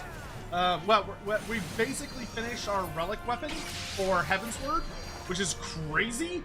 Literally, the only thing I have left to do is I have to buy an item that is worth 500 elegant tomestones, which should take me maybe a week, give or take.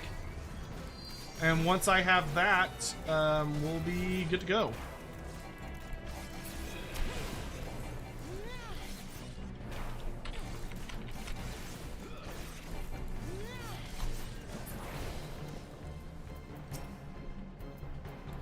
Oop, that's not the button I wanted.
The Cattery.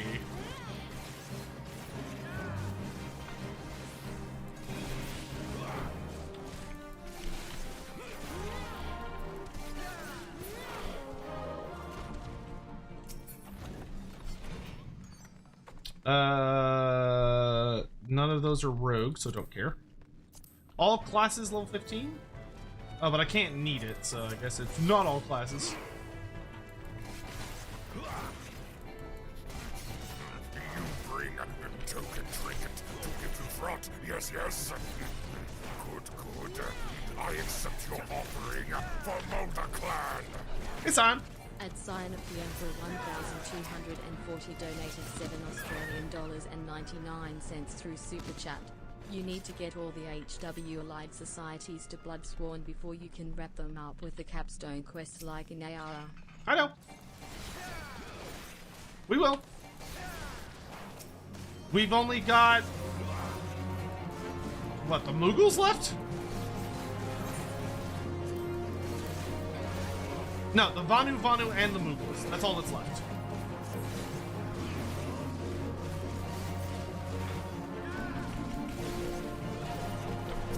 Let's get rid of the ads.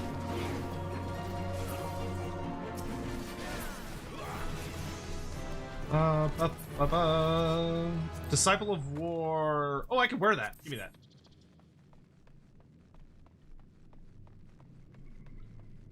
Nothing like when you're going through dungeons and you can actually, like, wear shit. It's so nice.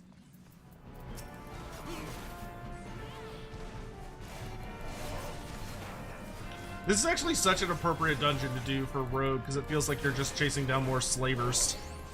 This is basically what these guys are. They're just slavers working with Sahagin.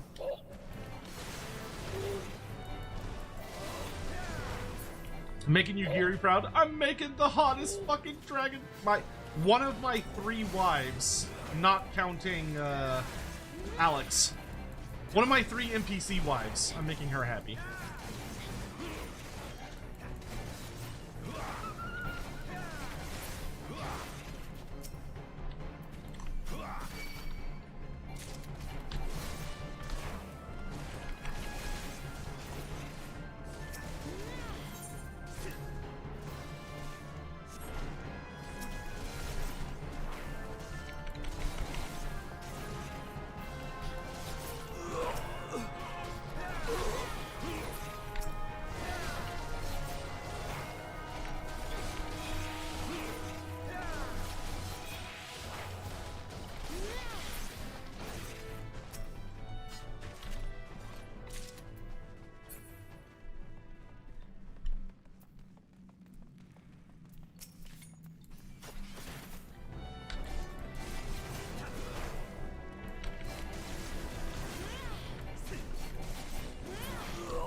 Round 2.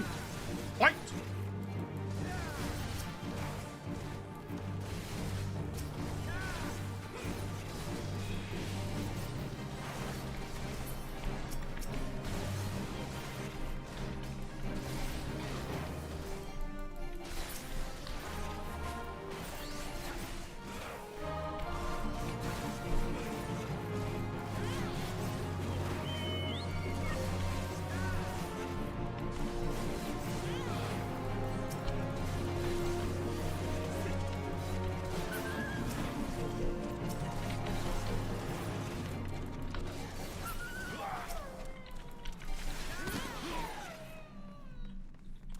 I always feel bad killing the puppies.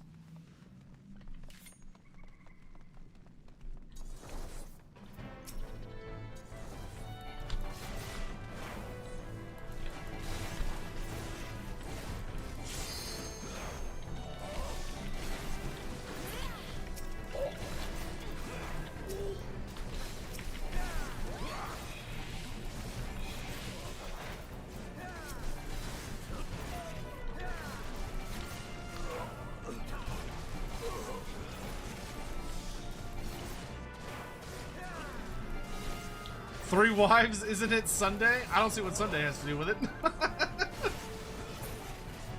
Listen, just because I have biblical levels of greed doesn't mean anything, all right? Judge me as you will. But I know what's good. I know what's good. And if I can't have any wives in real life, I might as well triple up in virtual reality.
Woohoo!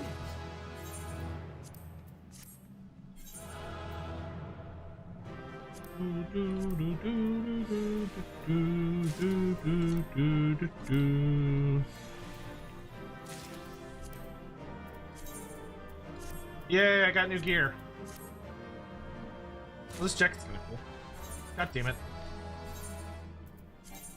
And I got some what did I get? A Lancer's arm I can't use.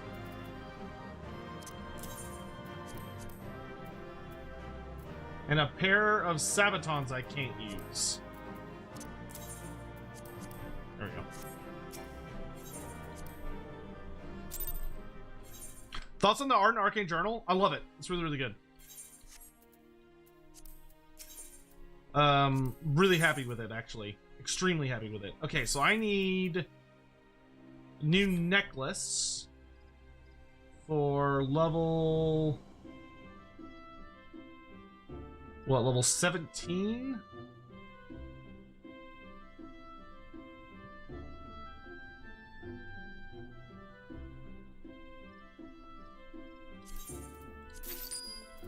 I also need... I'm good on wrists. I'm good on rings. I'm good on boots for the moment. I need new leggings. Where the fuck is the, like, Battlecraft supplier that gives me armor?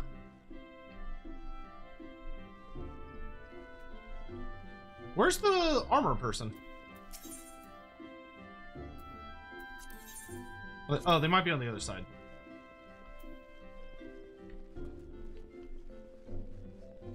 Apothecary, tradecraft, mender? Nope, you just repair shit, which, like, what do you do?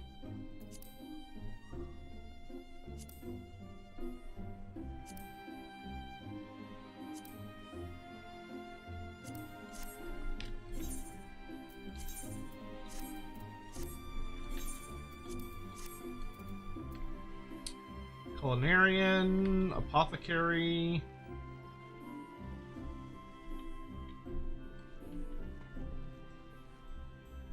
They should be in here. Does the tailor? Oh, it's the tailor. Okay. What the fuck? Oh, I'm 22. Dang it! You bring I'm sitting here buying shit. Trinket to give to Throt. Yes, yes. Good, good. I accept your offering for Mulder Clan. At Sign of the Emperor 1240 donated $7 and Oh, thank you. 99 cents through Super Chat. I really hope we get all 3 of the remaining Sentinels as LHs for Cathay in Total War. Think that's likely? I would say there's a pretty good chance of that, I think. Goat skin jacket. What am I wearing? I'm fine with level 15. I don't need to go up to 20. 15 is fine. 15. Okay, so I need... I say that and then I bought a hat. I need pants. Pants are what I really need.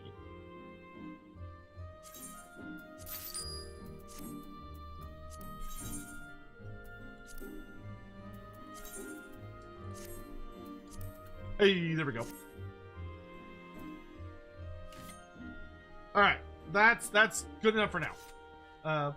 Alright, now we can do the rest of our dailies to get some tombstones. I'll switch to Scholar, because I can always level Scholar a bit more. Okay, back to dailies.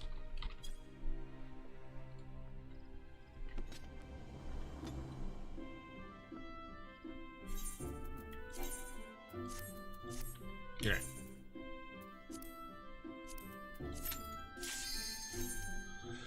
It's so fast when you have a tank and healer. I really hope we get all the 3 remaining Sentinels Legendary Heroes for CATHAY. You think that's likely? I don't know about likely. I think it's possible. I wouldn't say likely. I'd say possible. Having, considering that we know we're getting at least one non-whatever, and I also think we're probably going to get, what's-his-face? Oh my god, I haven't done this dungeon in like 1,000 years. Holy shit.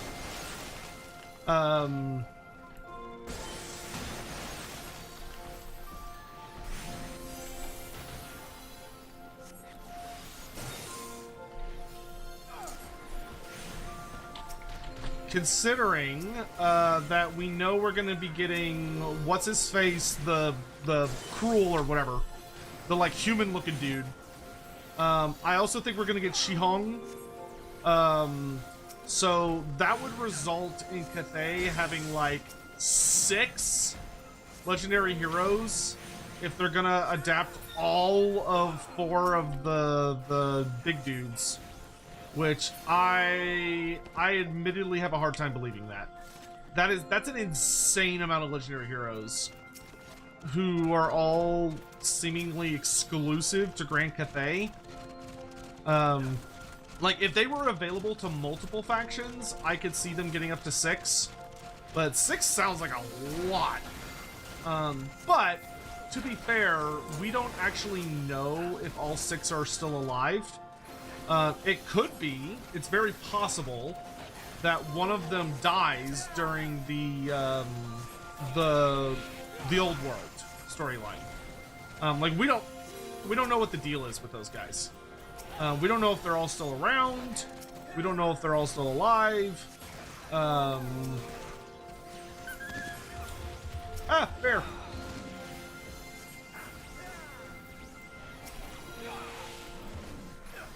So, we'll have to see what happens. But I think, I bet we get at least one more of them. Not sure if we'll get all of them, but I do think we'll get at least one more.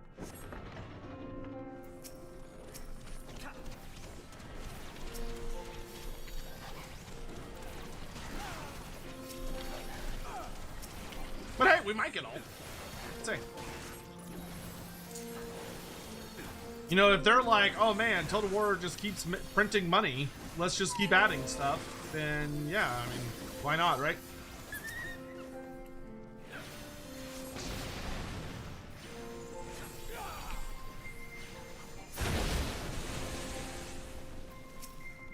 One deal.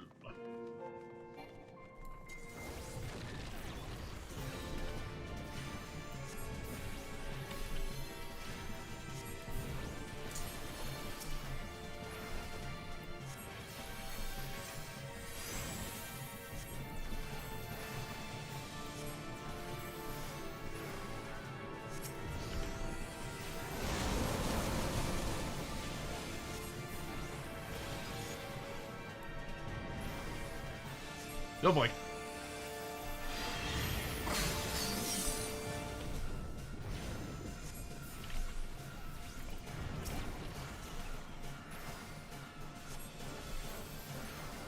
I got barrier for days, boy.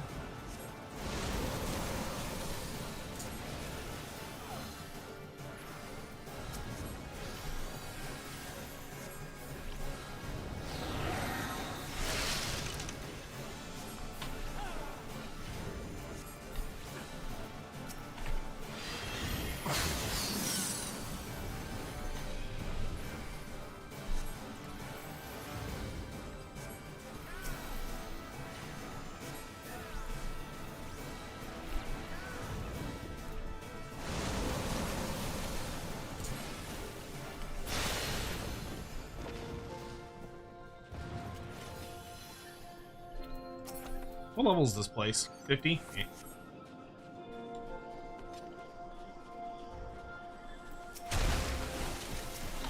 Ah! Surprise, Gobu!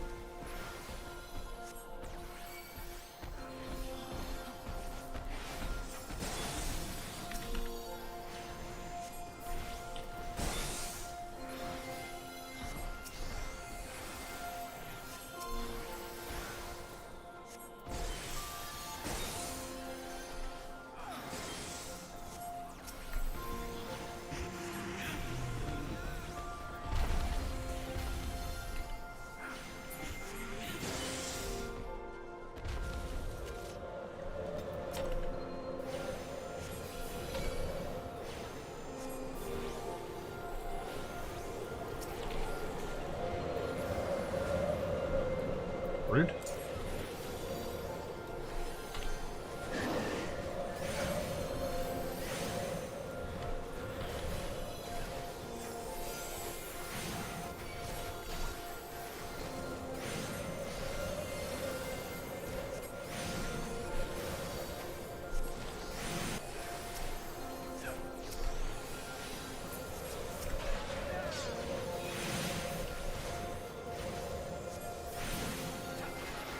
Oh, this area is really annoying.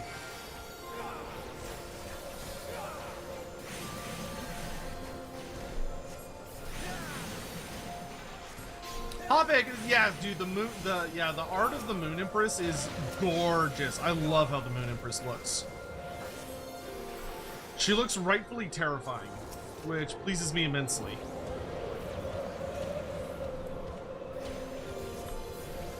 She deserves to be spooky bitch, the spookiest bitch that ever bitched.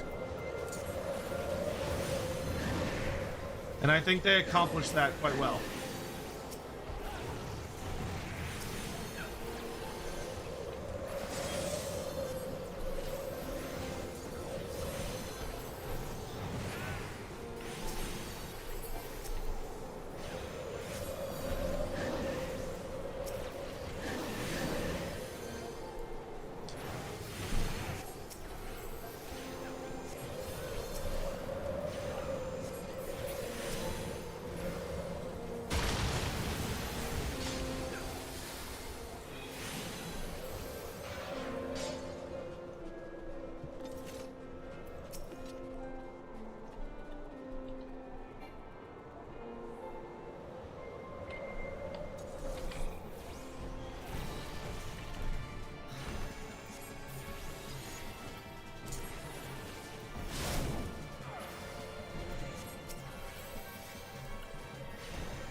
Ah, I fucked that up.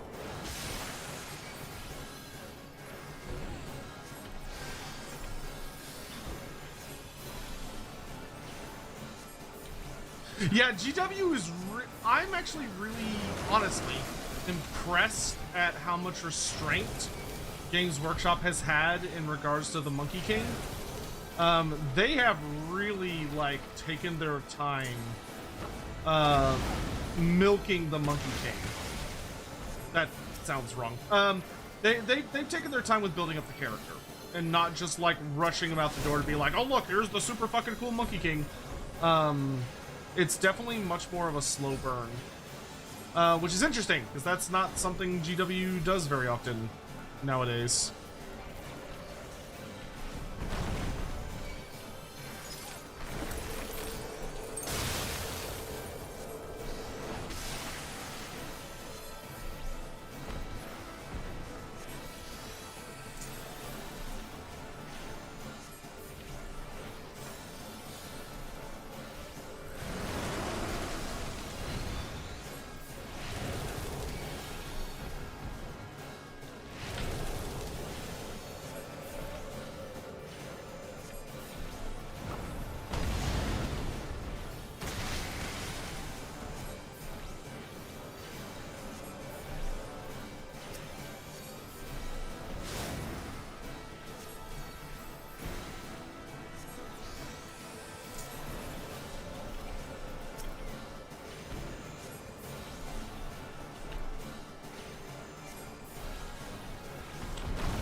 Alright.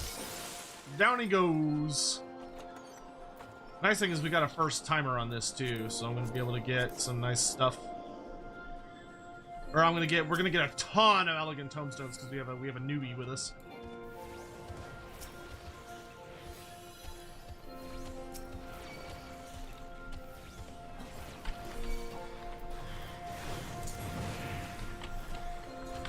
Good fucking grief.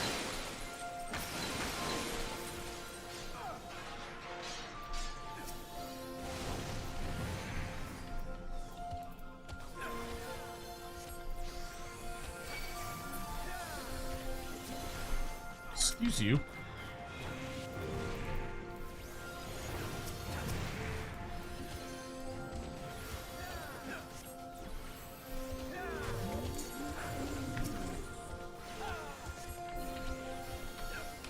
These ice bombs can eat my entire ass.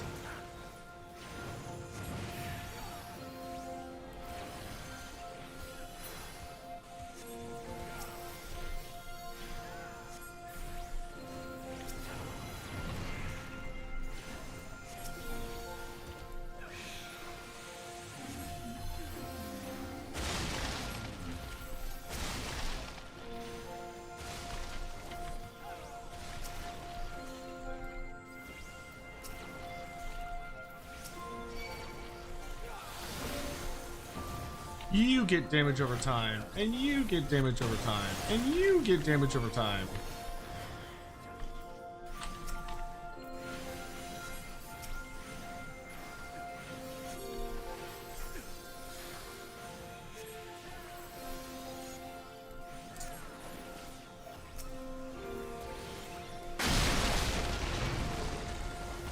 Oh, hello.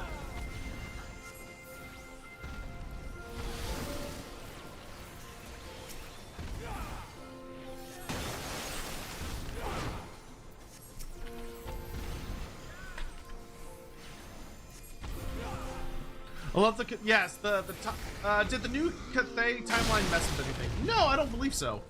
I think the timeline was actually pretty good.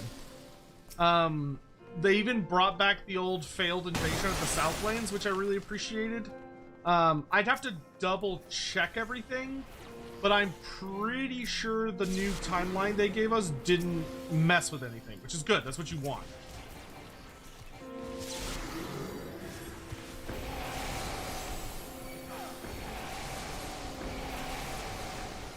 Jesus fucking Christ. Give me a full-time job, why don't you?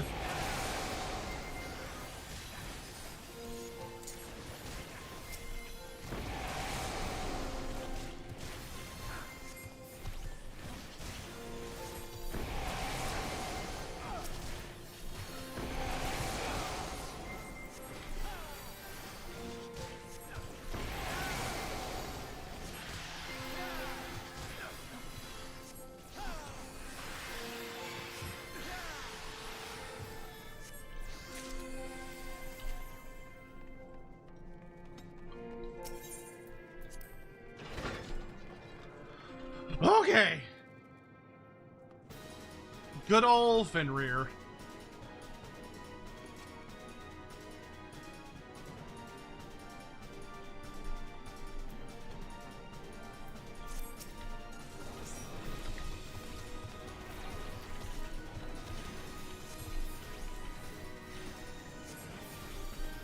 Was this the first time? No, humans were always made for the old ones. I remember we had a bit of a discussion where I think Andy may have suggested that the book wasn't stating it, but I didn't agree with Andy's theory on that. I don't think it needed to explicitly state it. Oh, get behind the thing.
ooh, ooh, ooh.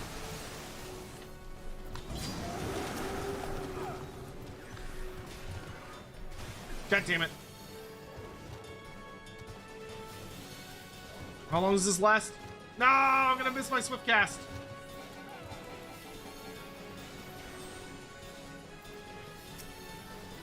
Don't die, Hawk. Okay.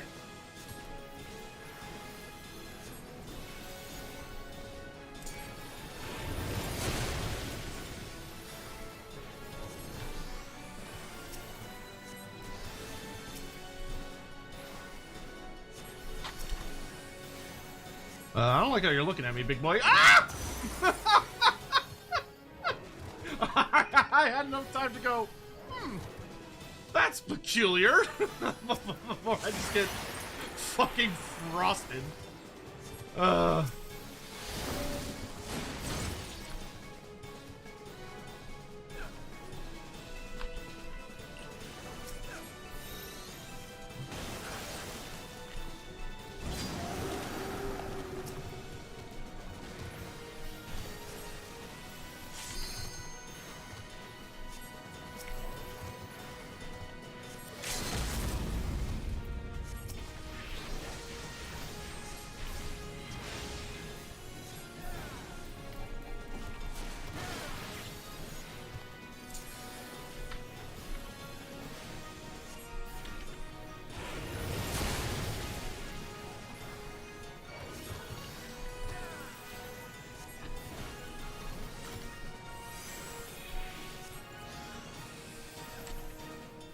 Yeah, I'm not falling for that again.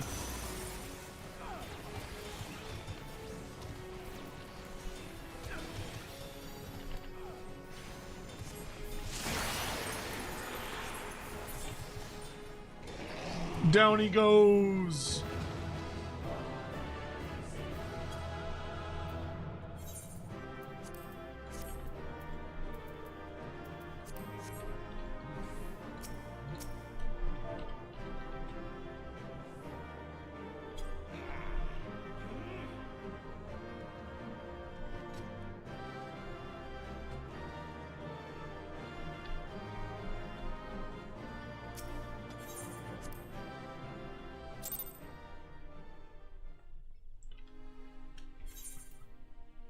Alright, all we got left to do really is a trial.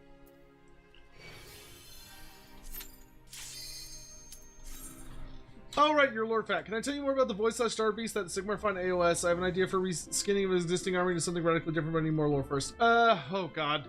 So, we don't know a lot about the Void. We know tidbits and bits and pieces. And the general, oh god, I don't even, trying to think of how to even get into that. Generally the gist, is that out in the void, which is the space between realms, there are things. There are nameless horrors and unknown entities that reside in that space. Many of them are like completely unknown. They don't have names. They just are, and they date back to before the realms even formed. Like they're the nameless things of the abyss. Think like kind of Tolkien's nonsense. But outside of them, you also have the God Beasts. And what the God Beasts are is that they are primordial entities that existed when the realms were young. And ultimately, they are believed to be, well, they just are, the foundational primordial dads, so to speak, of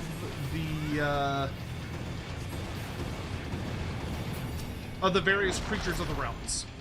So, like, there's a god beast of giants, there's a god beast of dragons, There is a god beast of Charybdii. There's a god beast of Hydras. There's a god beast of Griffins. There's a god beast of Phoenixes. There's a god beast of literally every fucking thing you can think of. If it's a creature, especially if it's a monster. Oh, that's not good. Ow. Then there is going to be a god beast associated with it.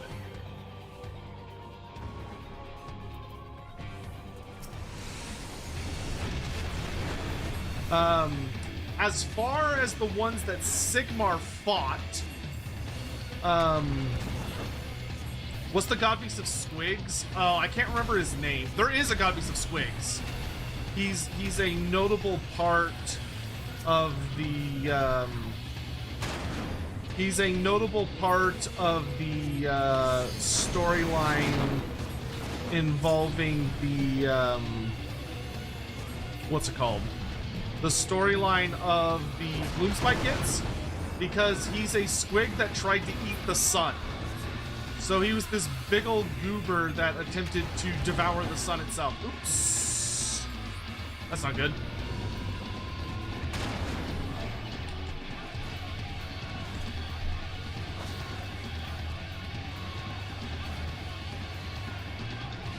Resurrect me, you dimwit.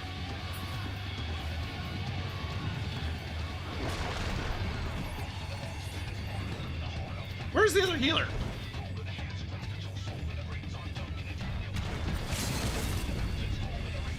Ah, whatever, they got it.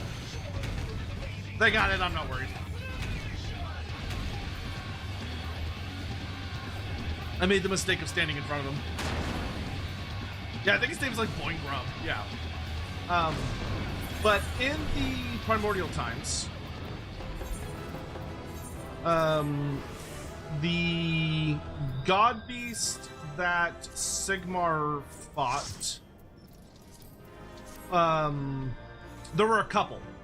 The biggest ones were, oh, I can't remember what his name was, but there was a multi-headed bone hydra, which is as terrifying as it sounds.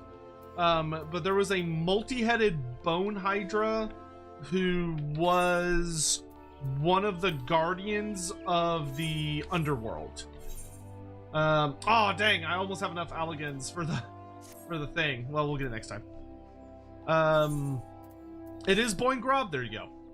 All right, I'm gonna switch to what's the lowest leveled of my various 70s. I'll do Dark Knight. Good job, Hawk.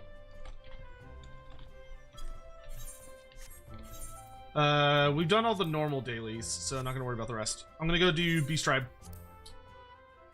Thank you for the help, Hawk. Appreciate it.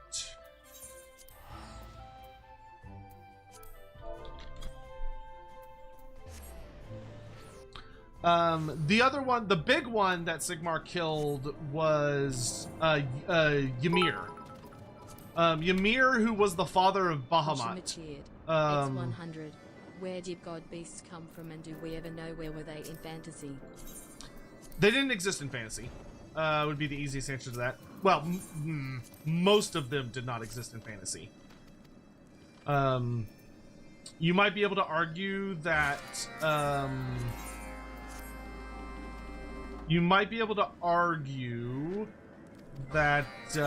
right, Hawk, thanks for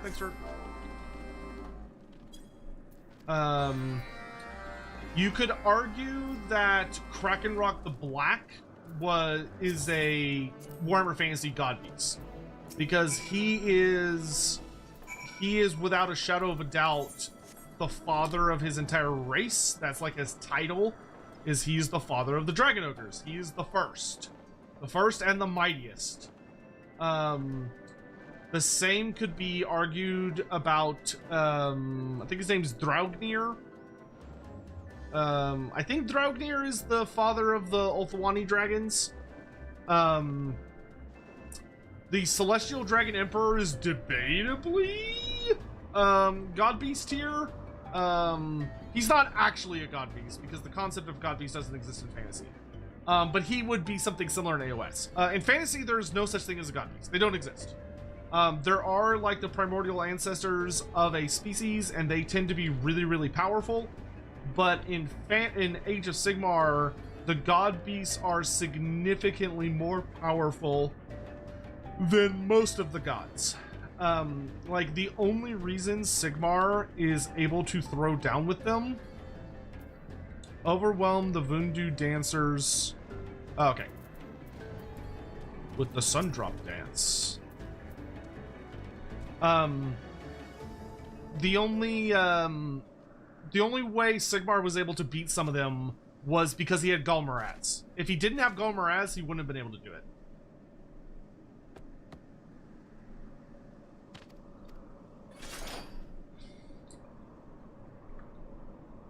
Yes, we're gonna do a Lore Beards on Tuesday, covering all of the new lore.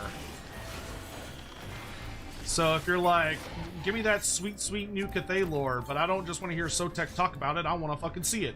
Or I want a full thing on it. That's gonna be your time for the full thing. I am intending on putting out, we'll see if I actually do this, y'all know how I am. But I am hoping and intending to put out just kind of a not super crazy long video to just go over what I consider like the most major notes of the new Arcane Journal. That way you can kind of go into Lore Beards with a like, okay, here's what we're going to talk about mentality. But y'all know how I am when it comes to making video stuff, so, you know, take that with a grain of salt. Apparently I need to go down?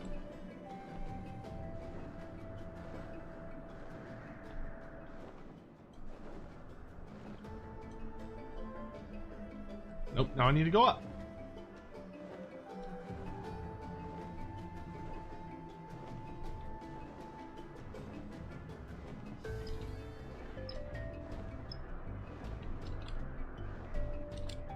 The fuck am I looking for here? Oh, here we go.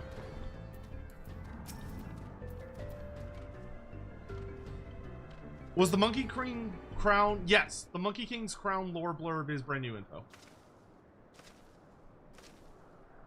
Or no, it's not Nimir, sorry. The father of Bahamut that Sigmar kills is Yimnog. That's his name. Yimnog, who is the father of all Titans and Gargants.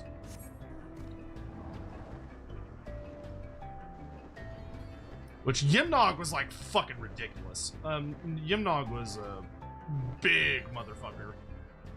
We actually have a piece of art of Sigmar. Well, it's a piece of like, how do I say this?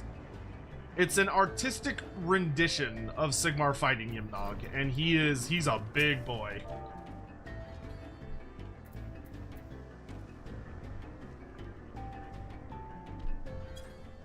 Oh, Ben, that's very kind of you.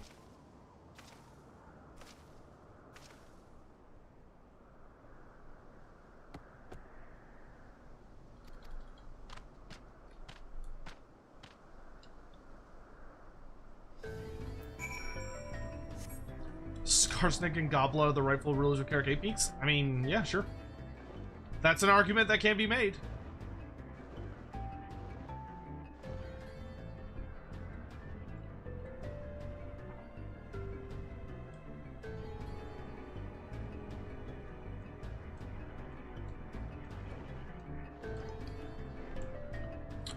It doesn't have to be anyone in particular, but if someone in chat is bored, would any of y'all be willing to check who won the Lorebeards poll for fantasy? I put up a poll like last week, I think, and I'm just curious if y'all take a look at that, if you could find the winner.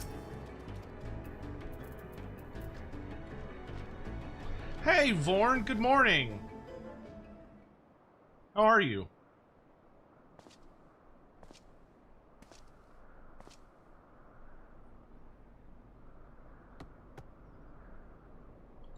Man, these quests are very fond of you spamming the fuck out of the sun drop dance.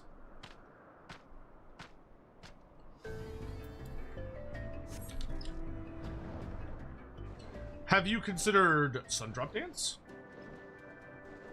But perhaps you could do sun drop dance?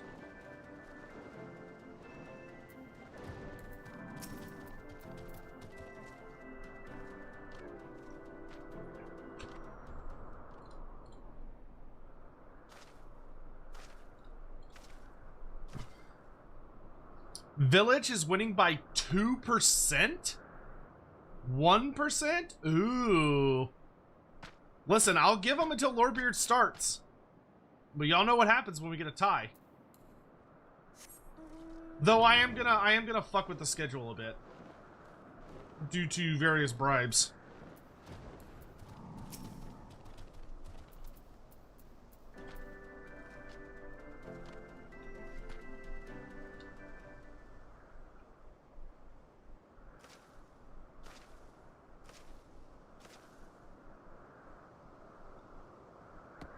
Because chat, I mean, y'all have until Lordbeards actually starts, or ends, I guess, to vote. So, I mean, if someone can manage to force it into a tie, we'll see what happens.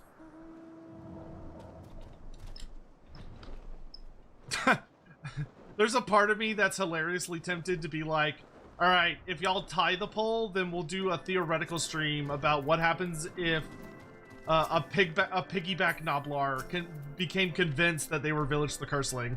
So it's just like two Noblars stacked on top of each other, pretending to be Village. That'd be funny.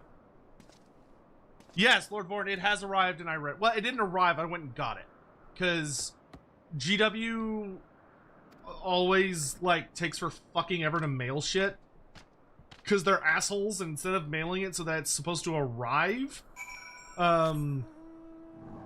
on the day of, they send it on the day that it comes out, so you have to wait like another week or whatever to get it, and I'm like, fuck that noise. So I just went over to GW today and picked it up.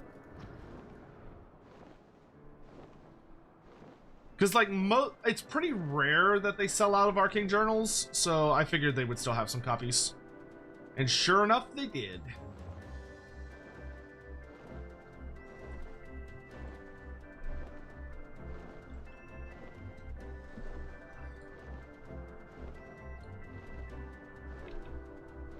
What am I doing here? Dig a hole. Okay.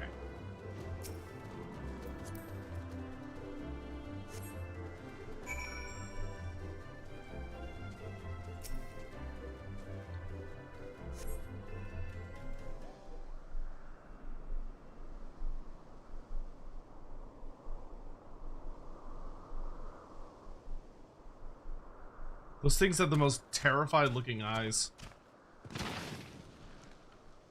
Kind of sad Val's Anvil lost. You know, there's always next time. Nobblers versus Halflings, who would win? I mean, I would say rather reliably that Nobblers are more dangerous than... The average Nobblar is going to be more dangerous than the average Halfling. But that's more due to the culture that Nobblars live in.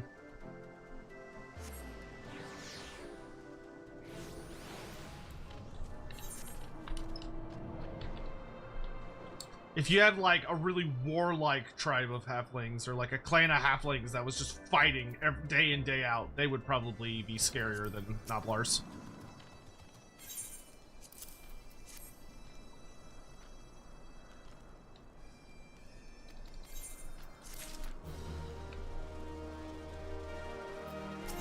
Oh, I forgot that I get tomestones for these.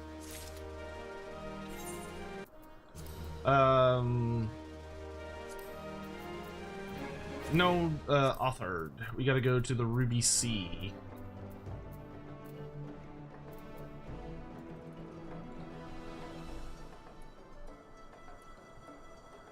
I wish there was an easier way to get to the settlement, but whatever. Yeah, I might actually get enough tomestones for my blade. I'm not gonna do it today though, no matter what. Oh no, this does take me right where I need to go. Oh, thank goodness. Okay. Zukin, give me some quests, dude. I'm not gonna read these right now, I'll do that another time.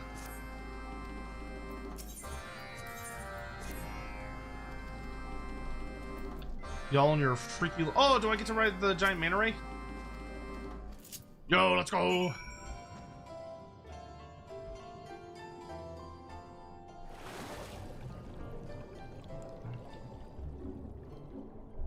What am I doing with this big bitch? Feed him swarms of krill. Okay. What are you, a whale?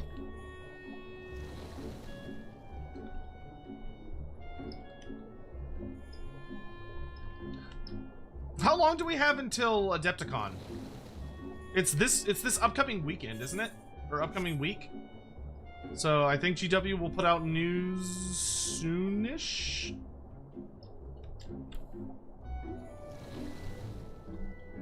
Nice. Okay. Next we're gonna go into here.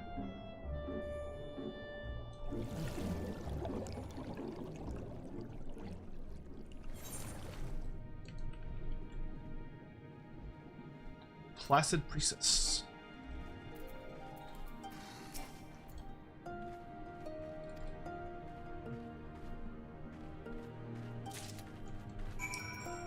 Okay.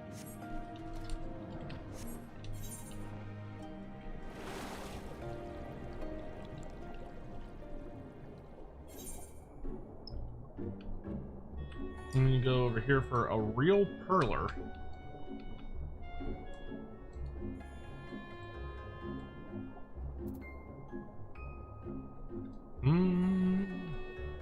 Da da da dee.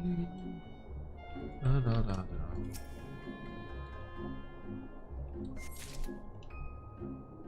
Okay. Another one.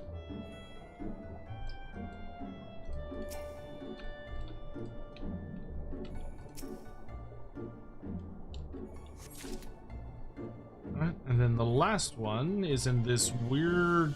Oh no, that's a water sprite.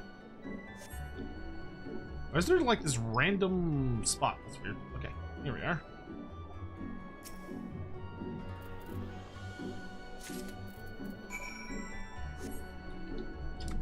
Alright, and then we go back here.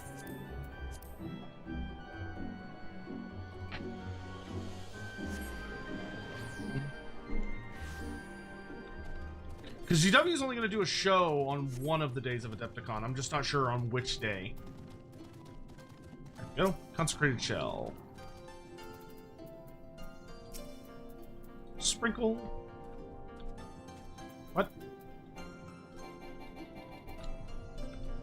What do you mean? Oh. Okay. I had to not be targeting it. You may now pray. How do they have a pray emote and not a fucking like yawn emote?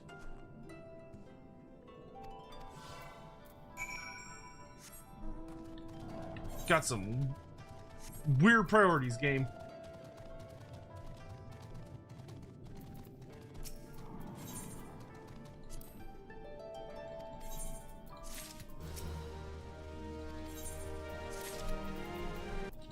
Wait, what? What quest have I still not done? Oh, I have to deliver the pearls. Okay. To who? Who am I delivering these to? Oh, way the fuck over there. Holy shit. Okay.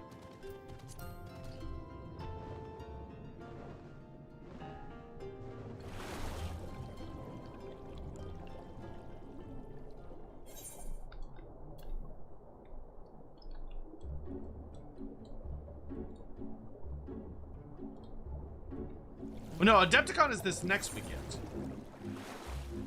Because it's the last weekend of March, I think.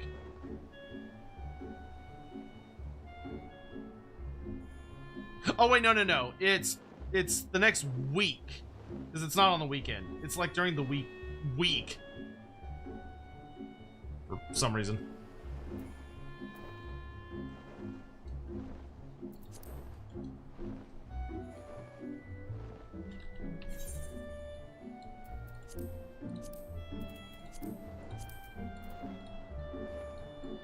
I haven't finished exploring the locks. Man, I need to take some time for that at some point.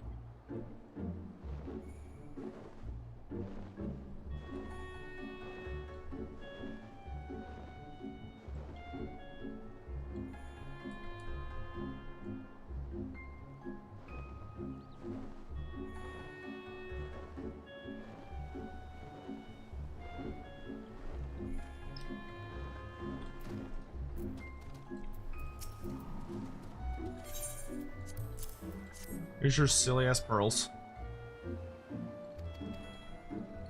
A new Cetra model? Don't do that. Don't give me hope. I would be genuinely shocked if we got a new Cetra model. I would be happy. I would be so happy. I hate Cetra's current model so much.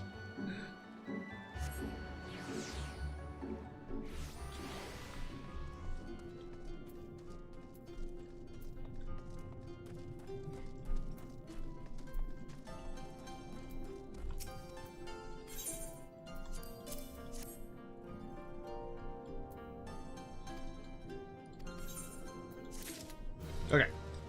Next, we're off to see the Moogles. I gotta piss real quick, because I'm gonna lose it if I don't.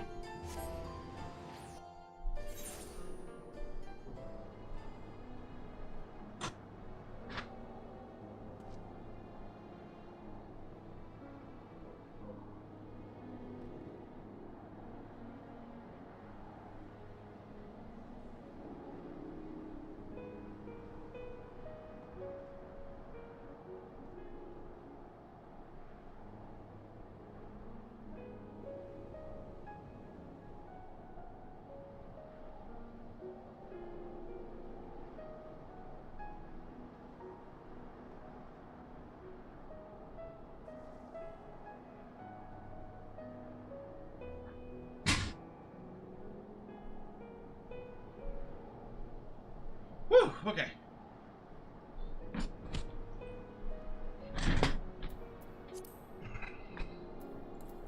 We need to switch to Leatherworker. Then go do our dailies.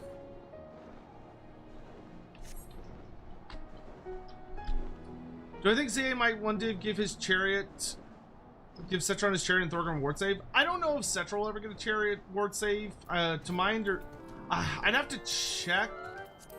To my understanding, Cetra on the chariot is performing relatively well. I am not sure if it's like underperforming still, and if it like I would love for it to get a ward save. I just don't know how it's doing in the grand scheme. Like I don't know if it's like, oh yeah, no, it's performing terribly, and the kitty is still like vastly superior. In which case, you know, that's a conversation that can be had. The Throne of Power, though, the Throne of Power gets me all kind of upsetty spaghetti.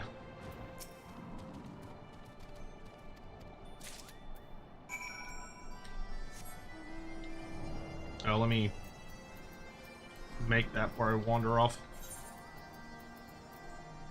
It's Guardian Cuisine. Okay.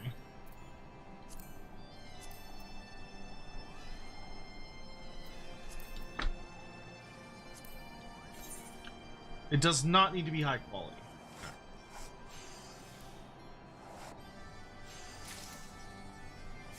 Yes, there is a rumor of a new starter kit for Tomb Kings versus Wood Elves, which, if that's true, we're probably gonna get like a bunch of new kits.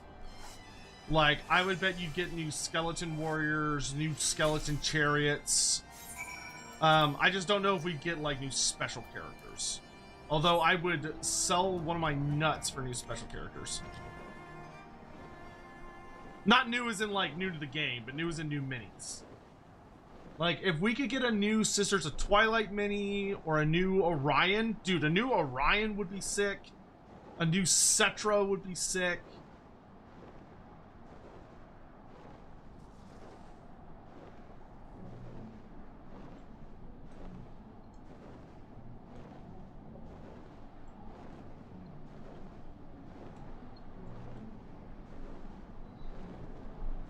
If they gave us new basic bitch Tomb Kings, I might actually consider starting to collect them. Honest to goodness.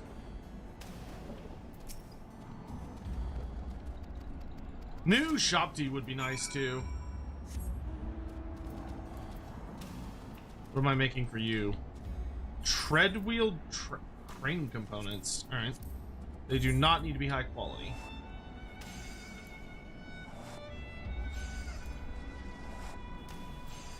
Okay, let's do this. Just to be safe.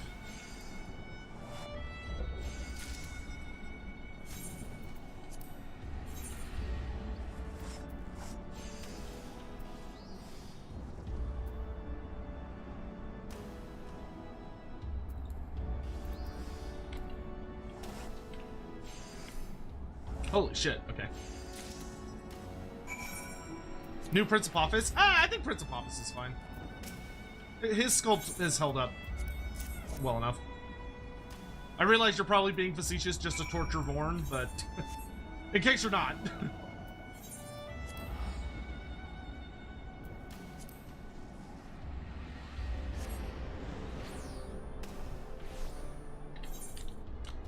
Like, if what else, dude? If what else could get, like, new Glade Guard, new War Dancers? Oh, new War Dancers would be so nice.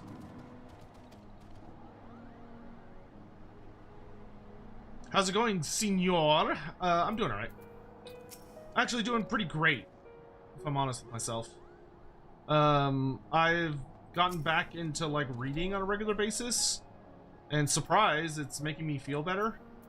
I'm still stressed out about a lot of things. Like, I'm still stressed out about a lot of work things. I'm stressed about, like, Lorebeards.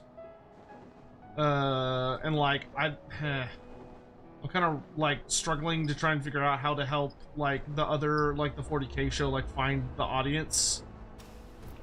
Because I think there are people out there that would really enjoy it. They just don't know about it. And I'm not really sure. It's weird. Like, when I built up my channel and community and stuff, and I like did everything I did with you guys, a lot of that was like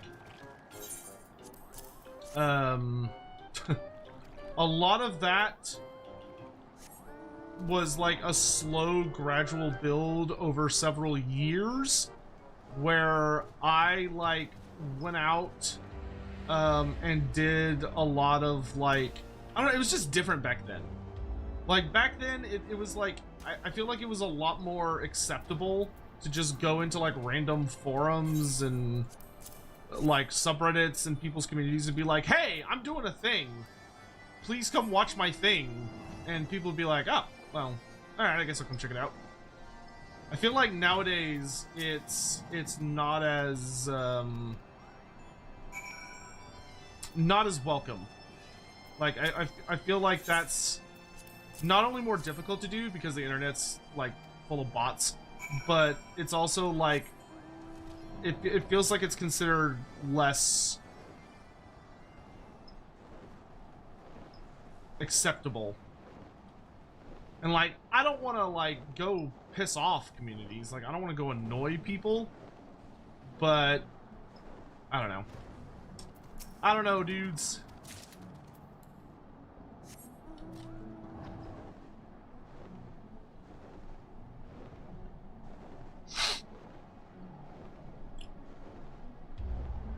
You thought about doing more collabs? That might be one of the big things, is I may need to start asking various streamers I know. Not streamers necessarily, but streamers, authors, and stuff. They got somebody on, but they did the... they did something that I call almost like Lorebeard syndrome, which I'm not a fan of, by the way. Which is that whenever, like, the episode is going to be special, or there's going to be, like, a guest or something, for some reason, one of the hosts is almost guaranteed to not show up. And it's like, ugh. Because I know they had somebody on, but I think it was just Ross, because I think Alexis had some kind of, like, family thing she had to do that day. Which is just, like, the way the universe works, I feel like. There are some... I don't know, I need to... Maybe I could talk to some of my VTuber buds, or ask some 40K content creators if they'd be interested in coming on the show. It's just tricky because, like, I feel like you want the people... I feel like you want the show to be at a certain... Like, it's got, like, a really good feel going to it. Before you start inviting on the heavy hitters. But it's just tricky. It's just tricky.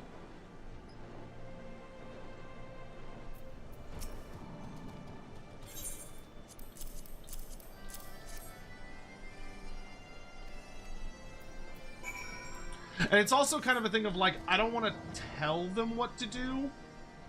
I don't know if maybe that's what I need to do. Like, maybe I need to, like, dictate the stuff they're gonna do instead of just kind of letting them do whatever. I don't know. I feel like I tend to have a really, really good handle on what people want to hear about. But I don't know if that extends to 40K. Tricky.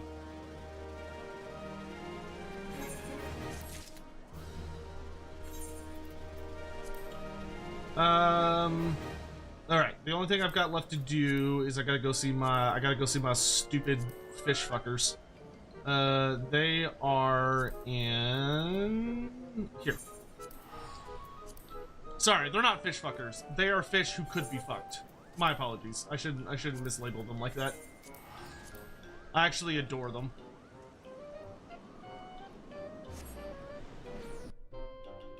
I know they want to get ADB on. Everybody wants to get ADB on. I don't think anyone we know knows ADB though.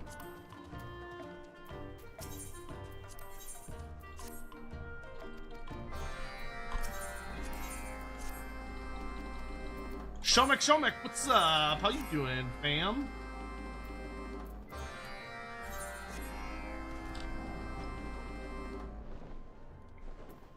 Part of me wishes I didn't have Lord Beards tomorrow because I'm staying up way too late tonight. It's already 3 a.m. It's alright though. Sail should be a relatively easy episode. There's not a ton to go over. Like, there's not a massive amount to go over with him necessarily, but there's a lot of like fun theory crafting. And there's like discussing all the stuff that Total War added to him as a character and yada yada yada yada.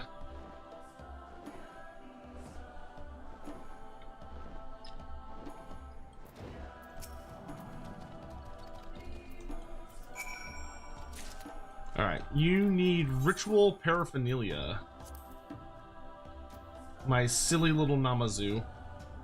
Ritual paraphernalia. There we are. Does not need to be high quality. I hit the wrong button. Holy moly, I hit the wrong button. Alright. Let's do this and do this. Then we'll do this.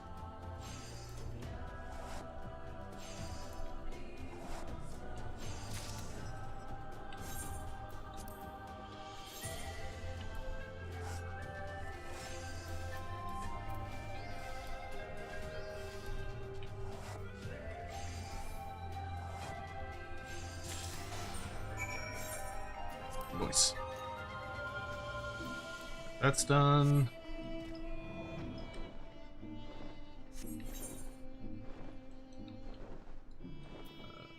Oh jeez. Okay, I'm just gonna teleport.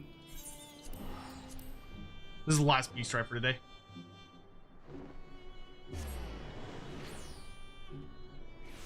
I feel like I recall Ross mentioning he knows ADB. Oh, I don't recall that, but my memory could be wrong.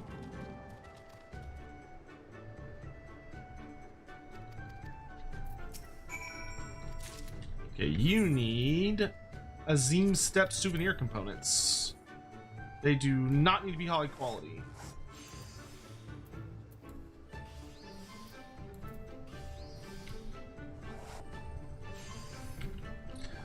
Mount Life Packet says, I can honestly say that 40K Lord Beard is getting better and better in my opinion. I think the chemistry and flow is building pretty well, and I do think the structure of the show is strengthening. That's really good to hear. Honest to God. That's the kind of shit I need to hear. Because, like, I don't have time to watch it. Like, I just don't. So, like, I'm just hoping it works itself out. And, like, I just hope it's fun and, like, it's getting better with time. Because I don't have time to check. I can't go in there and watch. Who is ADD? ADB. Aaron Dowdsky Bowden? He's an incredibly famous author for Black Library. And a lot of what you know as, like, Imperium lore is basically stuff that he made up. Like, if you meet someone that is a big fan of Warhammer 40k, particularly the Imperium, then what they're actually probably a fan of is ADB and his writing. He was an absolute genius.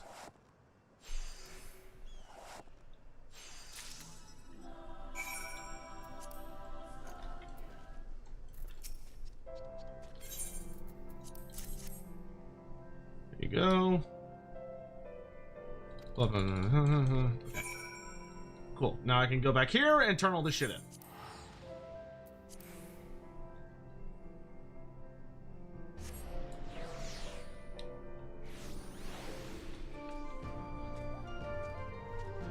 What do you think about this Scourging new game rumor for Valrak? Like, GW can barely keep up with the releases that they have, and now another Space Marine game with like Mark 7. Oh god, I hope that's not true. I mean, I'm not gonna lie, I'm already like, ugh, about the fucking the announcement they made where they're like, don't worry, after the Scouring there's more Horus Heresy to talk about, and it's like, fuck off. Like, no, do something else. Write about literally anything else, please. Oh, I'm so sick of it. Alright. Cool. Alright. Ladies and gentlemen, and anyone that doesn't fall into those labels, that is us done for this evening. I hope you had fun. I had a good time. I hope you had a good time.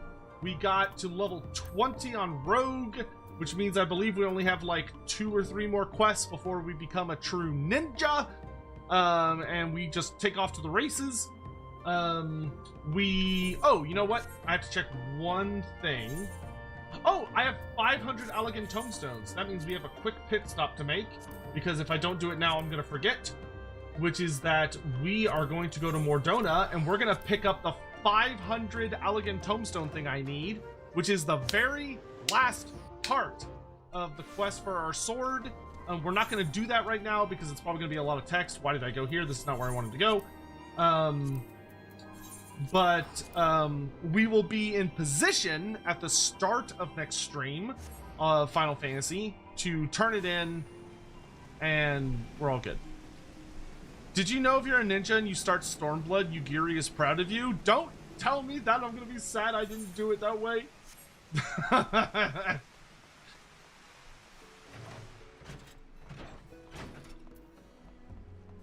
Because with this, we are officially done with our Dark Knight Relic weapon. Archaic Enchanted Ink. There you go. Alright, so next stream, we will start by finishing the Dark Knight weapon. And it'll be done. It'll be completely done. Oh! That took months. And then I guess we could, for funsies, we could start working on like maybe like a White Mage one. Or oh no, I guess we could do one of the Stormblood ones. We should start one of the Stormblood ones. If we're able to start it. I don't know which weapons Stormblood has relics for offer. But anyway, is Lorebeards Tomorrow a re-release of a previous episode? No. Lorebeards Tomorrow is an episode purely about Sail the Faithless, who we have not done an episode on yet. So if you're like, oh, hey, wait, I've seen this one before. No, you haven't. We've talked about Sail a fair bit during the Tarmacon streams and such, but it's going to be a purely dedicated episode to just him.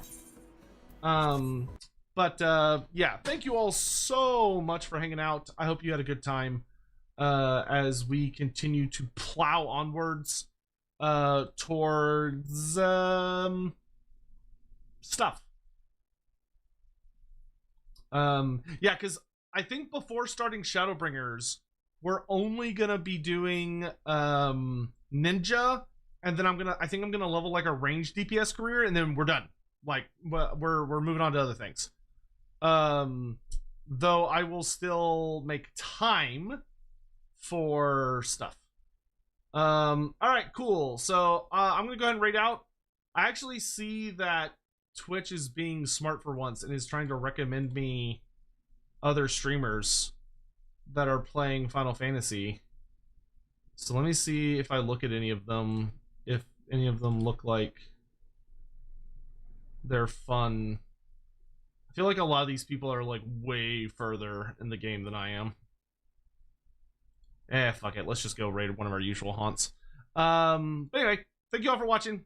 I'll see y'all for Lordbeards in just a while. Take care. Bye.